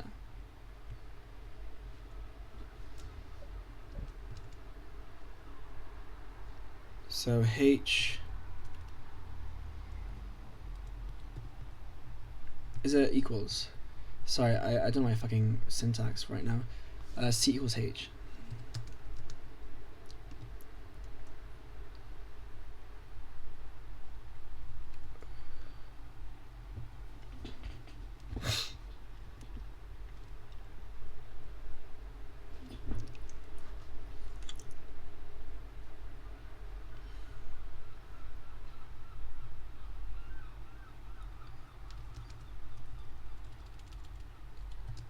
So pattern is a keyword. Starts with H is the pattern identifier. C is a binding argument, is an argument for binding against.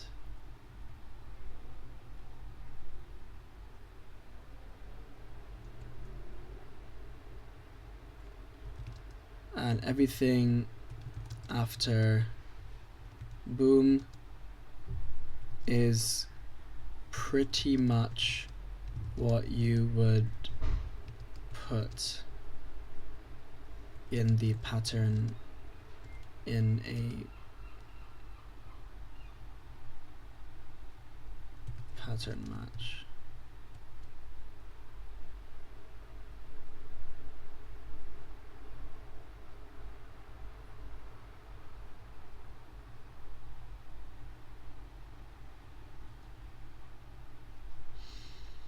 So I have slash case.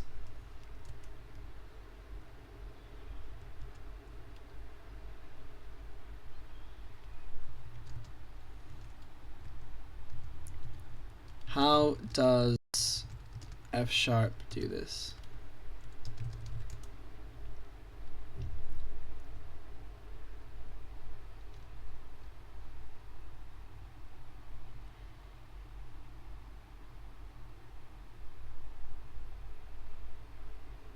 What? Well, why does F# just look like ML?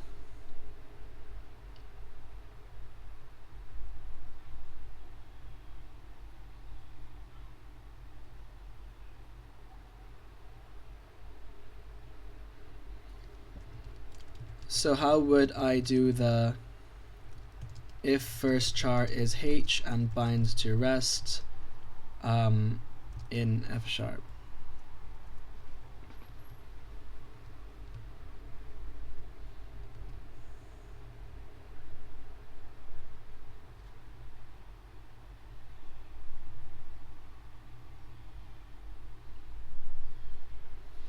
So it does use some.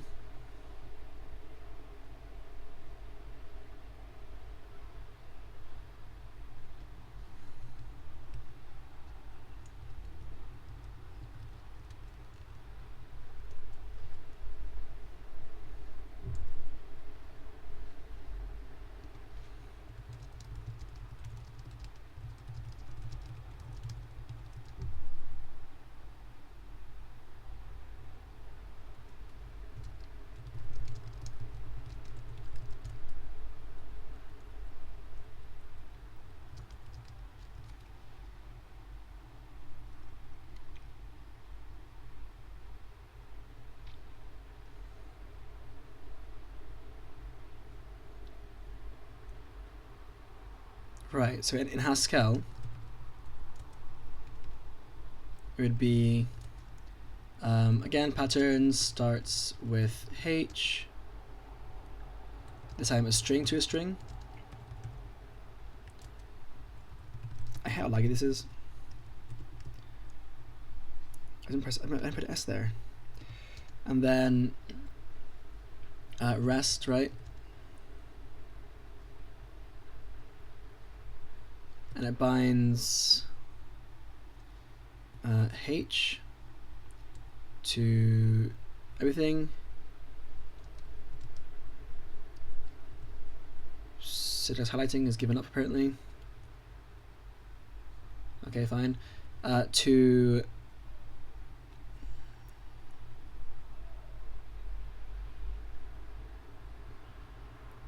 no.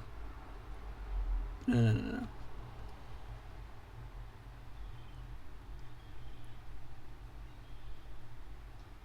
Like you want a function that says starts with and gets the rest, right?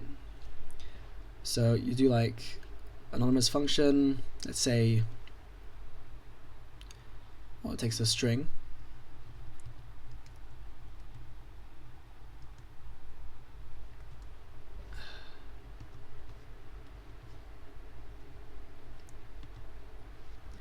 And then if len of string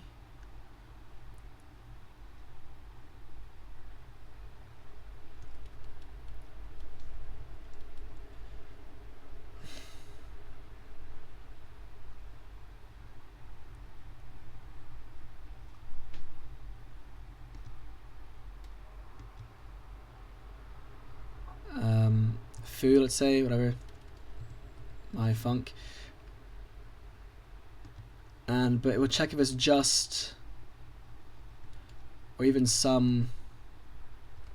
What is sum in Haskell? Just. No, yeah, it is just. Right? Yeah, just. Just rest.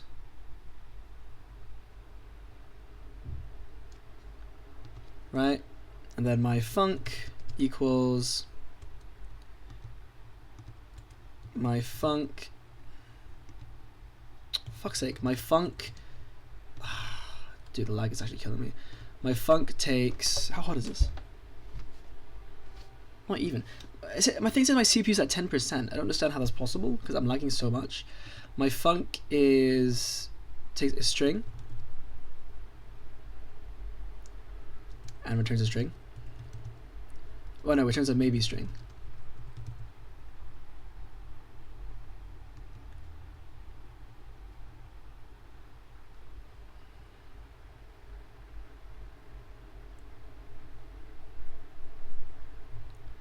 So I check if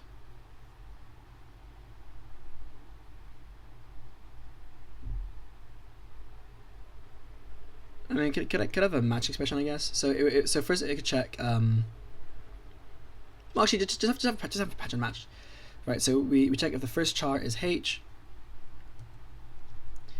then it returns just rest, right?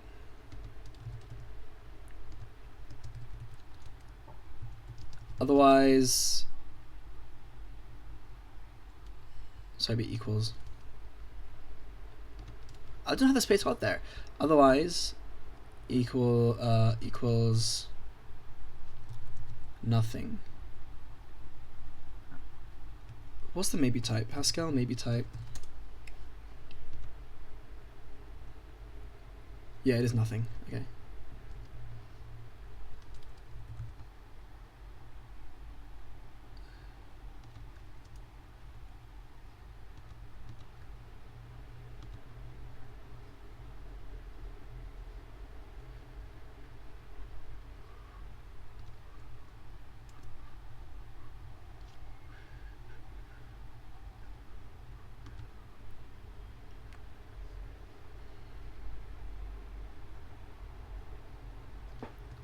You can do the my func inline, obviously, but I am being lazy.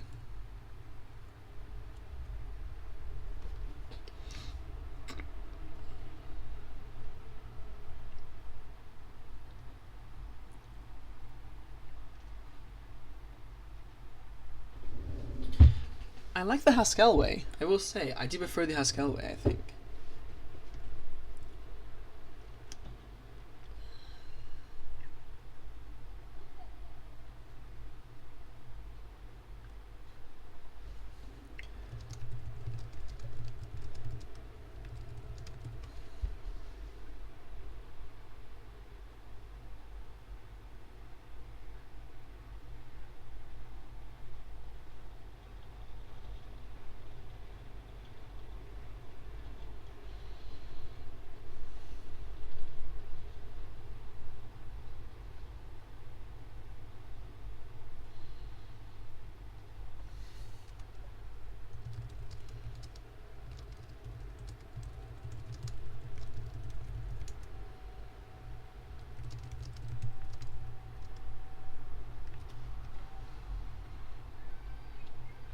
This is just so weird to me.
Question.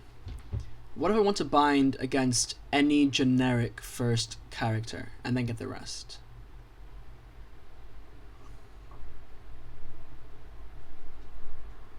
Two arguments.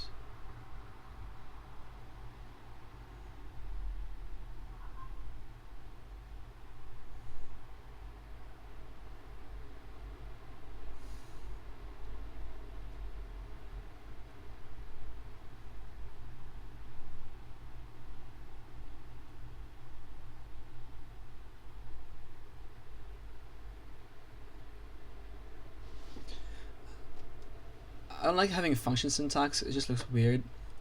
Also, you wouldn't do this either.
Right.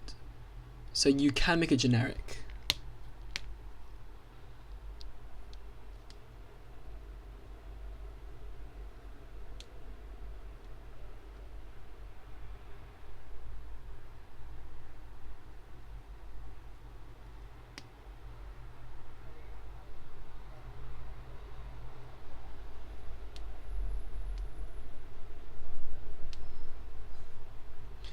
Dude, I've been so confused today. Just back and forth. What the fuck are people saying, dude? Just give it a second.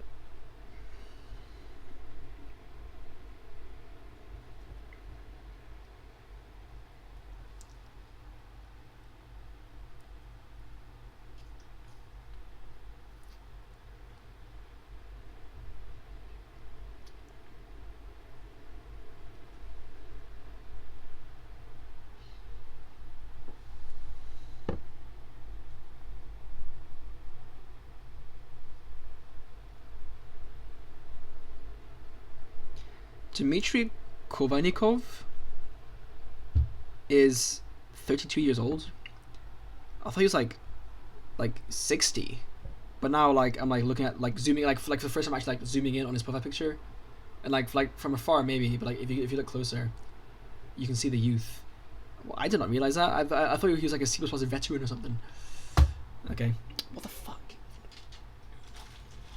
Blinds. Match else miss.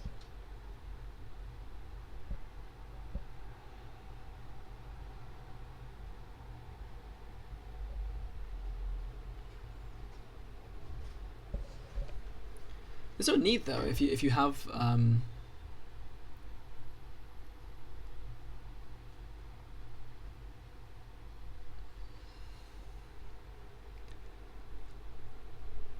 it is redundant though.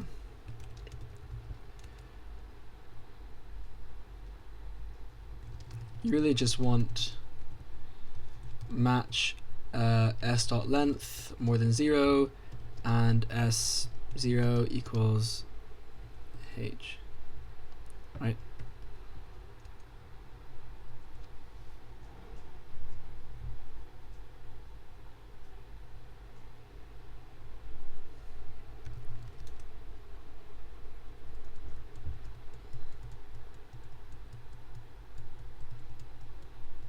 And it can't be a function.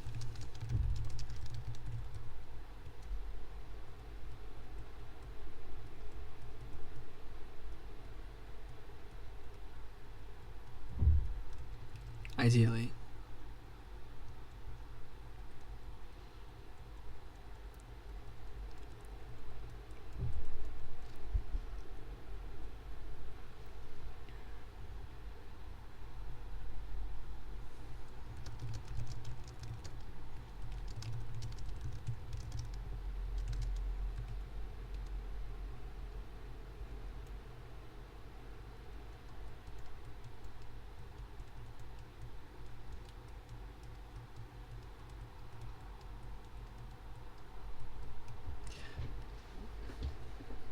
Well, I guess 5 is an argument, actually.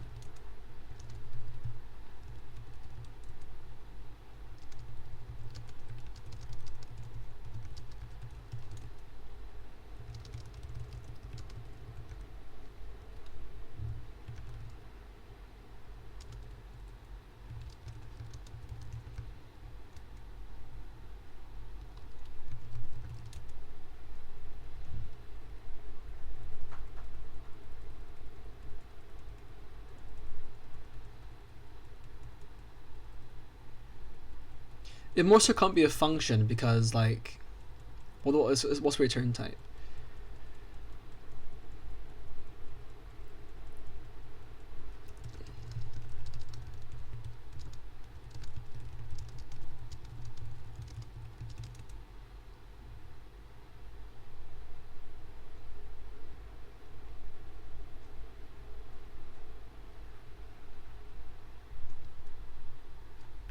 And that return type is the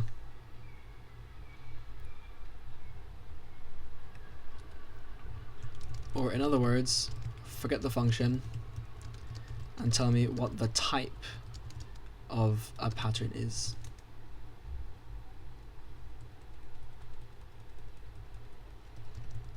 Because with first class patterns, of course functions can return patterns too. Yeah. So really just a question of what is the type of a pattern? So fuck, why are all my things only flowing off now? Like all my blue tag is just deciding to fail in like the last 2 days. Tragedy. I'll be moving out soon, in like 5 days. Into my nan's house. I mean my aunt, not me nan. So R.I.P. my stuff. I don't even know where I'm gonna put it. I'm gonna need to put them into boxes really. Like I have so many books, so I don't know how I'm gonna move them. I guess I can fill my suitcase with stuff as well. Yeah, so it's not gonna be easy. With first class patterns, of course, functions can return patterns too, right? So.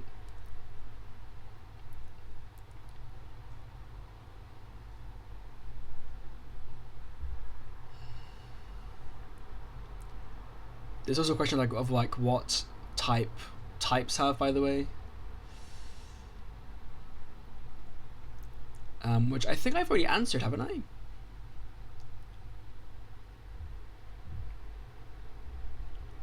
Maybe. So you could have something like a pattern. Its arguments would be the things it can bind to. Its return value, well, it has Haskell.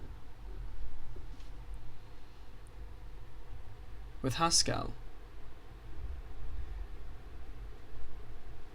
I don't think you can have multiple bindings here, but you can definitely have multiple bindings in Haskell, right? So in Haskell, it would look like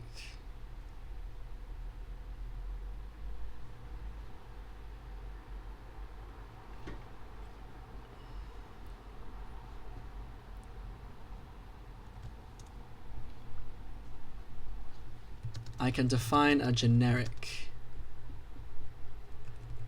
pattern, generic version of this in Haskell, a more generic,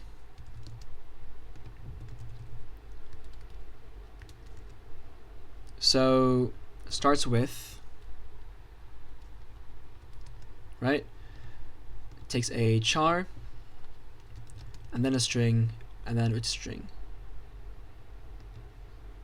because like it does return a string, so it'd be a C. My func would be passed C. Would it though? I guess it's implicit, right? So no need. So then function would just be C. Otherwise, just 2 empty arguments, nothing.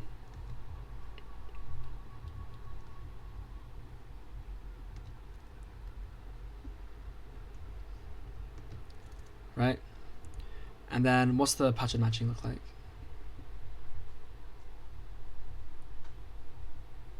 Like in use, I mean.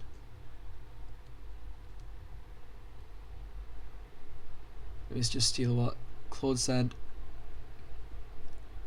This one.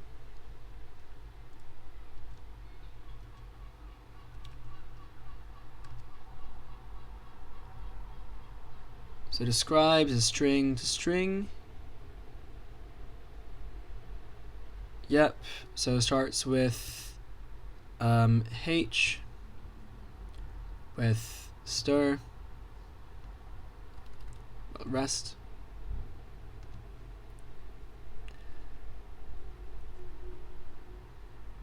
It's occurred to me that this is kind of pointless because you can just check that yourself, right? But yeah, I mean that's literally all it is. But whatever. It's an example, okay? So yeah.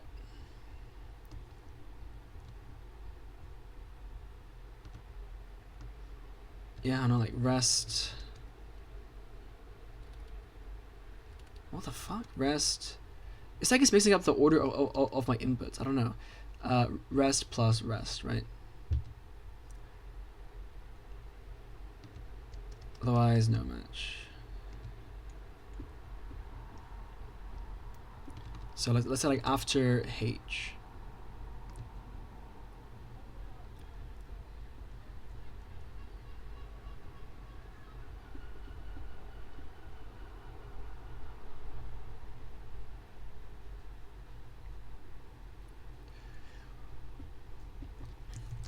Not the most motivating example,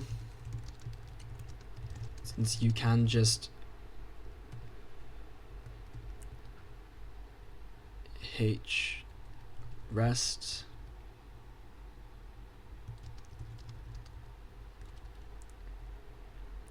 But it definitely works.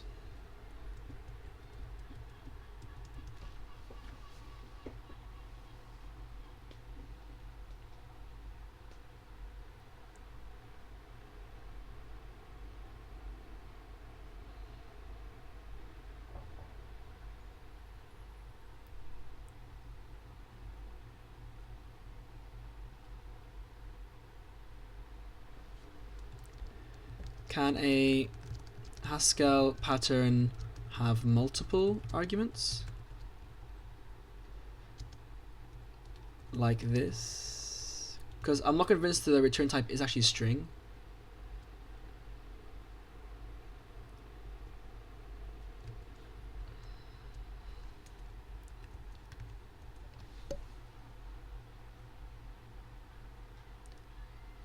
Please don't be wrong.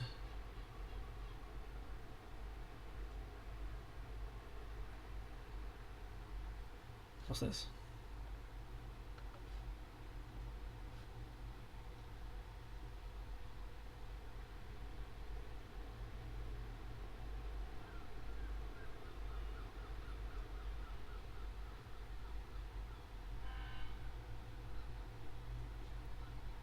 What? Oi.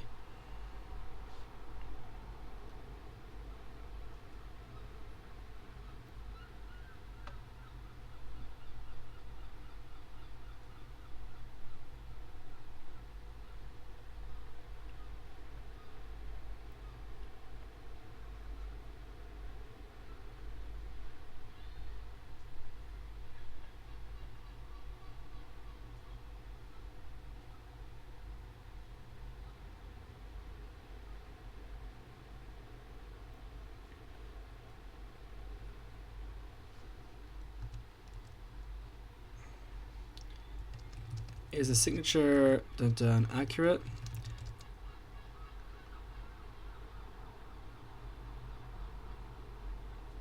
Well, yeah, because it was just a string, isn't it? No, yeah, that makes sense.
I mean, can you make this just bind to anything? Like, can you make X bind to anything?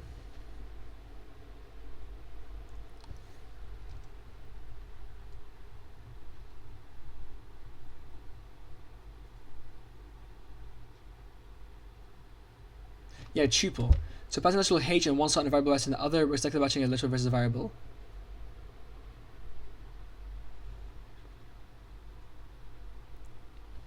So what would I need to change to allow binding to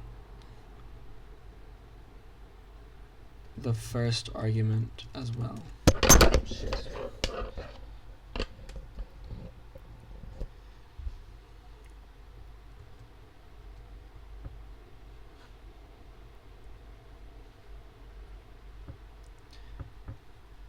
My Discord's been in Spanish for ages. It really hasn't even like necessarily improved my Spanish though. Like at this point, it's just kind of just there, and I kind of just tuned it out. The issue is like I'm too accustomed to Discord navigation that like the Spanish just doesn't get in my way. Like I barely need to read it. Like all it really has done so far is like mix me up for deleting and reporting a message. I'm getting better at that now, but like the flag's also there. I'm just blind for no reason. Good news, nothing needs to change. The pattern synonym already supports both. But this is a string.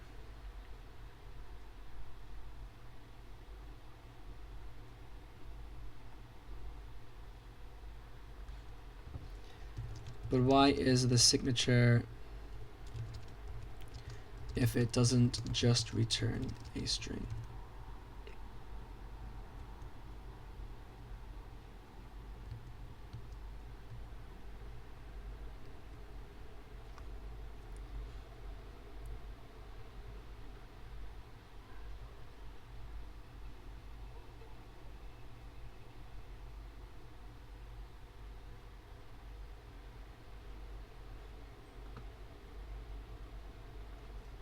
But it can match on both arguments. No? That's why we return the tuple?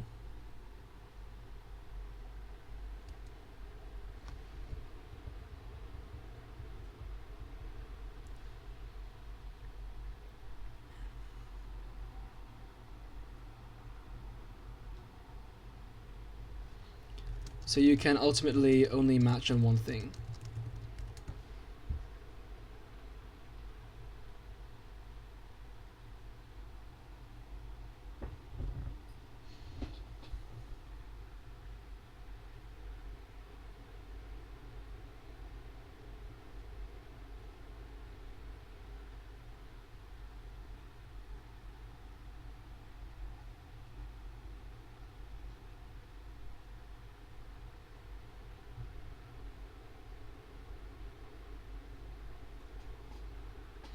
Why is it return type string then?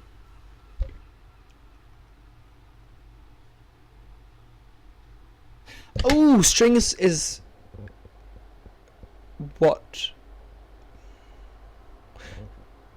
String is what we're matching against. I literally knew that as well. I just forgot. So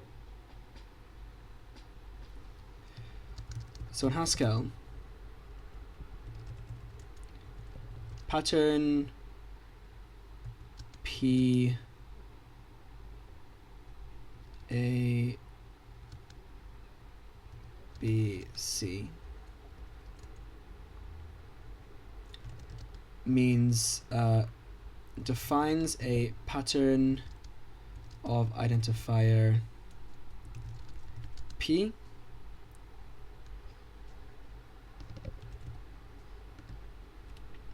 that matches against C and takes and can bind against A and B. So it's slightly confusing that C's at the end.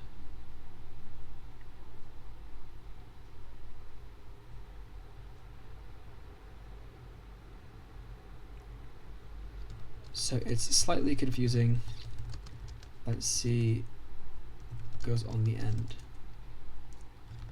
because really C is the initial input. But there's not really a way to express that in Haskell. So that with this syntax, since Haskell is reusing function type syntax that expects the return type on the end. Pattern matching is the opposite.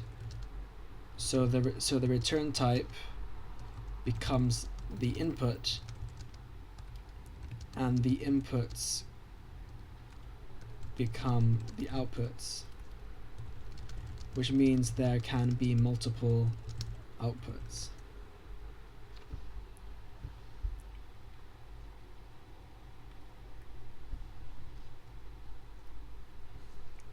So alternatively,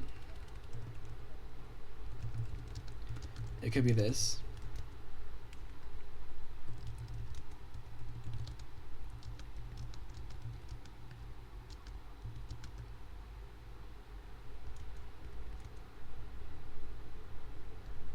In theory, not literally. And in a different language, it could look, the type of a pattern could look like, so you declare a pattern which binds, which matches against a string, so T,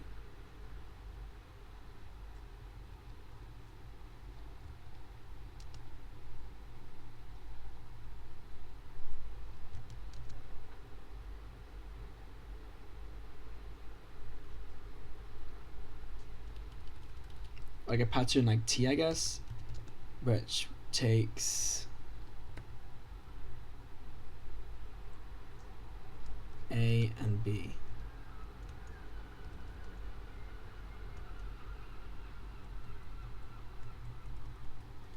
In contrast to a function type like func AB to T.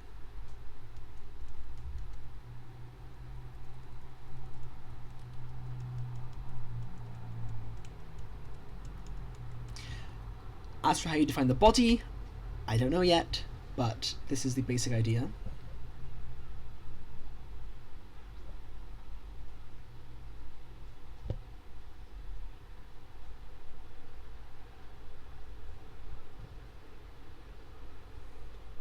So let me try and rewrite this, right?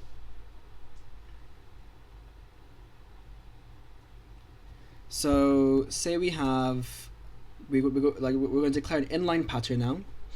An inline pattern using the syntax I just had below. So the pattern will be this. It's going to be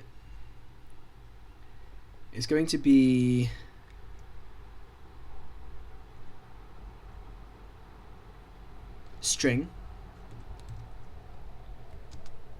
That's return type, and then that's why I use the the type thing here, because it's unnamed, so it's like pattern of this type, whatever. And then arguments are char C or C char. I'm using hashtag, bro. So char and rest string, and then you would say, the thing is, in Haskell, this is also redundant. Really, you just want this. Like, this is the crux,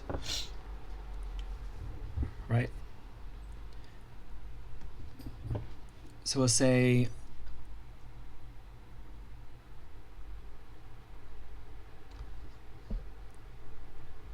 c.length is more than 0. No.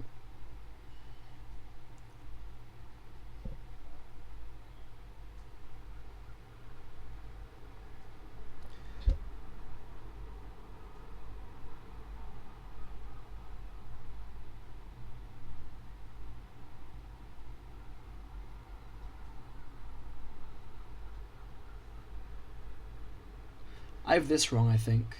I have this very wrong.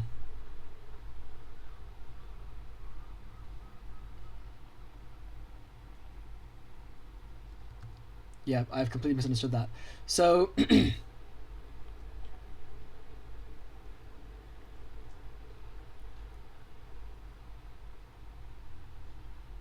does uncons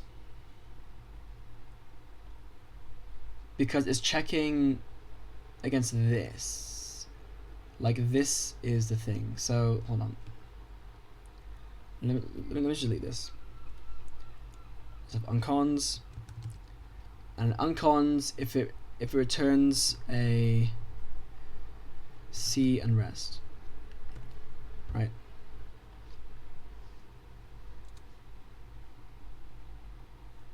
What the fuck?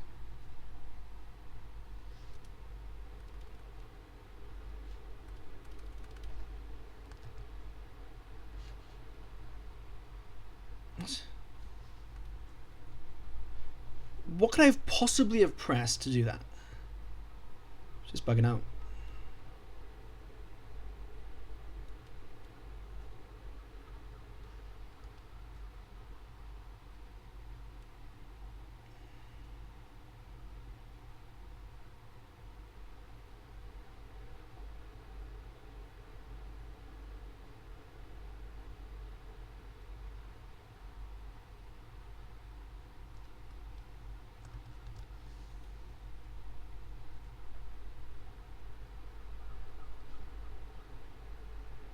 Yeah, saved. Okay, right. So,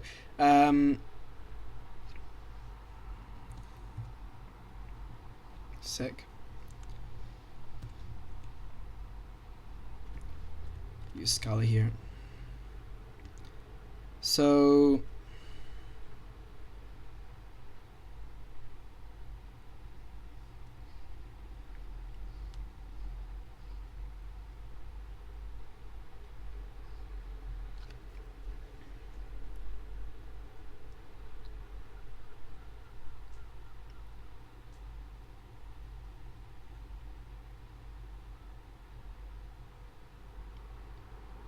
yeah, sorry. So let me look at the Haskell actually. So for the Haskell, all we care is if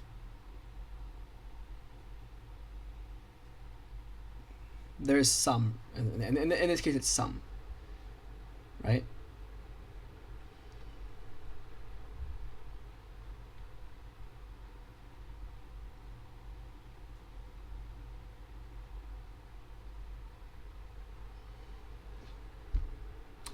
I guess ultimately you do get a function returning some, but like the even function, for instance, that matches if it's even, right? That one isn't some, which is a boolean, true or false, and we're matching if it's true or false, right? Like that's what we did. We said if even returns true.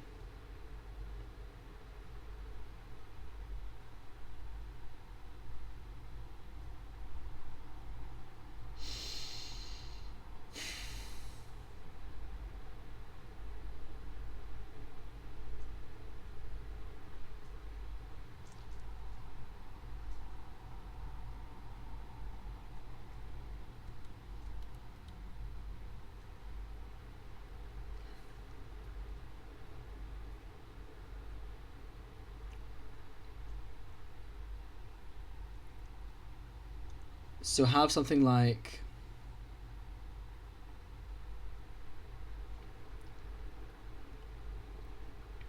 if well, yeah, just yeah, so just have a boolean basically. That's fine. So the boolean would be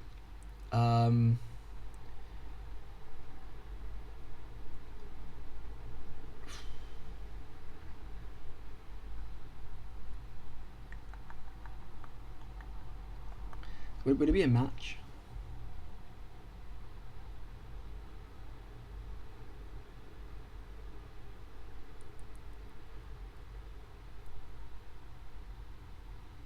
Yeah.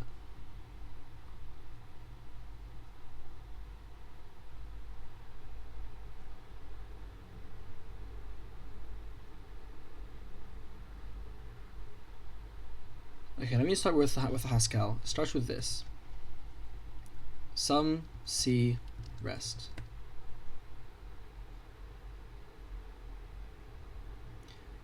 That's how it knows what to bind to. So that's the first thing.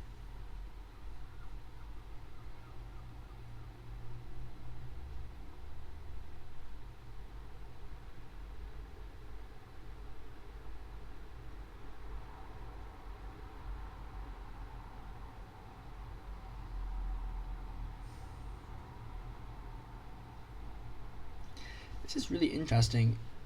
Have I done this the wrong way around as well? Should this be reversed again?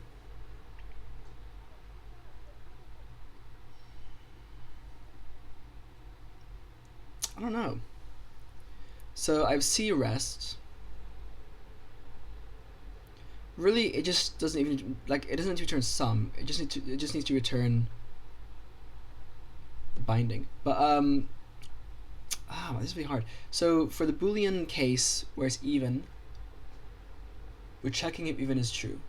Here we're checking if our output is sum. So this is where we got our Boolean from. But it's also simple because the compiler needs to know that, okay, this output is why we are binding to C and rest, right?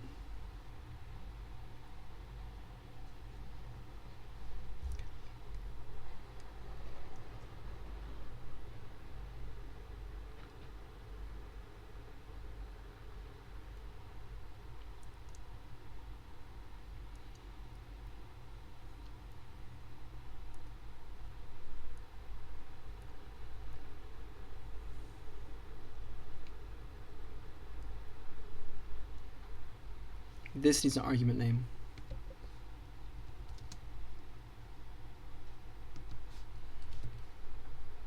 So this has to be like this then.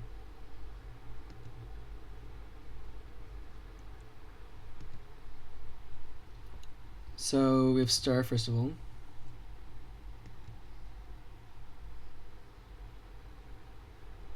You know how you have return as a keyword? You could have input as a keyword as well. Let's just call it input for now here. What's the opposite of return? Receive. So we'll say input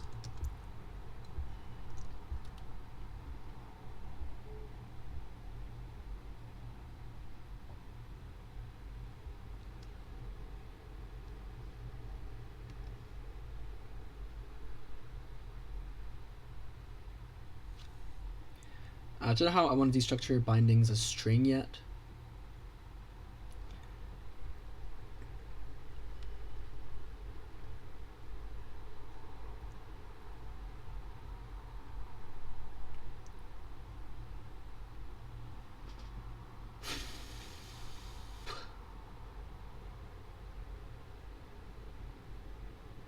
What's a Scala example?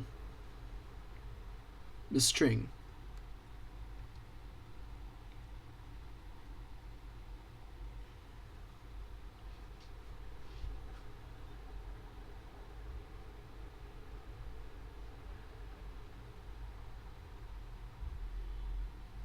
Look,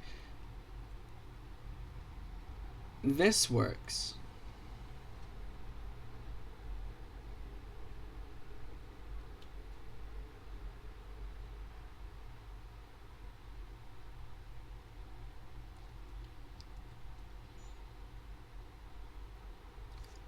Because, assuming that this is like an array, this works because it returns something like true or false with an actual thing. But that's not what I want though. I want something that's more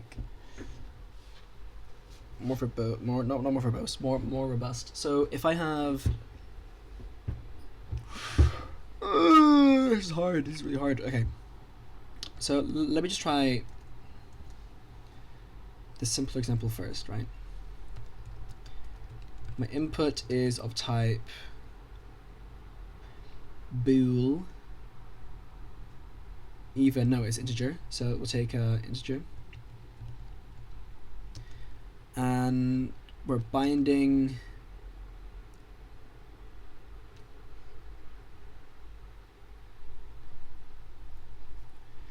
To be fair, you can reverse this anyway. I don't really see why you can't do that. But anyway, so pattern.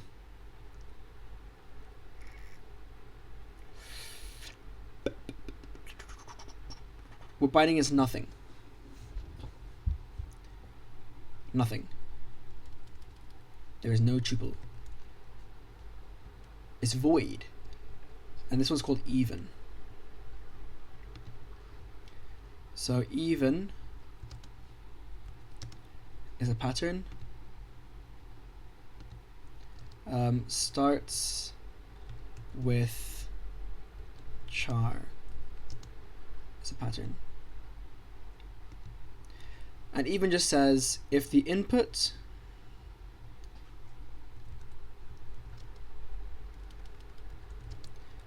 modulo 2 is 0. It's even, right?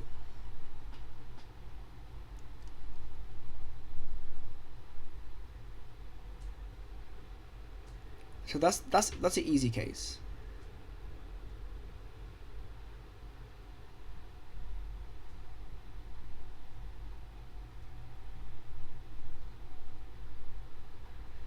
Here we need some way to bind to these values though. Like here there's no binding obviously. 0 is just a thing.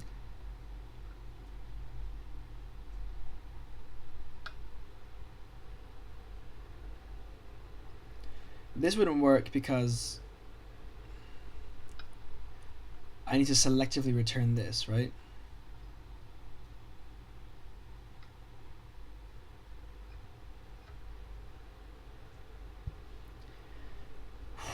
How does the compiler know where it goes? If I return it explicitly here, then that's fine.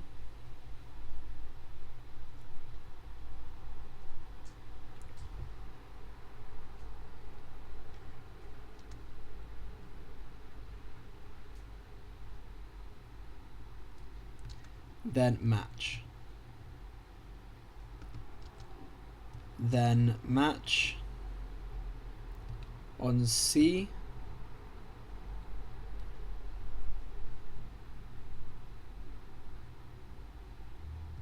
Rest.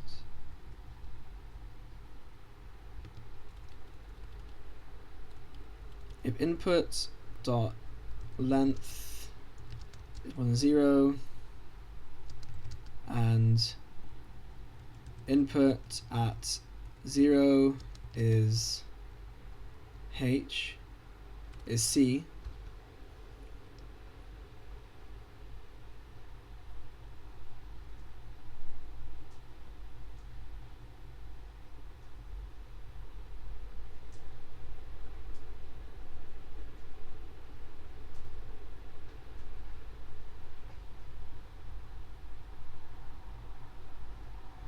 can you match against rest in this case?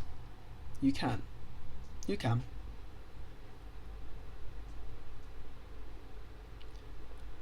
Otherwise this is unbindable, which doesn't work.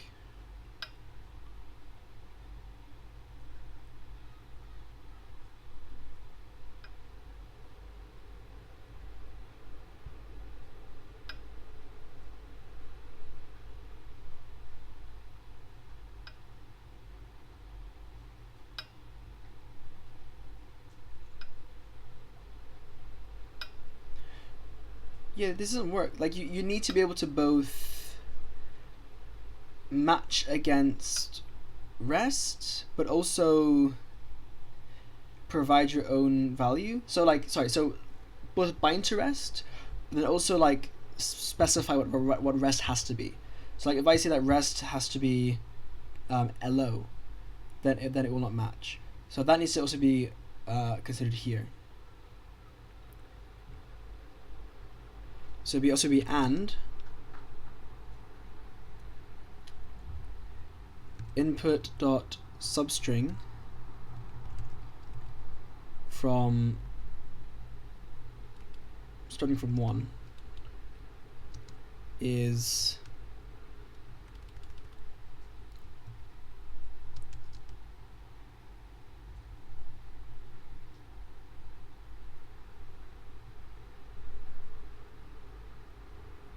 rest.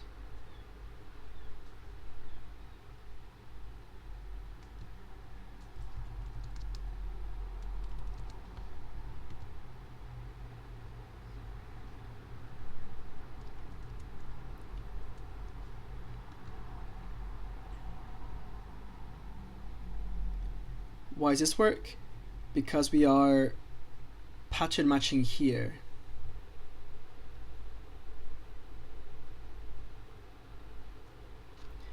And because we're pattern matching here,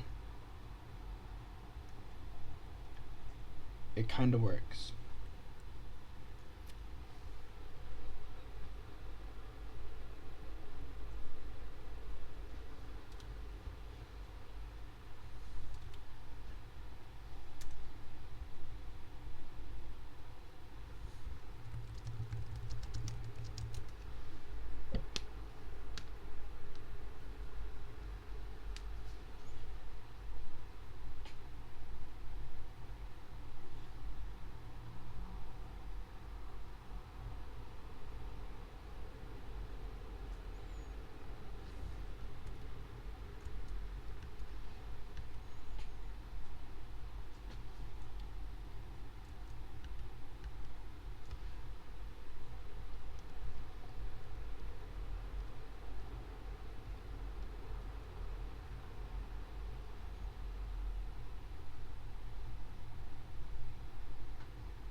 So, and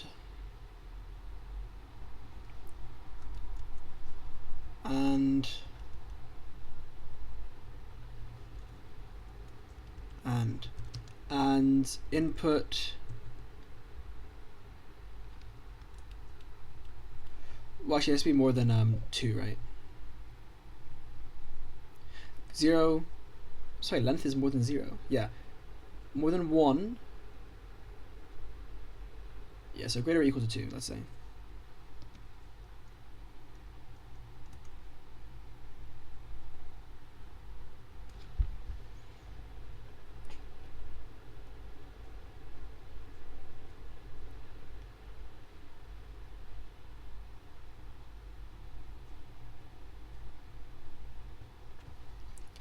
There is a huge benefit to having an is operator here,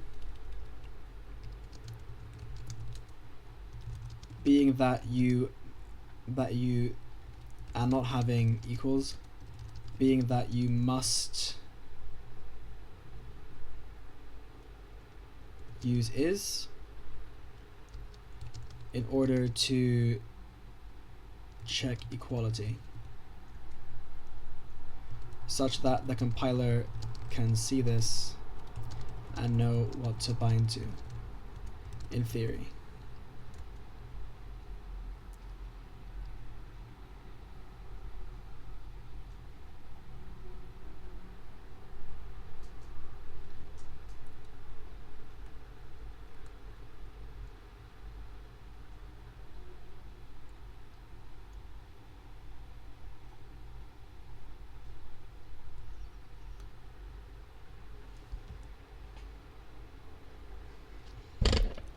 But really, it's just a function that returns a boolean alongside, well, yeah, I guess I already said that, didn't I? That a pattern match returns a boolean but with some bindings.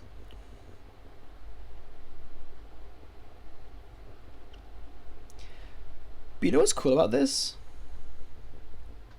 You can reuse this. You no longer need like an is even function. Also, it's worth pointing out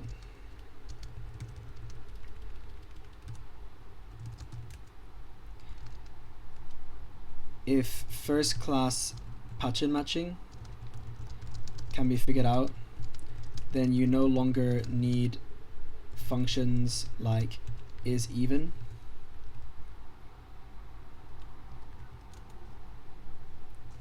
You can just do x is even.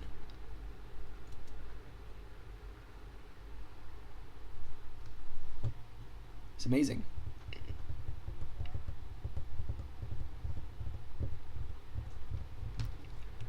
Which begs another question. Can this just be done with types?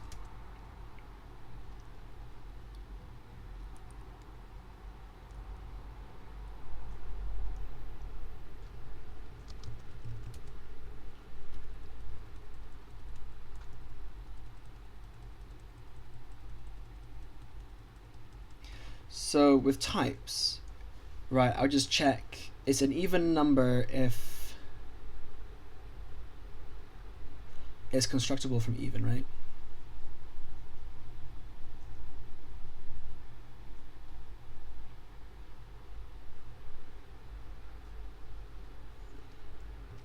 Have an even type and check if the input is constructible from it.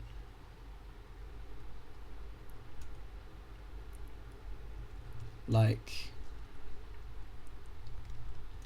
so you have a type,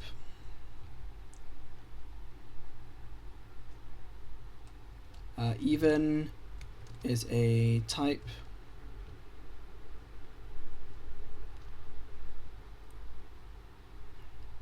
that has an integer and then require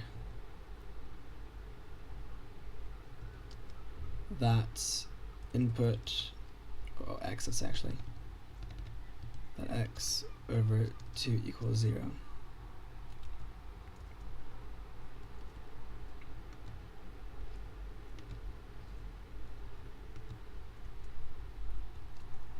And then you just have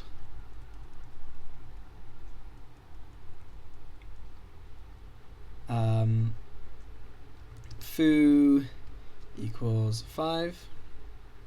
Actually, not even. Just enter like 5, 6 is even.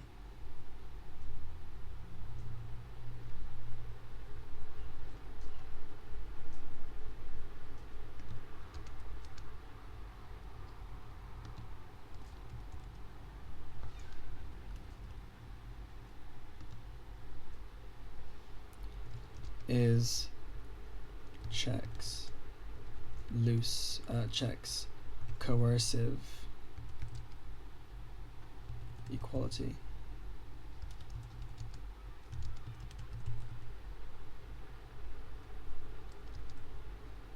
I.e. is even 6 valid.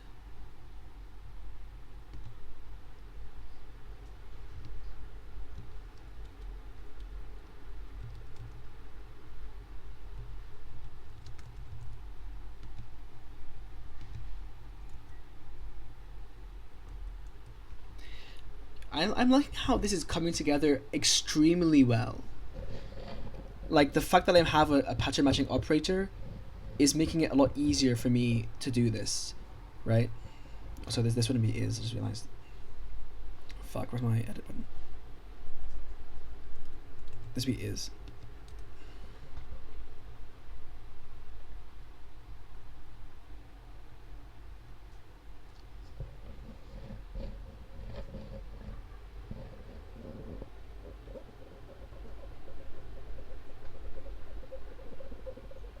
But how to bind? Still.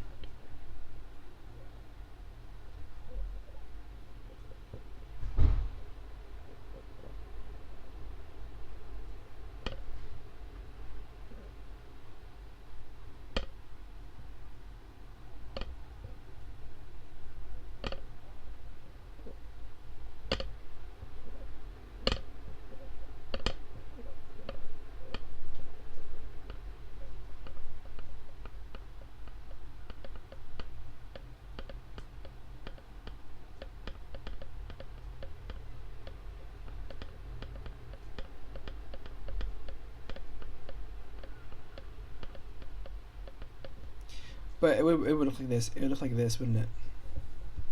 Is even something.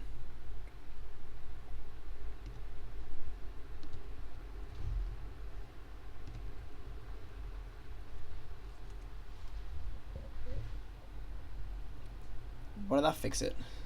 The fuck? Why is Lua letting me down here?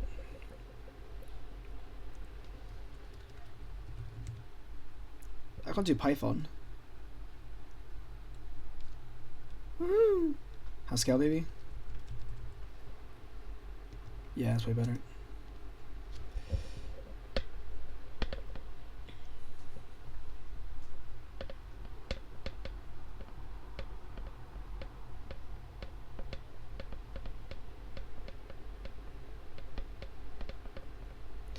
So then with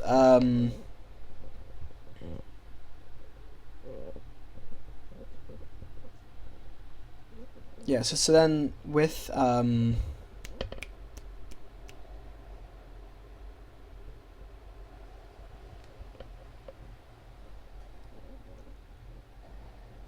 the other stuff,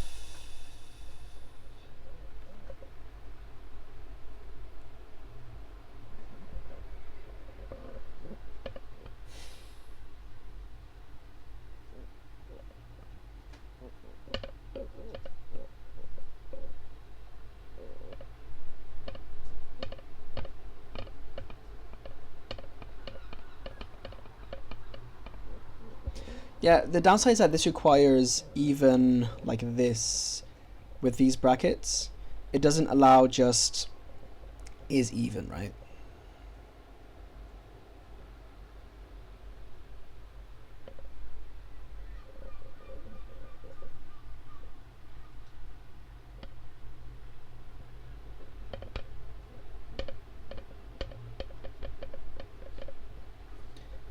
Downside is that you have to do foo is even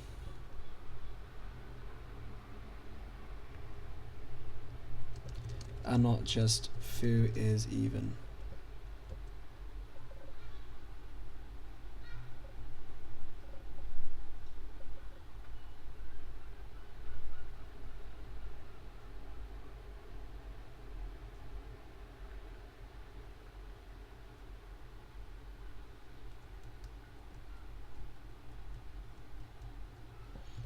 So maybe first class pattern matching still has a place.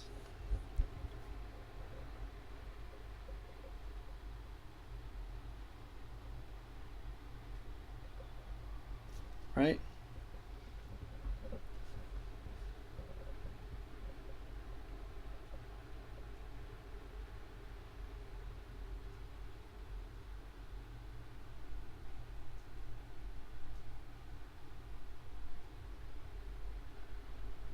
Do you have to?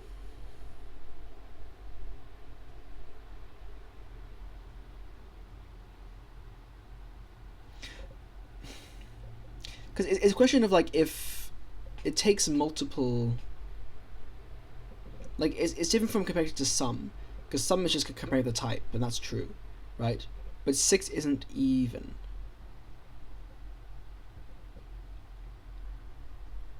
Even is a type in this case.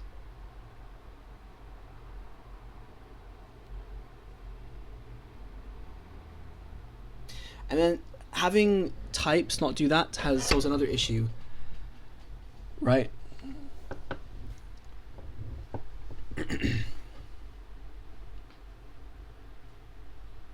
Because if even doesn't, no, sorry, if types don't handle this kind of thing,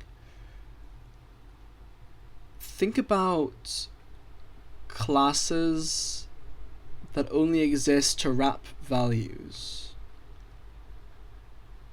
And that's it. And I do mean like an enum, like some x or none. That's not what I mean, because that's more than just wrapping. That's like wrapping, like properly wrapping. I mean more like a tag, right? Like if I want to make if I want to check. What's an example, man? Like, let's say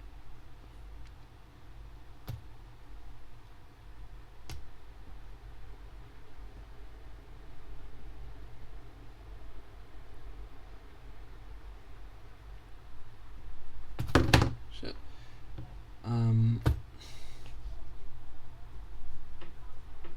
Is there a good example here? Like age comes to mind, like an age variable that wraps an integer, and I don't know. But like you don't want it to actually wrap it. You just want it to be a tag, right? So like foo is an age of type age, but you can still use it like a normal variable. Basically, is what I'm saying. Like you can't add to sum 5 Like you can't do sum 5 close bracket plus 3, right? Like that's just not, like that doesn't make sense, because 3 has to be sum 3 at least, and then plus would have to map it probably, right? And then you can define that. But I'm talking about like if I have a type just that's literally just age, right? And you know I can add age to anything I want, but age just has its own restrictions, let's say.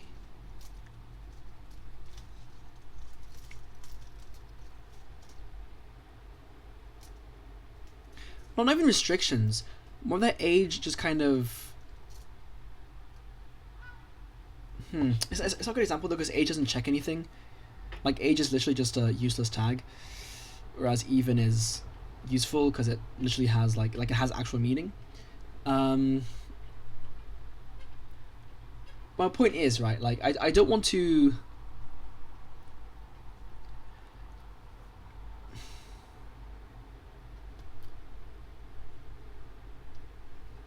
Like this is useful because it allows me to have the even type, right? So then in my type parameters for my function arguments, for instance, I can say this only accepts even values, right? Or another example, not 0, right? Like let's say I have a dividing function and one of my parameters is non-zero integer or non-zero real, right? Then I can check, okay, is foo is a non-zero real, right? That's important.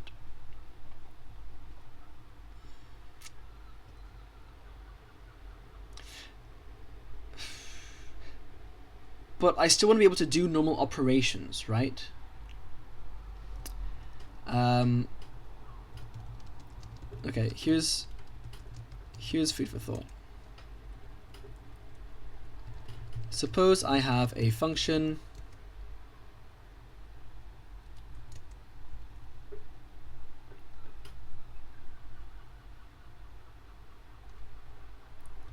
do Rust here. So function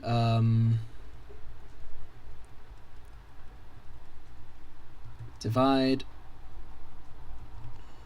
right? Where I have my numerator of type whatever, just a real number, and denominator of type non-zero real, and returns a real number. Okay? And then it just returns numerator over denominator. So I'll call this safe div divide.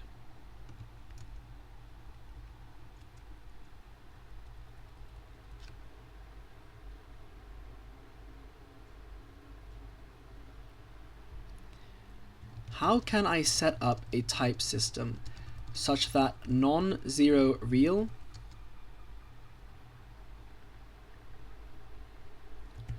doesn't wrap my type, doesn't wrap my variable, but rather just impose a restriction on it? So, right?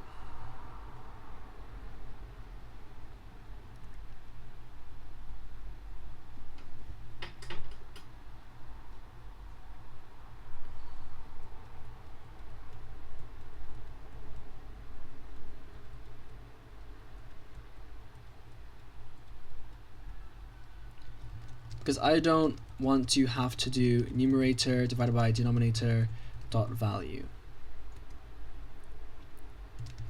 I just want to be able to impose that denominator, yeah, right?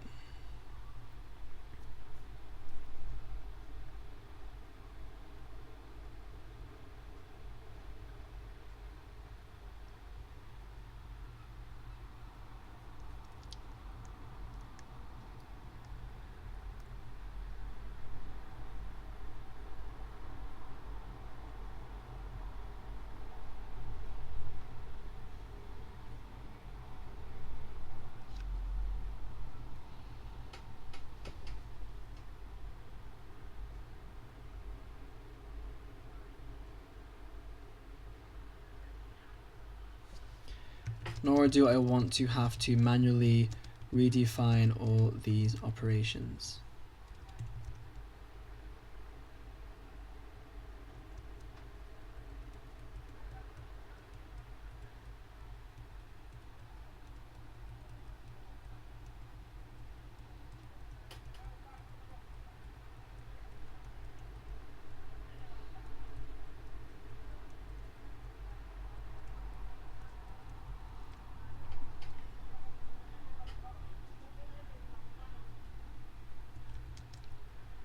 You may say that non-zero real, that denominator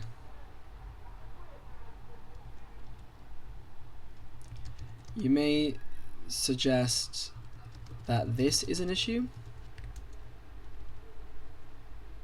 So plus again, so let a non-zero real equals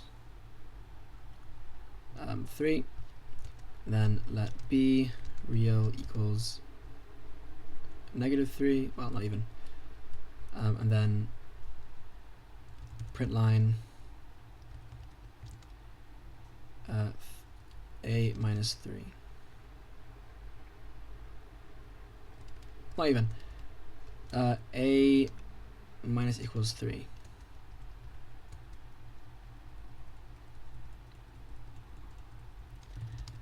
But the compiler can simply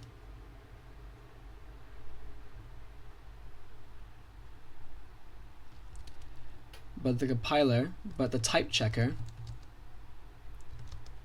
can deduce if this can cause if this is a type error, because a minus equals 1 should be fine. Otherwise, it's just annoying.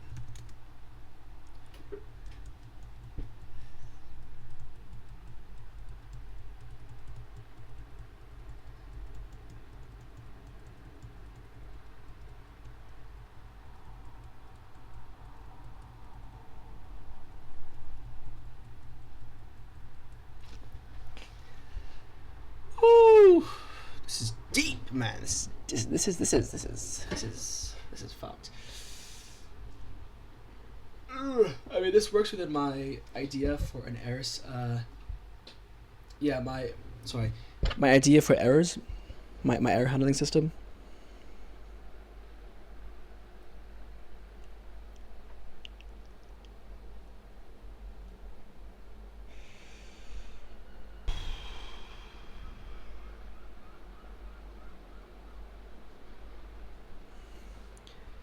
So, denominator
There is a way. There is a way. Which is to allow the definition of a type that has 0 arguments. It only has a type argument, and the type argument are the things it derives from. So it has all the operations and all the things that thing derives from, but then it directly wraps it with its own restriction. So here's one possible solution. So Haskell, right? That's what I used. So it would be, you have even, which is a type, with integer.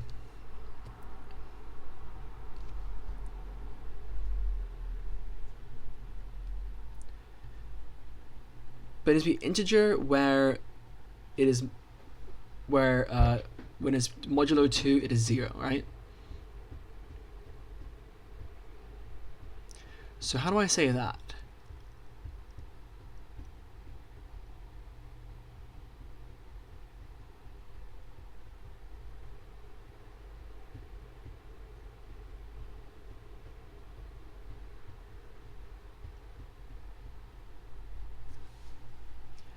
I guess here, right? So I'll have x as an integer.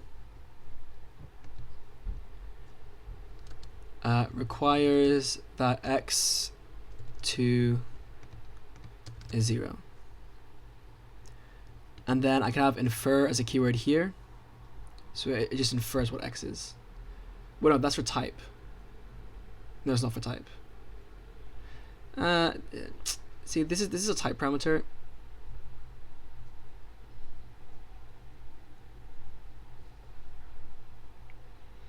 Okay, no, this doesn't work because this is a type parameter.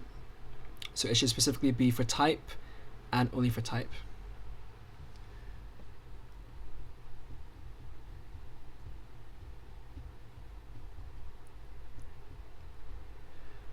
Actually, it's not true. It's sorry. So the way I have it is that actually isn't true. It isn't just for types, but it should be able to infer what x is, so that you don't have to name it.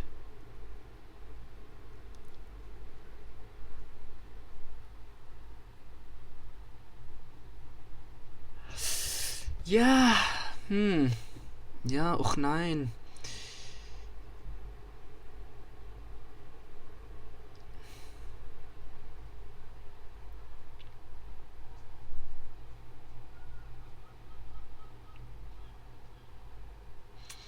Here's the thing. I don't want to use a different keyword than type, because it is a type. It very much is a type. It just inherits everything from integer. You know?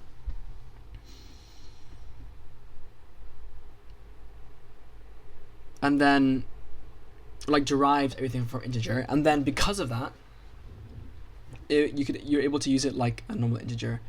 It just imposes an additional restriction.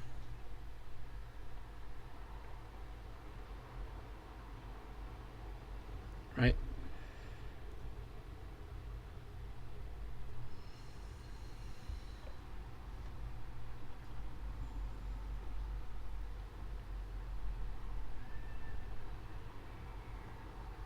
Or just like how like where.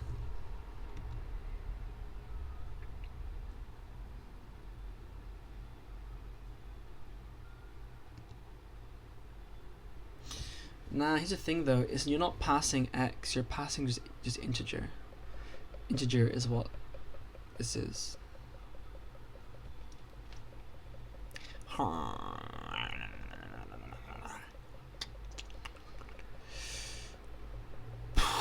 Okay, fucking hell, right. Let a non-zero real equal 3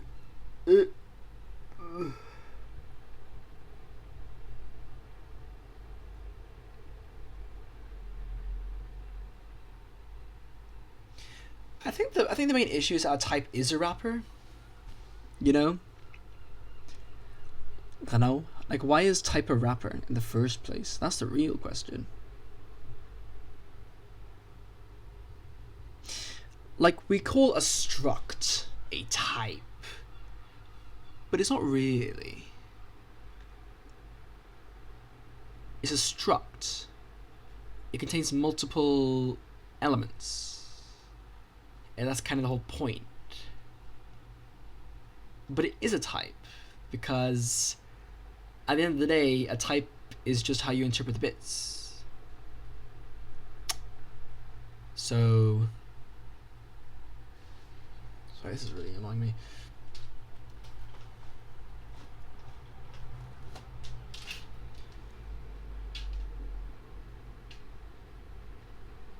So I think I think the first thing to look at is how are primitives defined, right? Because primitives aren't wrapping either. But, like, primitive types are such a weird thing because they're obviously like they get their own special literals. So it's a very hard question to answer. Like 10 U32 is an unsigned 32-bit integer. That is the type.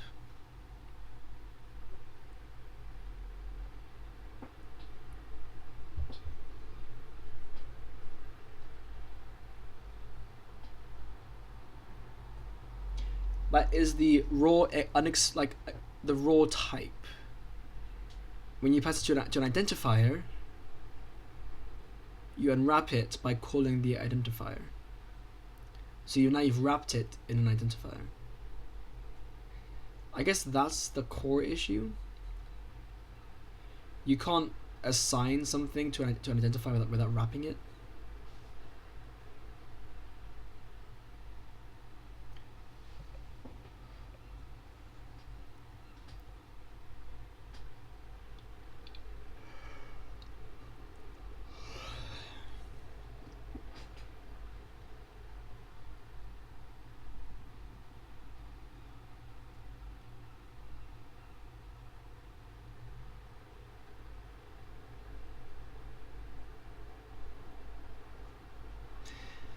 My mind's like trying here, but I'm really not seeing a door, you know, a path to success. Let me ask Claude for some inspiration. Are there languages where I can essentially create an alias for a U32 but impose additional restrictions on it, e.g. must be even?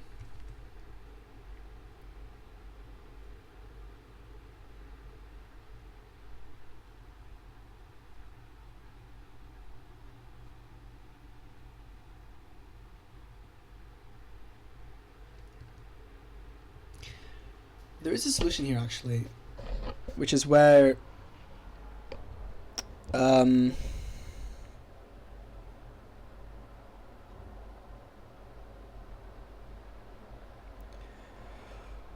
well, where basically just X is just unnamed, right? I mean, like, really, this is what I want.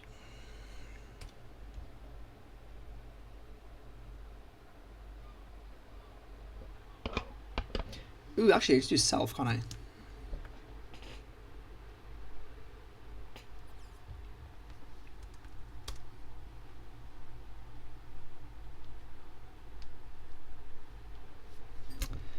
That's one possible solution. I don't love it though.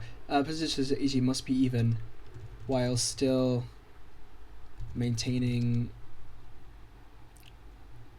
the other aspects of the type, i.e. supports plus.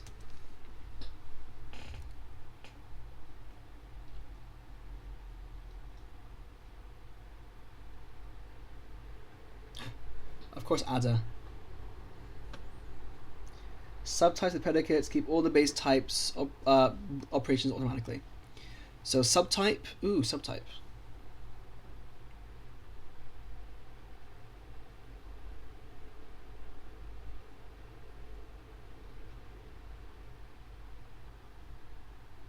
F star has true refinement types built in.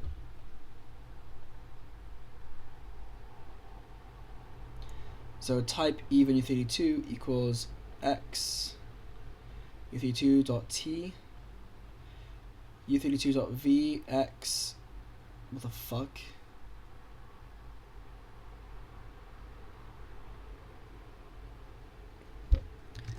Can you explain the syntax for f star? Because I don't understand it.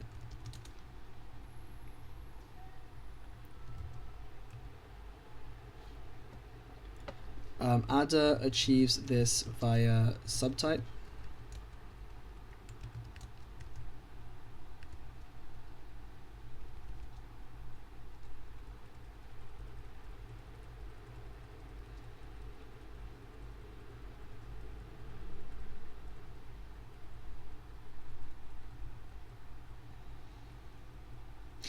Like, let's say I want to make a subtype and even remove operations, right? Can I do that? Like, take a subset, for instance. This is actually compelling.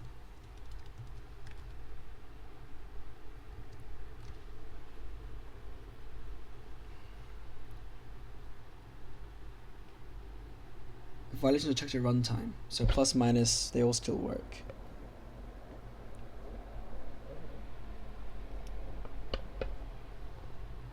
Okay, so x32.t is a dependent binder. A value named x of type u32.t. Naming it lets you refer to it in the redefinement that follows.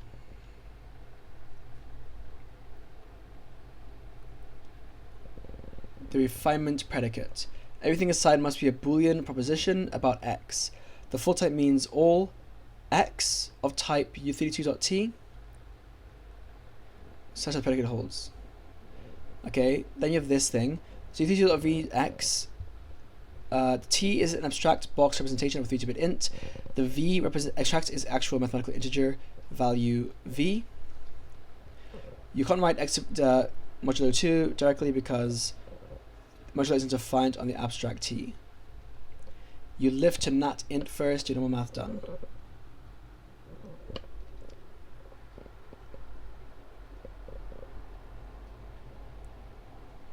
X is an int where x is more than 0. What? So why do you have to do dot t?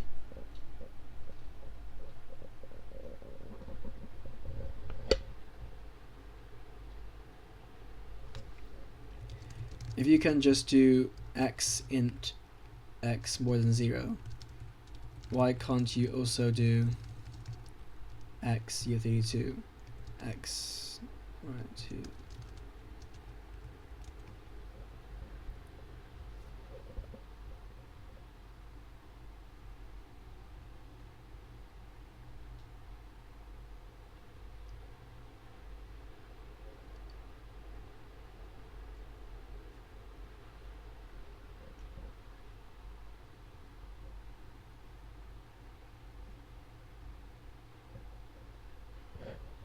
Wait, so u32.t is a wrapper?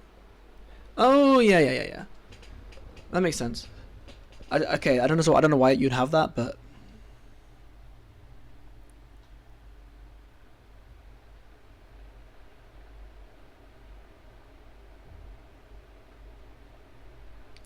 okay. So we're just gonna ignore F sharp. Although this is useful. F star, sorry. F star also supports it. F star? Actually, I don't know what it's called actually. So we type even equals x int. So for all x int where x, right?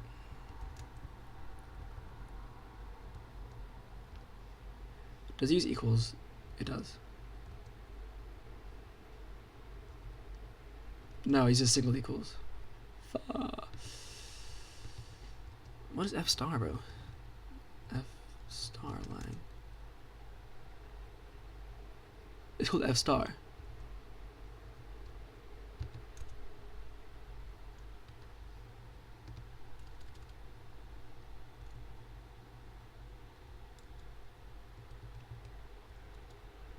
fs. Okay.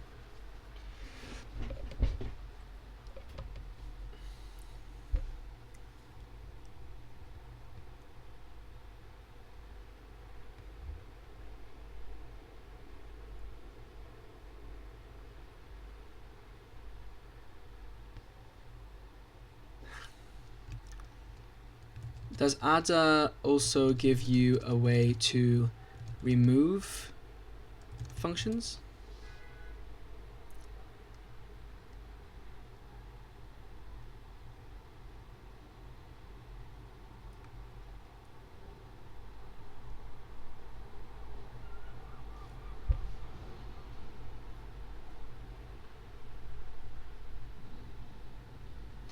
Yeah, I guess so.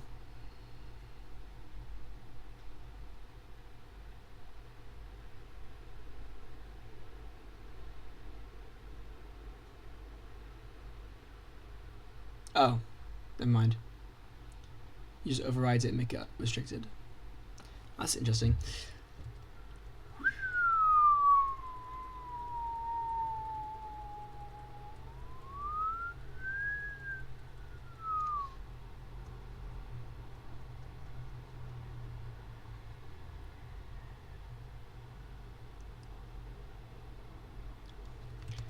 I like the subtype approach.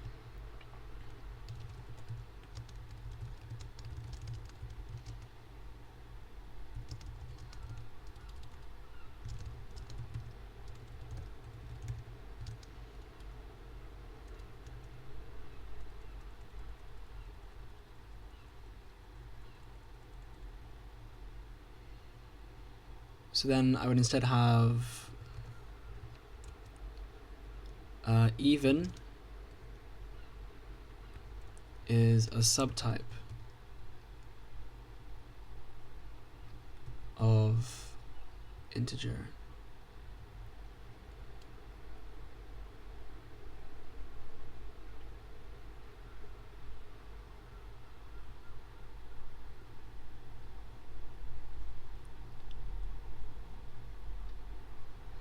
That'd be compile time, I think, right?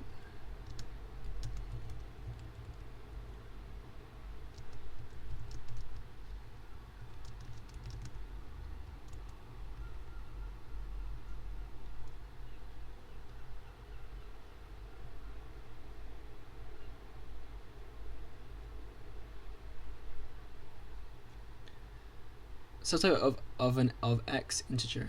That doesn't make sense, does it? Really, you just want a subtype of integer.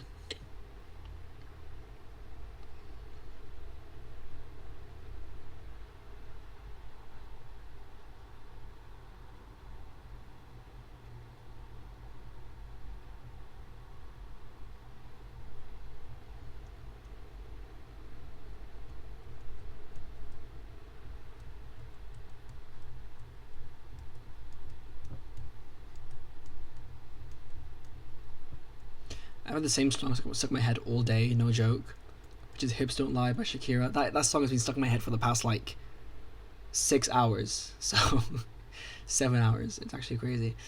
What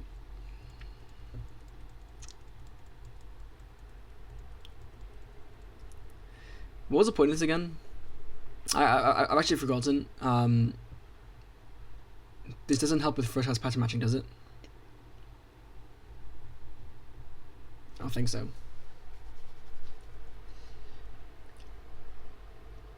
I mean, it does for even, because I can just check is even.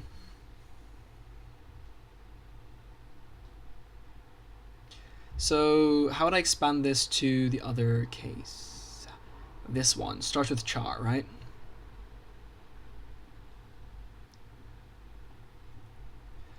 I can declare a subtype of string,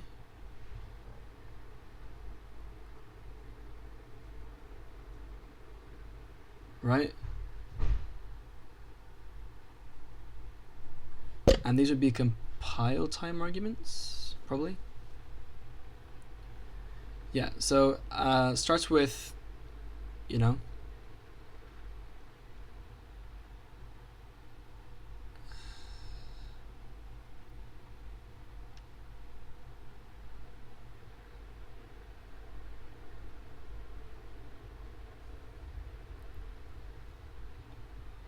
So, okay, hold on. With the sum x,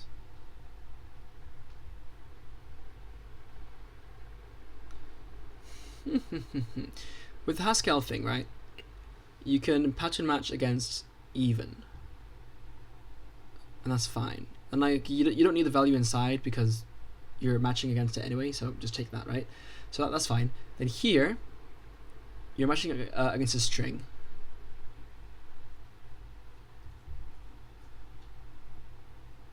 And you want the first char and then the rest of the string. So you're matching the first char and the rest of the string. That's what you're matching.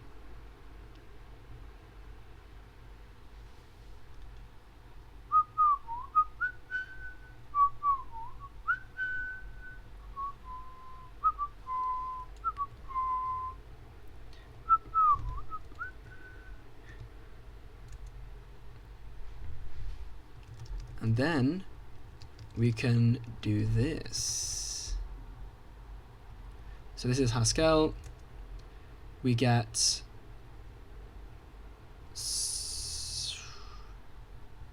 starts with, it's a bad name, but let's go along with it anyway. Starts with, we have a subtype, and we just want to match against the first character, right? So we'll have char of type char, and then stir of type string. I'll just do C for now, right? Where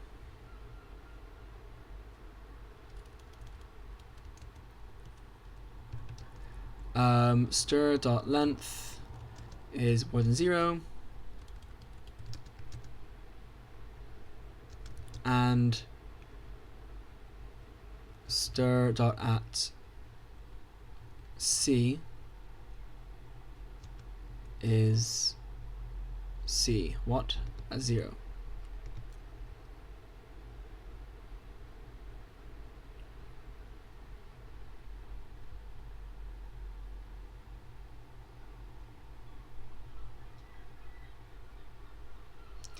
So stir.length is greater than 0.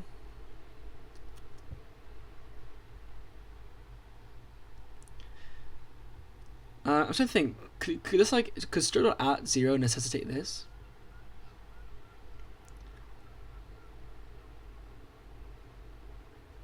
Like, it could just return none, I suppose.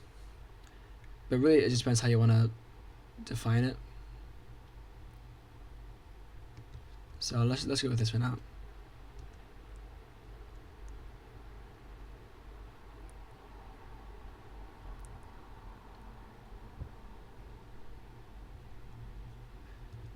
Which means I can declare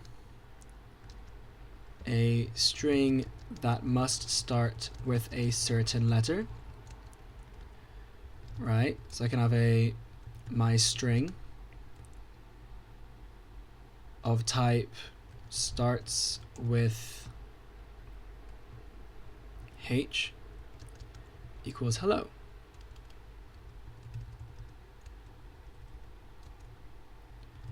Which means I can use this in pattern matching. So if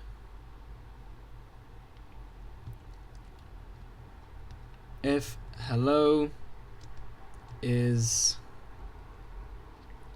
Haskell still? Holy shit. Just kill. If Haskell is, so if hello, fuck me, bro. Okay, if hello is starts with H,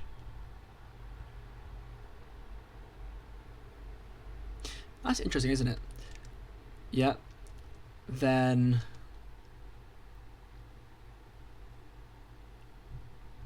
print line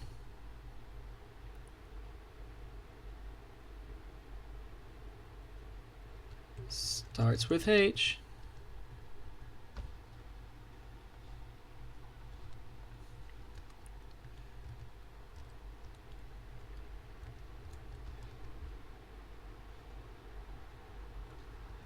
I like H. So if my stir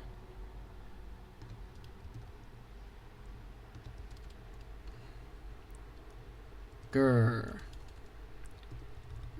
I hate B, and then match against just like C, right?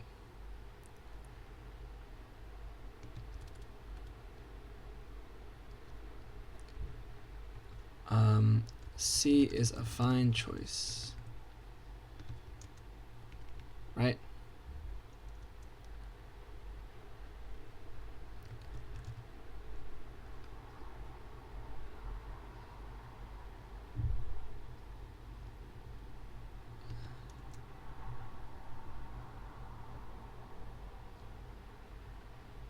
Bazinga!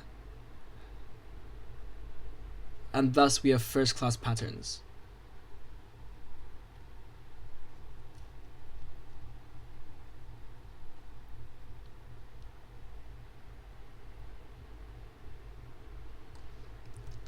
And thus first class patterns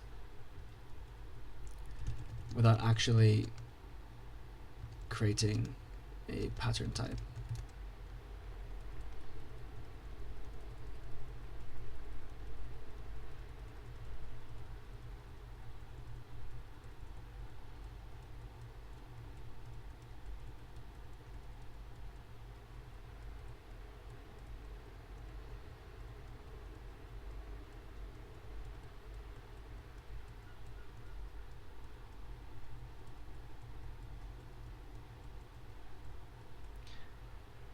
Yeah, so it works. That's it. I've created a first class a way to do first class patterns, right?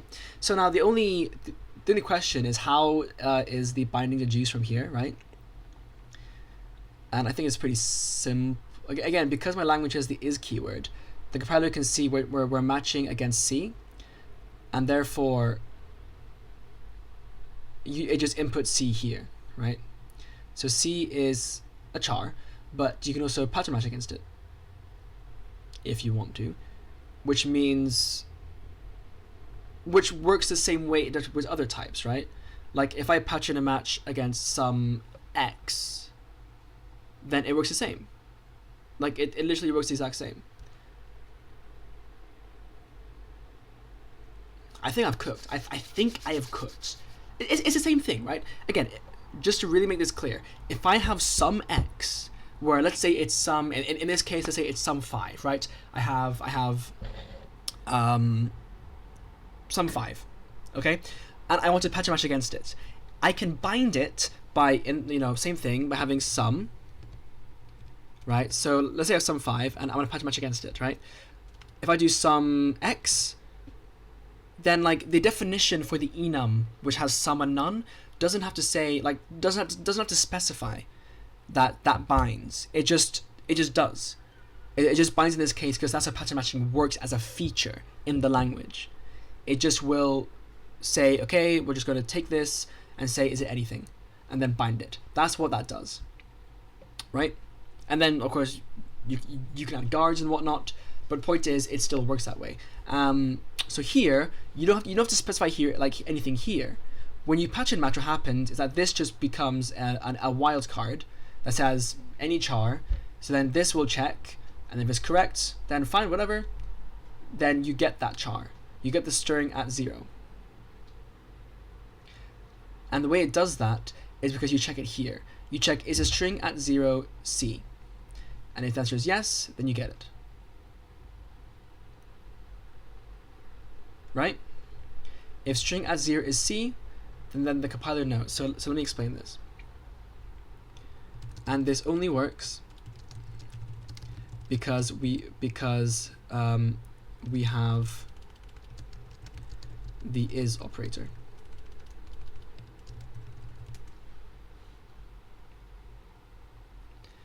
The compiler can deduce from this code that because we check string.at0 is C, C will bind to string.at0.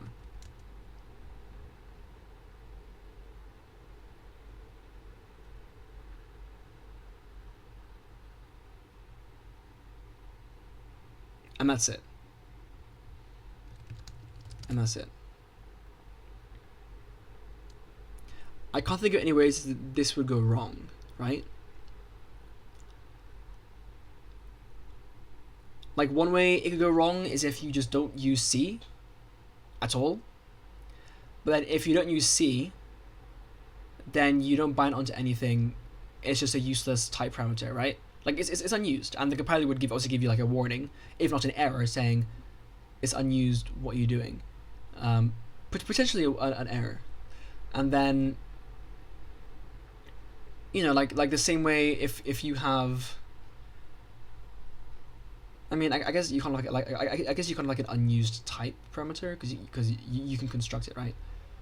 But like my point is, it would just bind to nothing. So then it would bind 100% of the time, potentially, depending on what the other conditions are.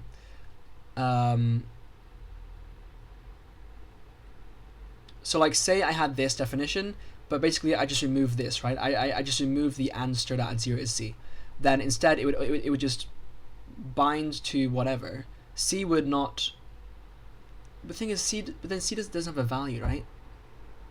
So then it would have to be an error that says you can't do this, and that's fine. That or it just doesn't work anyway, and like this evaluates as false because C isn't used. But that doesn't make sense. So I feel like just giving you an error makes sense there. And then the other case that I can think of is you check C multiple times. So maybe you say C is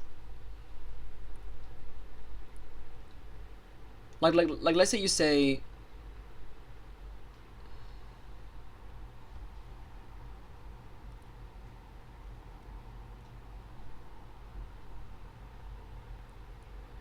okay, it's important that C cannot go before the is, first of all. And that's it. It works as long as C cannot go before is. But it only works as long as C can only come after the is.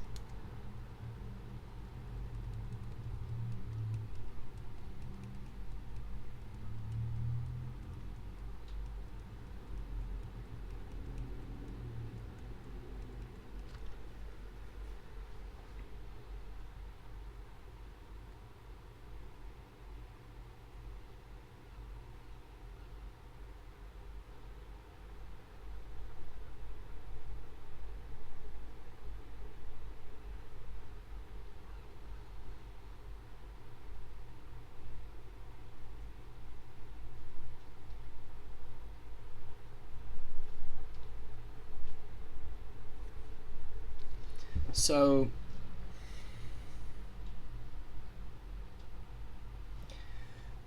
where string length is greater than equal to 0 and str.at0 is C, or where C is str.at0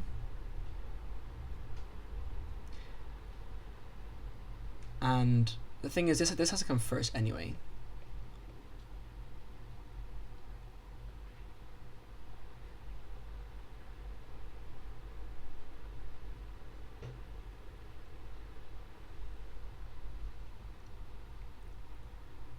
It works, but it's finicky, right? It works, but it's dodgy.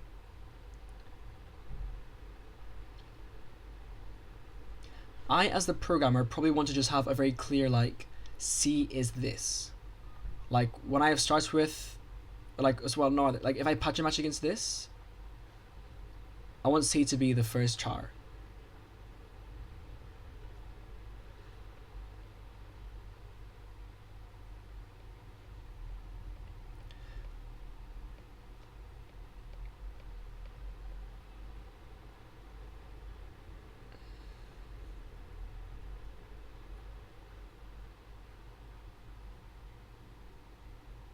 So where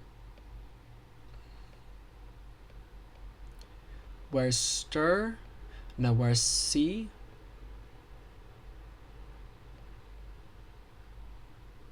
is, I'm just thinking actually, is this even true? I guess C can also become before the is. It's just that, like, if you compare C against multiple things, it's gonna fail. Anyway. But it's like, if you say like C is, okay, like if you say C is between these chars, then it will bind to one of those chars. Yeah, no, that's fine.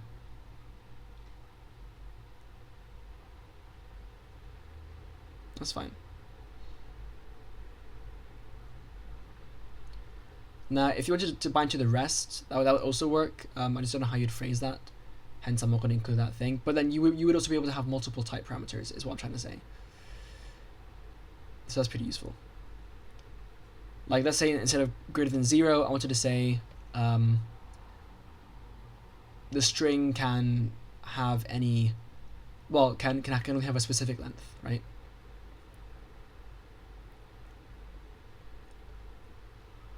So there you go. So rather than creating a pattern type, we created a subtype, and subtype fixes the issue. This is very compelling.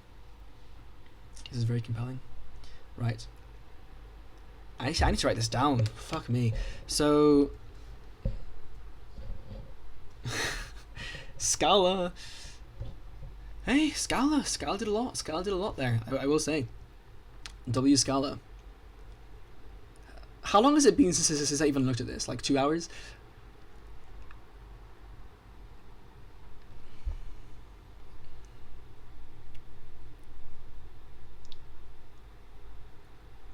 Okay, no. Final challenge.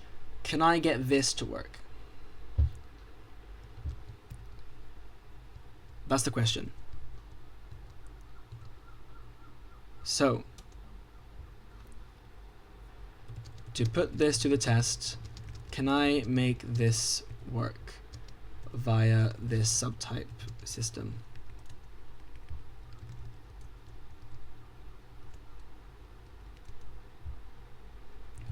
This is Scala.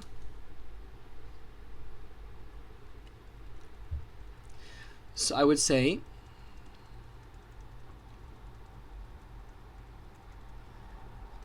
so first of all, customer ID is a subtype of string, right?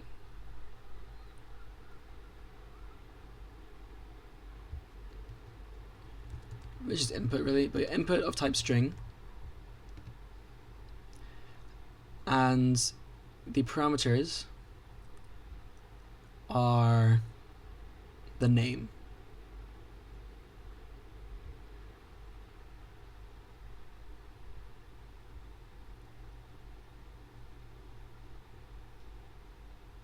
Keep in mind,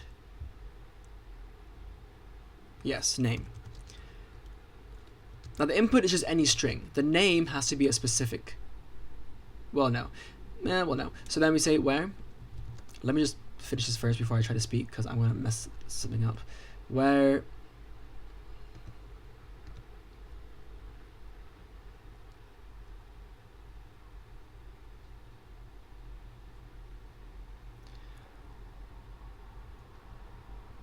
what's it do actually? Like what does it actually do? It splits on minus minus, and then gets the head, right? So it's pretty simple actually. So customer, so it gets the input dot split on this dot tail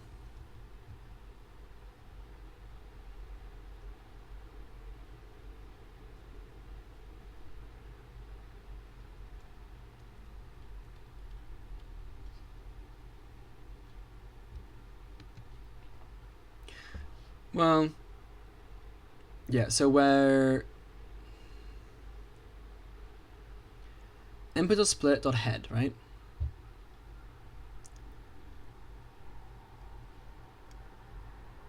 But it says that the tail cannot be empty either.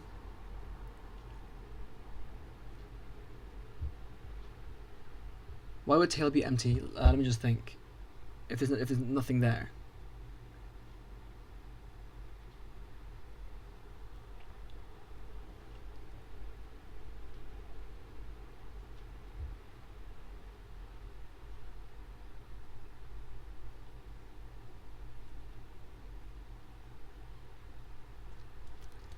Okay, so where input dot, so first string array equals this, and then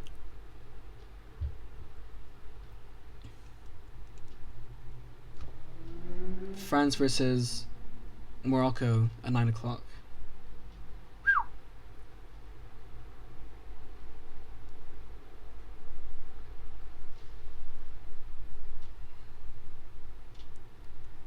I believe by bus.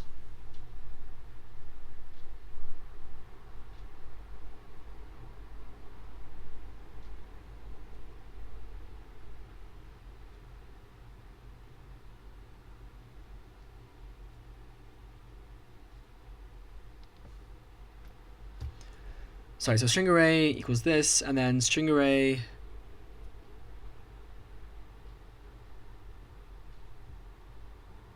yeah, I mean, okay, this where syntax is causing issues more than anything.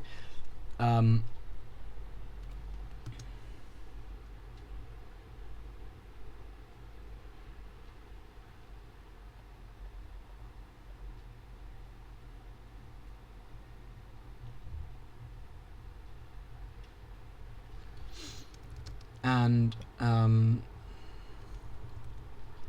string array dot tail is not empty, and string array dot head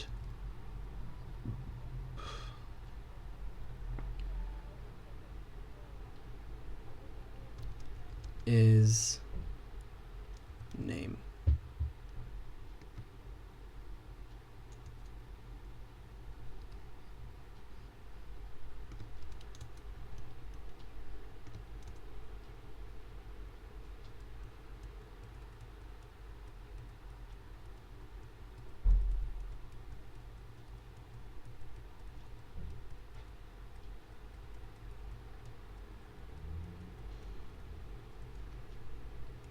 Ignore the dodgy where syntax. Syntax. That can be fixed later.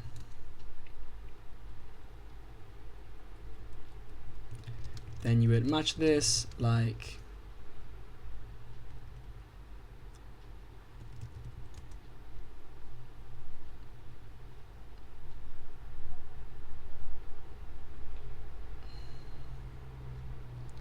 customer 1 ID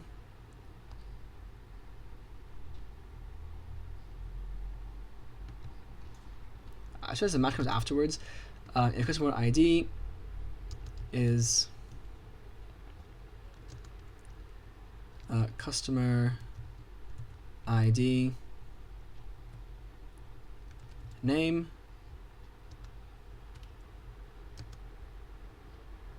well actually you have a thing here, right? Ooh, actually I don't have a define keyword binding. I need to fix that. Holy shit, I completely forgot about that. That's gonna be an issue. Boo! Fucking jump scare. Okay, I'll sort that out. But then anyway, so print line name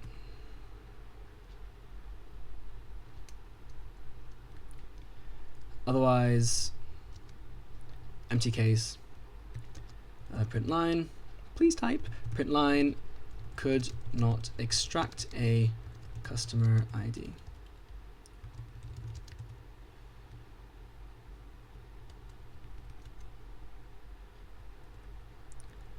So like Shit, it works, no?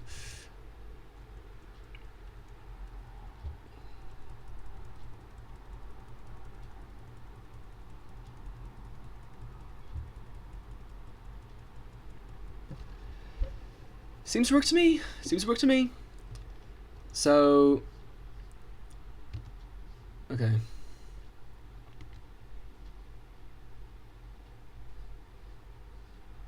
Man, I need to like clean this up. I just have things all over the place right now. So let's go with Haskell. Actually, you know, Lou's being good to me. I don't know why it's being bad now. So we'll do. Sorry, this example. Oh, fuck you. This example is subtype. Right. So we'll have type. Ooh, we'll have even. Okay, now I might need to bring about the def keyword, and I'll explain why later. Even equals fuck me subtype. Now the order is a bit funky here. Arguably, it should be this way around, because you want to say that it's a subtype of with these arguments, but fuck it. So it's a subtype, in this case there's no arguments anyway, of x, let's say, which is an integer, where the word syntax is a problem. The word syntax is a problem. Basically, it would just give you an integer, right?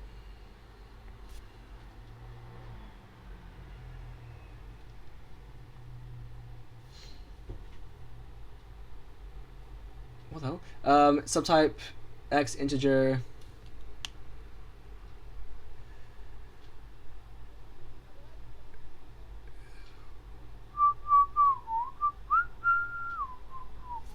Sorry, is scalable not spelled right? Saleable. Scaleable. Fuck off. So, oh man, instead of where syntax, is there something else I can do? Like, I want a subtype with the requirements, but then for the requirements, I kind of want to be able to like define variables, or else it gets very messy. I mean, I could just like define a function, I guess, outside of it, or invoke a lambda of sorts. It's fine, whatever. So let's just say subtype colon, which requires that x modulo 2 is 0, right? Define starts with,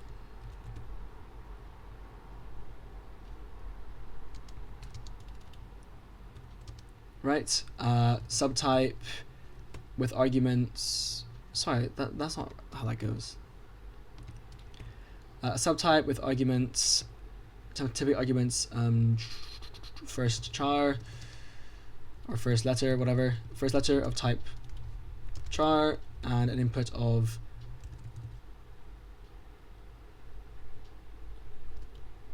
string.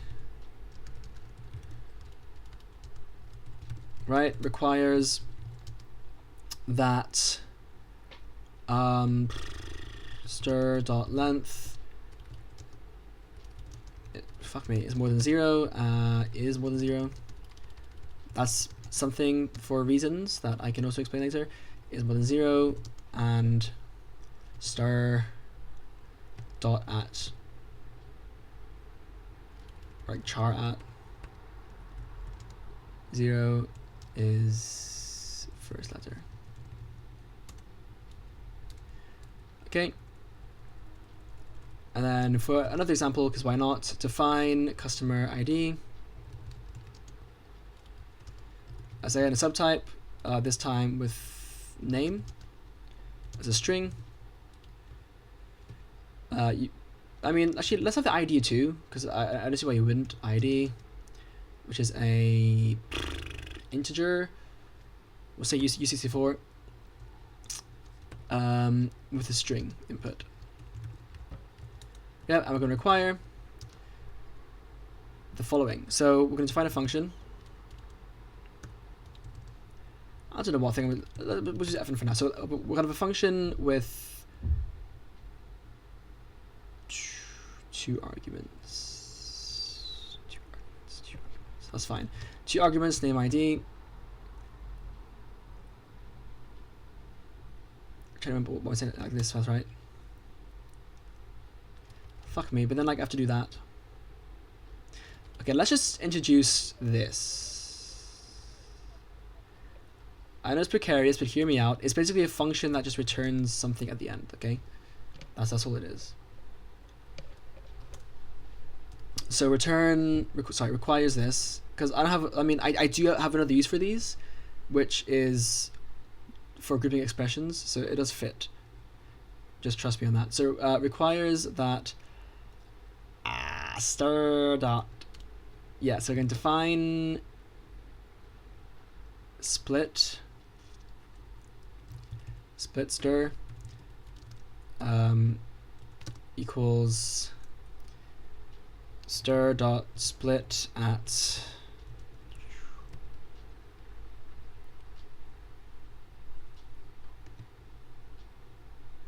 and return.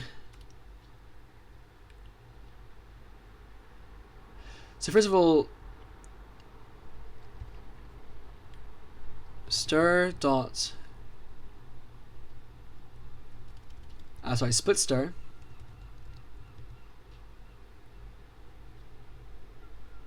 it's an array, right? Yeah, it's an array.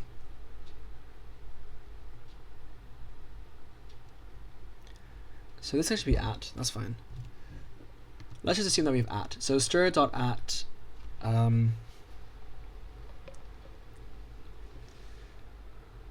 zero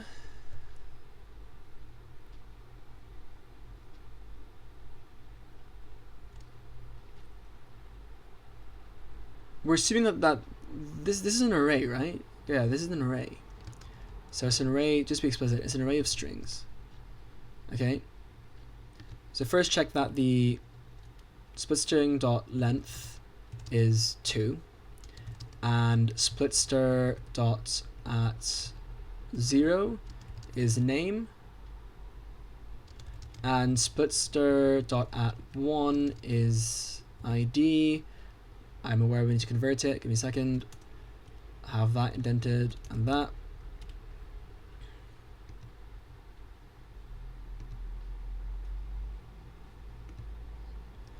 U64 from.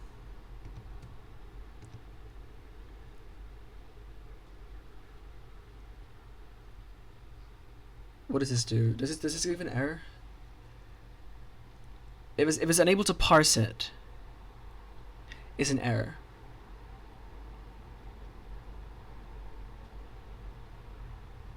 So I have to say and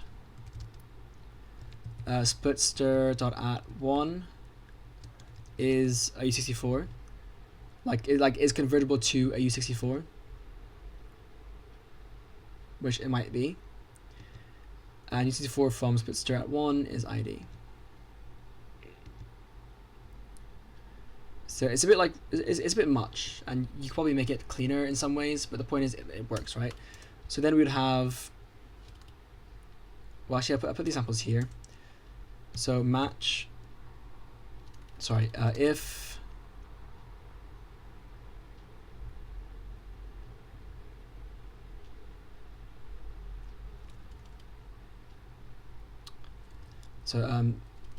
whatever, yeah, so if my int is even, then print, I'll say echo I am even,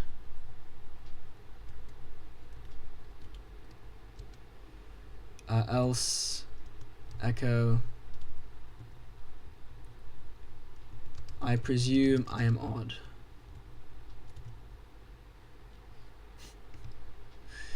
Man, I crack myself up. And then if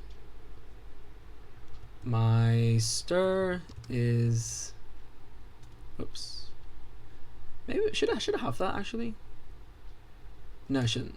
If my stir is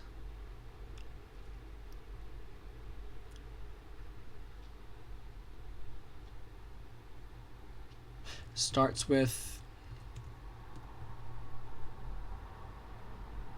H, then echo I love H. If it starts with what's the letter I actually hate?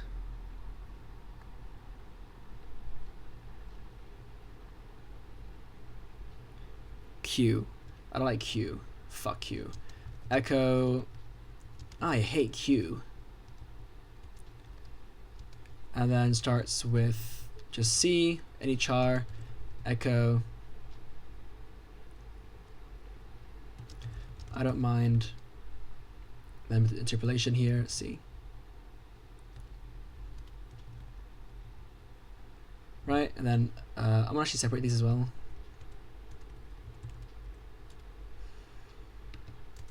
Probably a good idea.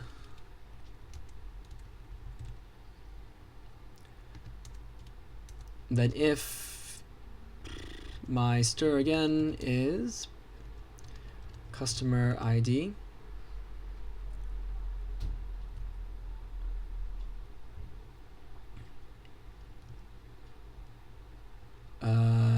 Kojo ID, I don't know, fucking 20060 let's say.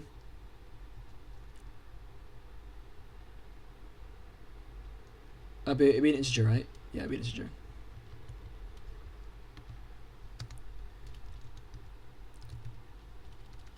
Echo. You must be Kojo. Where's your Kojo Bailey? Right.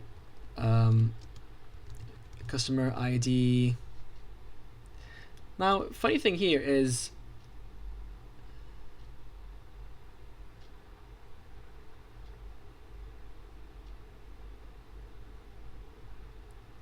interesting. So sorry. I was thinking for both of these, it's possible for one to be true and one to be false, right? That's fine though. So, yeah. So like, let's say I have Jeff and any ID. Echo. Whoa. Jeffs are banned from this company. And then just have a customer ID again, but design matching any ID with ID. Right? Echo welcome customer ID.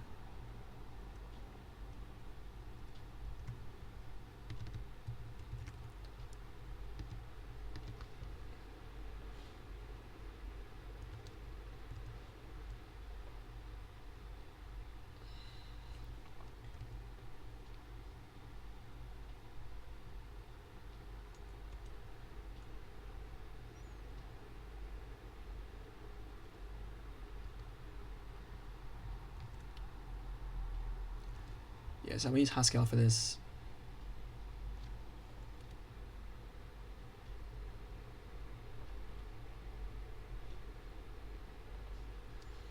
Highlighting.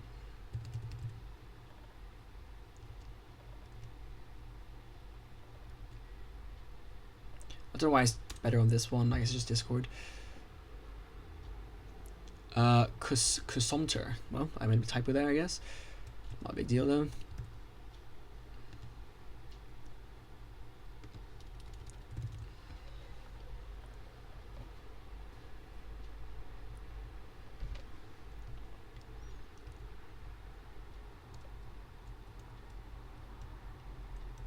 Sorry, I missed something actually. Which is the def keyword.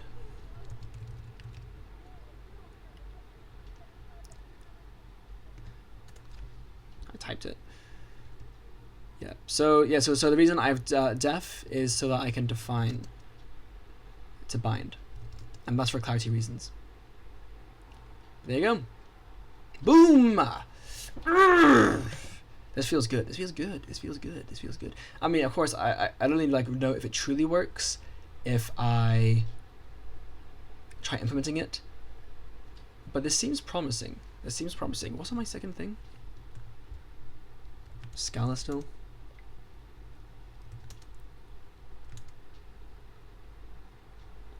Okay. Yeah, so fuck it, man. W Scala. That really sent me on that whole rabbit chase, man. That's crazy, but very cool. I'm very grateful for that. Oh yeah. So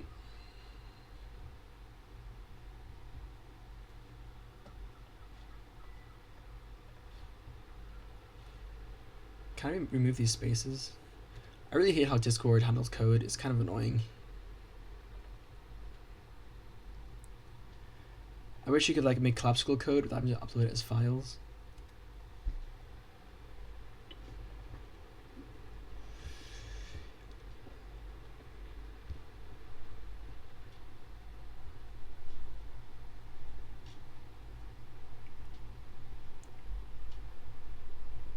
Like, is anything here confusing? Really? Because I don't think so. Like, probably the most confusing thing is the is name and is ID. But like, it's actually hard to understand that those bind if you use it here.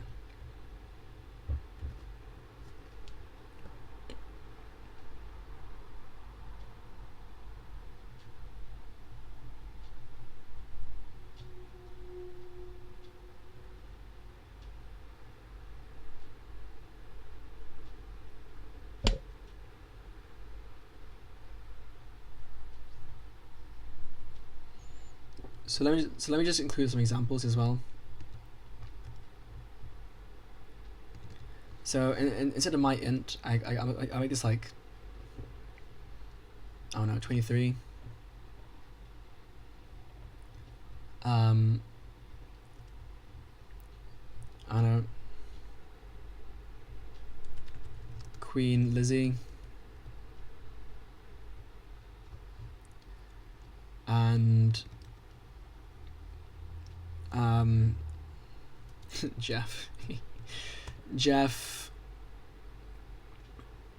oh no, 1997 110 11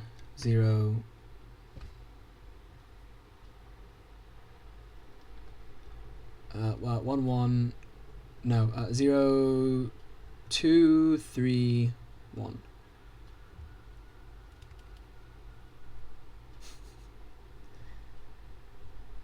Okay, 0823.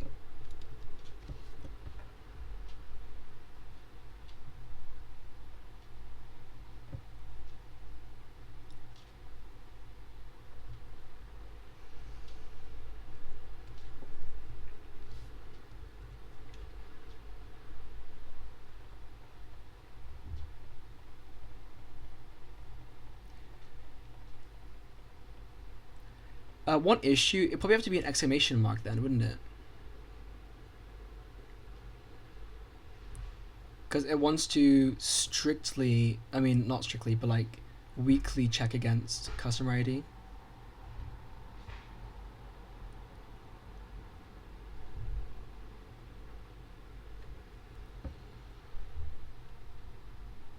That is one issue I'm noticing.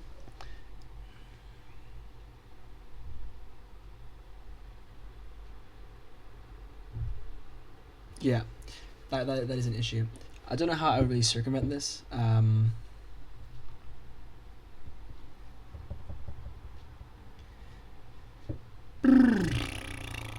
you want to mix strict type checking versus coercive type checking. What am I saying? What am I saying? No, like you may want to mix them as well, So that's an issue with the is exclamation mark with this listing here.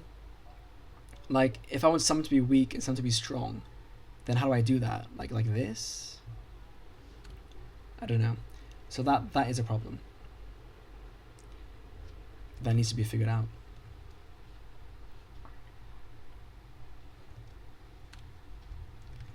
I'll just update these.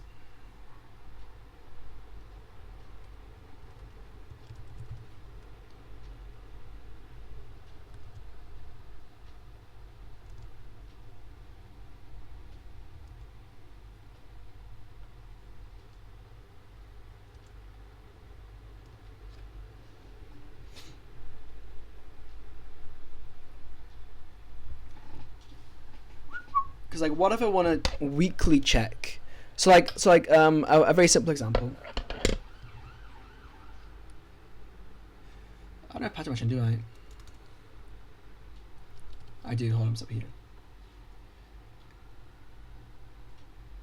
So like, if I have a list, I'll do it again, where I say if foo, right? Or okay, well let me define a foo of type, actually not even, if 23, which is U8, is, right? Now suppose I want to first check, okay, is it strictly a U32? So is strictly a U32, which we'll do like this for now. Then print line, I am a U32 through and through, right? But then I want to check, sorry, this is strictly, this is weekly. And weekly, instead say I can convert to a U32 without issue. These rhymes are completely coincidental, by the way. And otherwise, oh well, and then even like is a U32 from oh no, oh dear, I fucked up. So in my examples down here, this isn't correct either.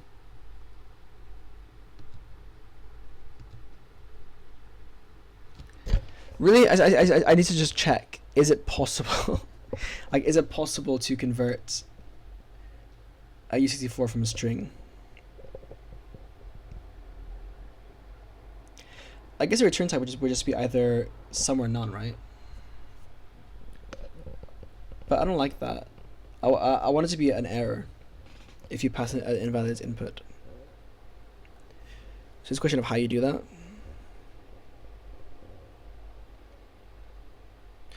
But for now, let's just say is some, okay? So is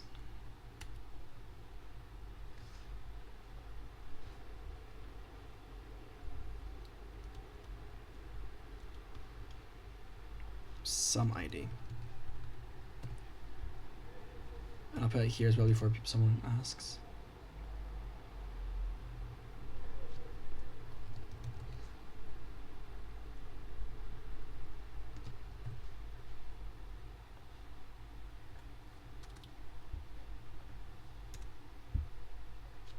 Okay, so with that then,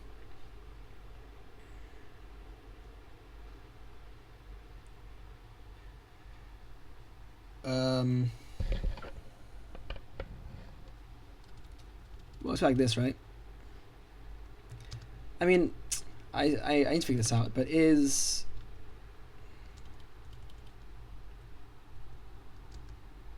if, like, let's say you have guards. If, well, X, sorry, X if U32 from X. But even like well defined, you know? Obviously that I mean, okay, and this is a bad example, but anyway, so in that case we just do this then. Sorry, why would it not be a U32 in this case?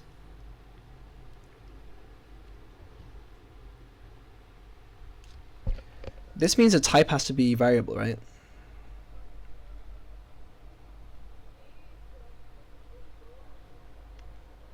Yeah. So let's replace this instead. Let's have a function. Check U32, which is a function that takes x, which is an integer, and returns nothing. And do x here. Okay, so print line. I am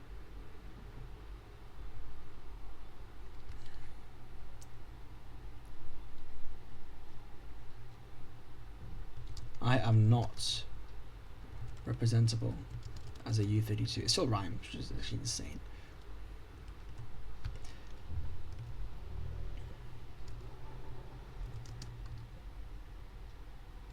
Like, my point is, I need some way to differentiate between strong checking and weak checking while using the same is keyword.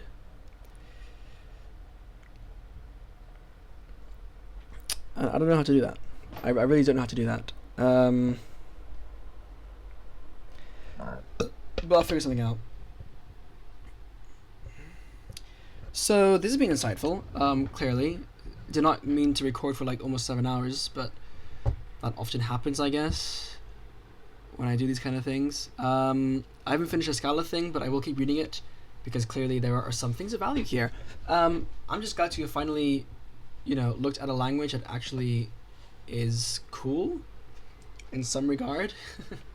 Like, after looking at so many languages that have been disappointing, Scala is actually pretty damn interesting. It's quite interesting. It's like, for me, it's almost like a Haskell if Haskell was just better, or like just more up my alley, let's say.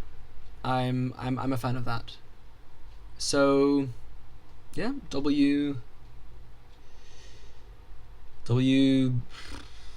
Scala, I guess, and I'll keep reading it. Would I use Scala myself? Probably not, because I don't have a use case for it, unfortunately.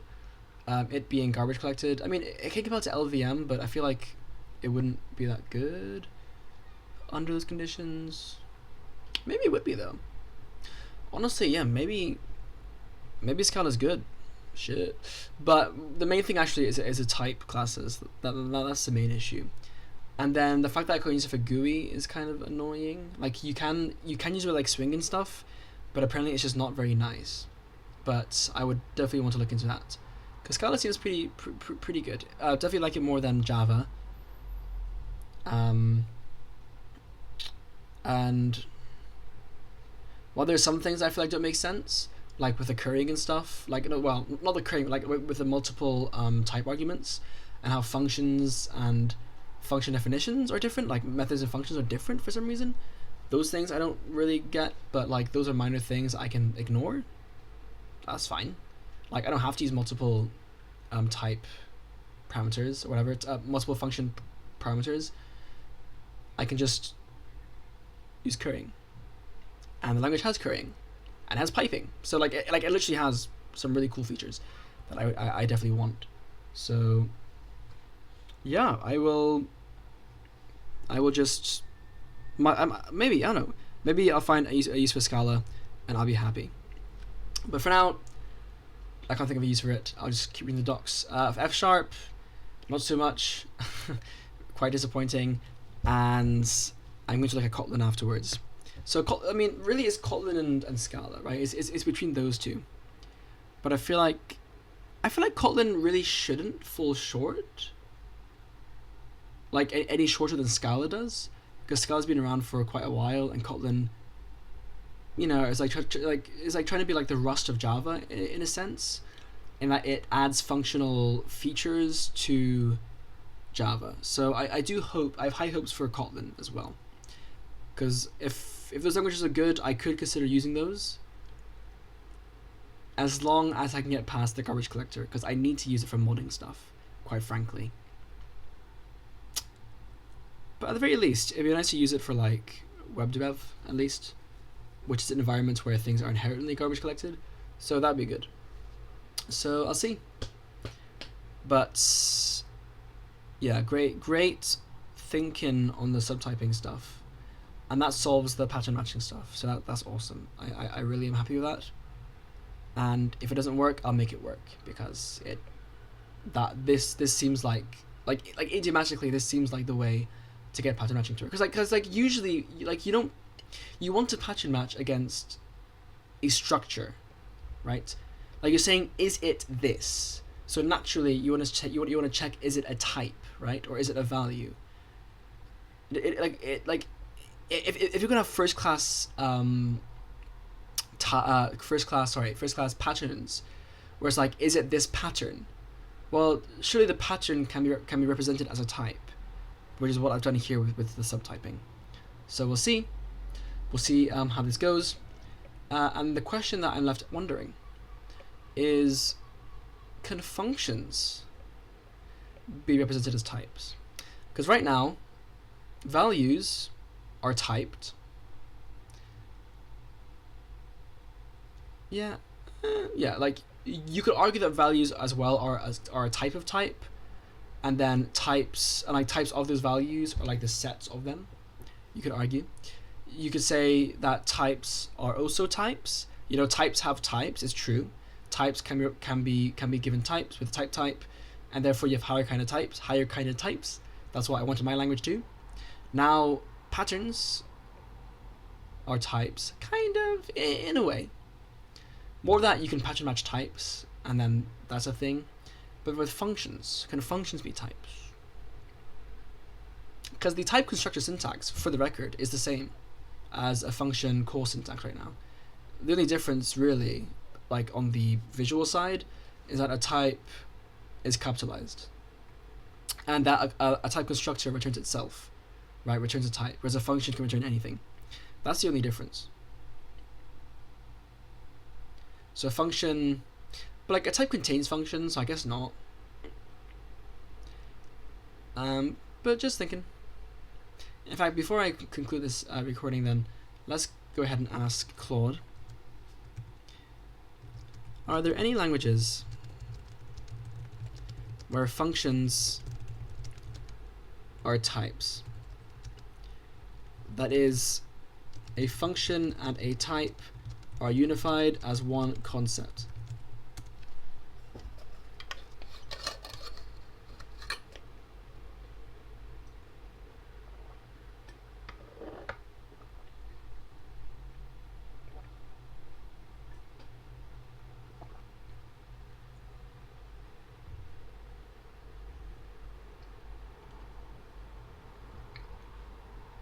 Do I know this? Okay.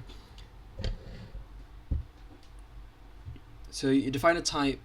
Oh yeah, that's right, actually. Yeah, you define a type through a function. It's kind of funky, actually.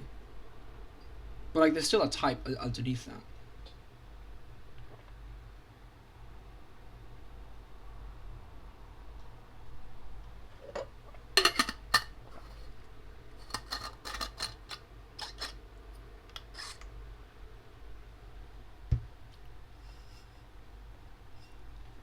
True, but the function still returns a type. I don't know. Honestly, the answer is probably just no. Because functions are like just inherently a list of instructions, so that doesn't make sense. But yeah, anyway, there you go. So very cool, very interesting.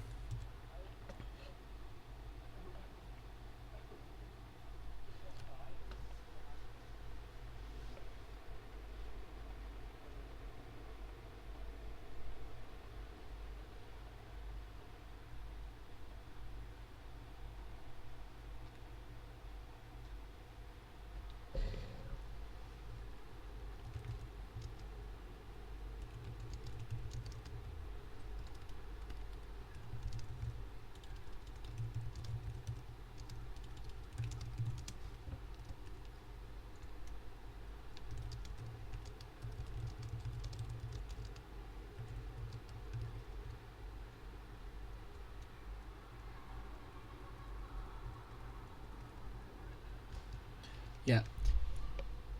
To be continued.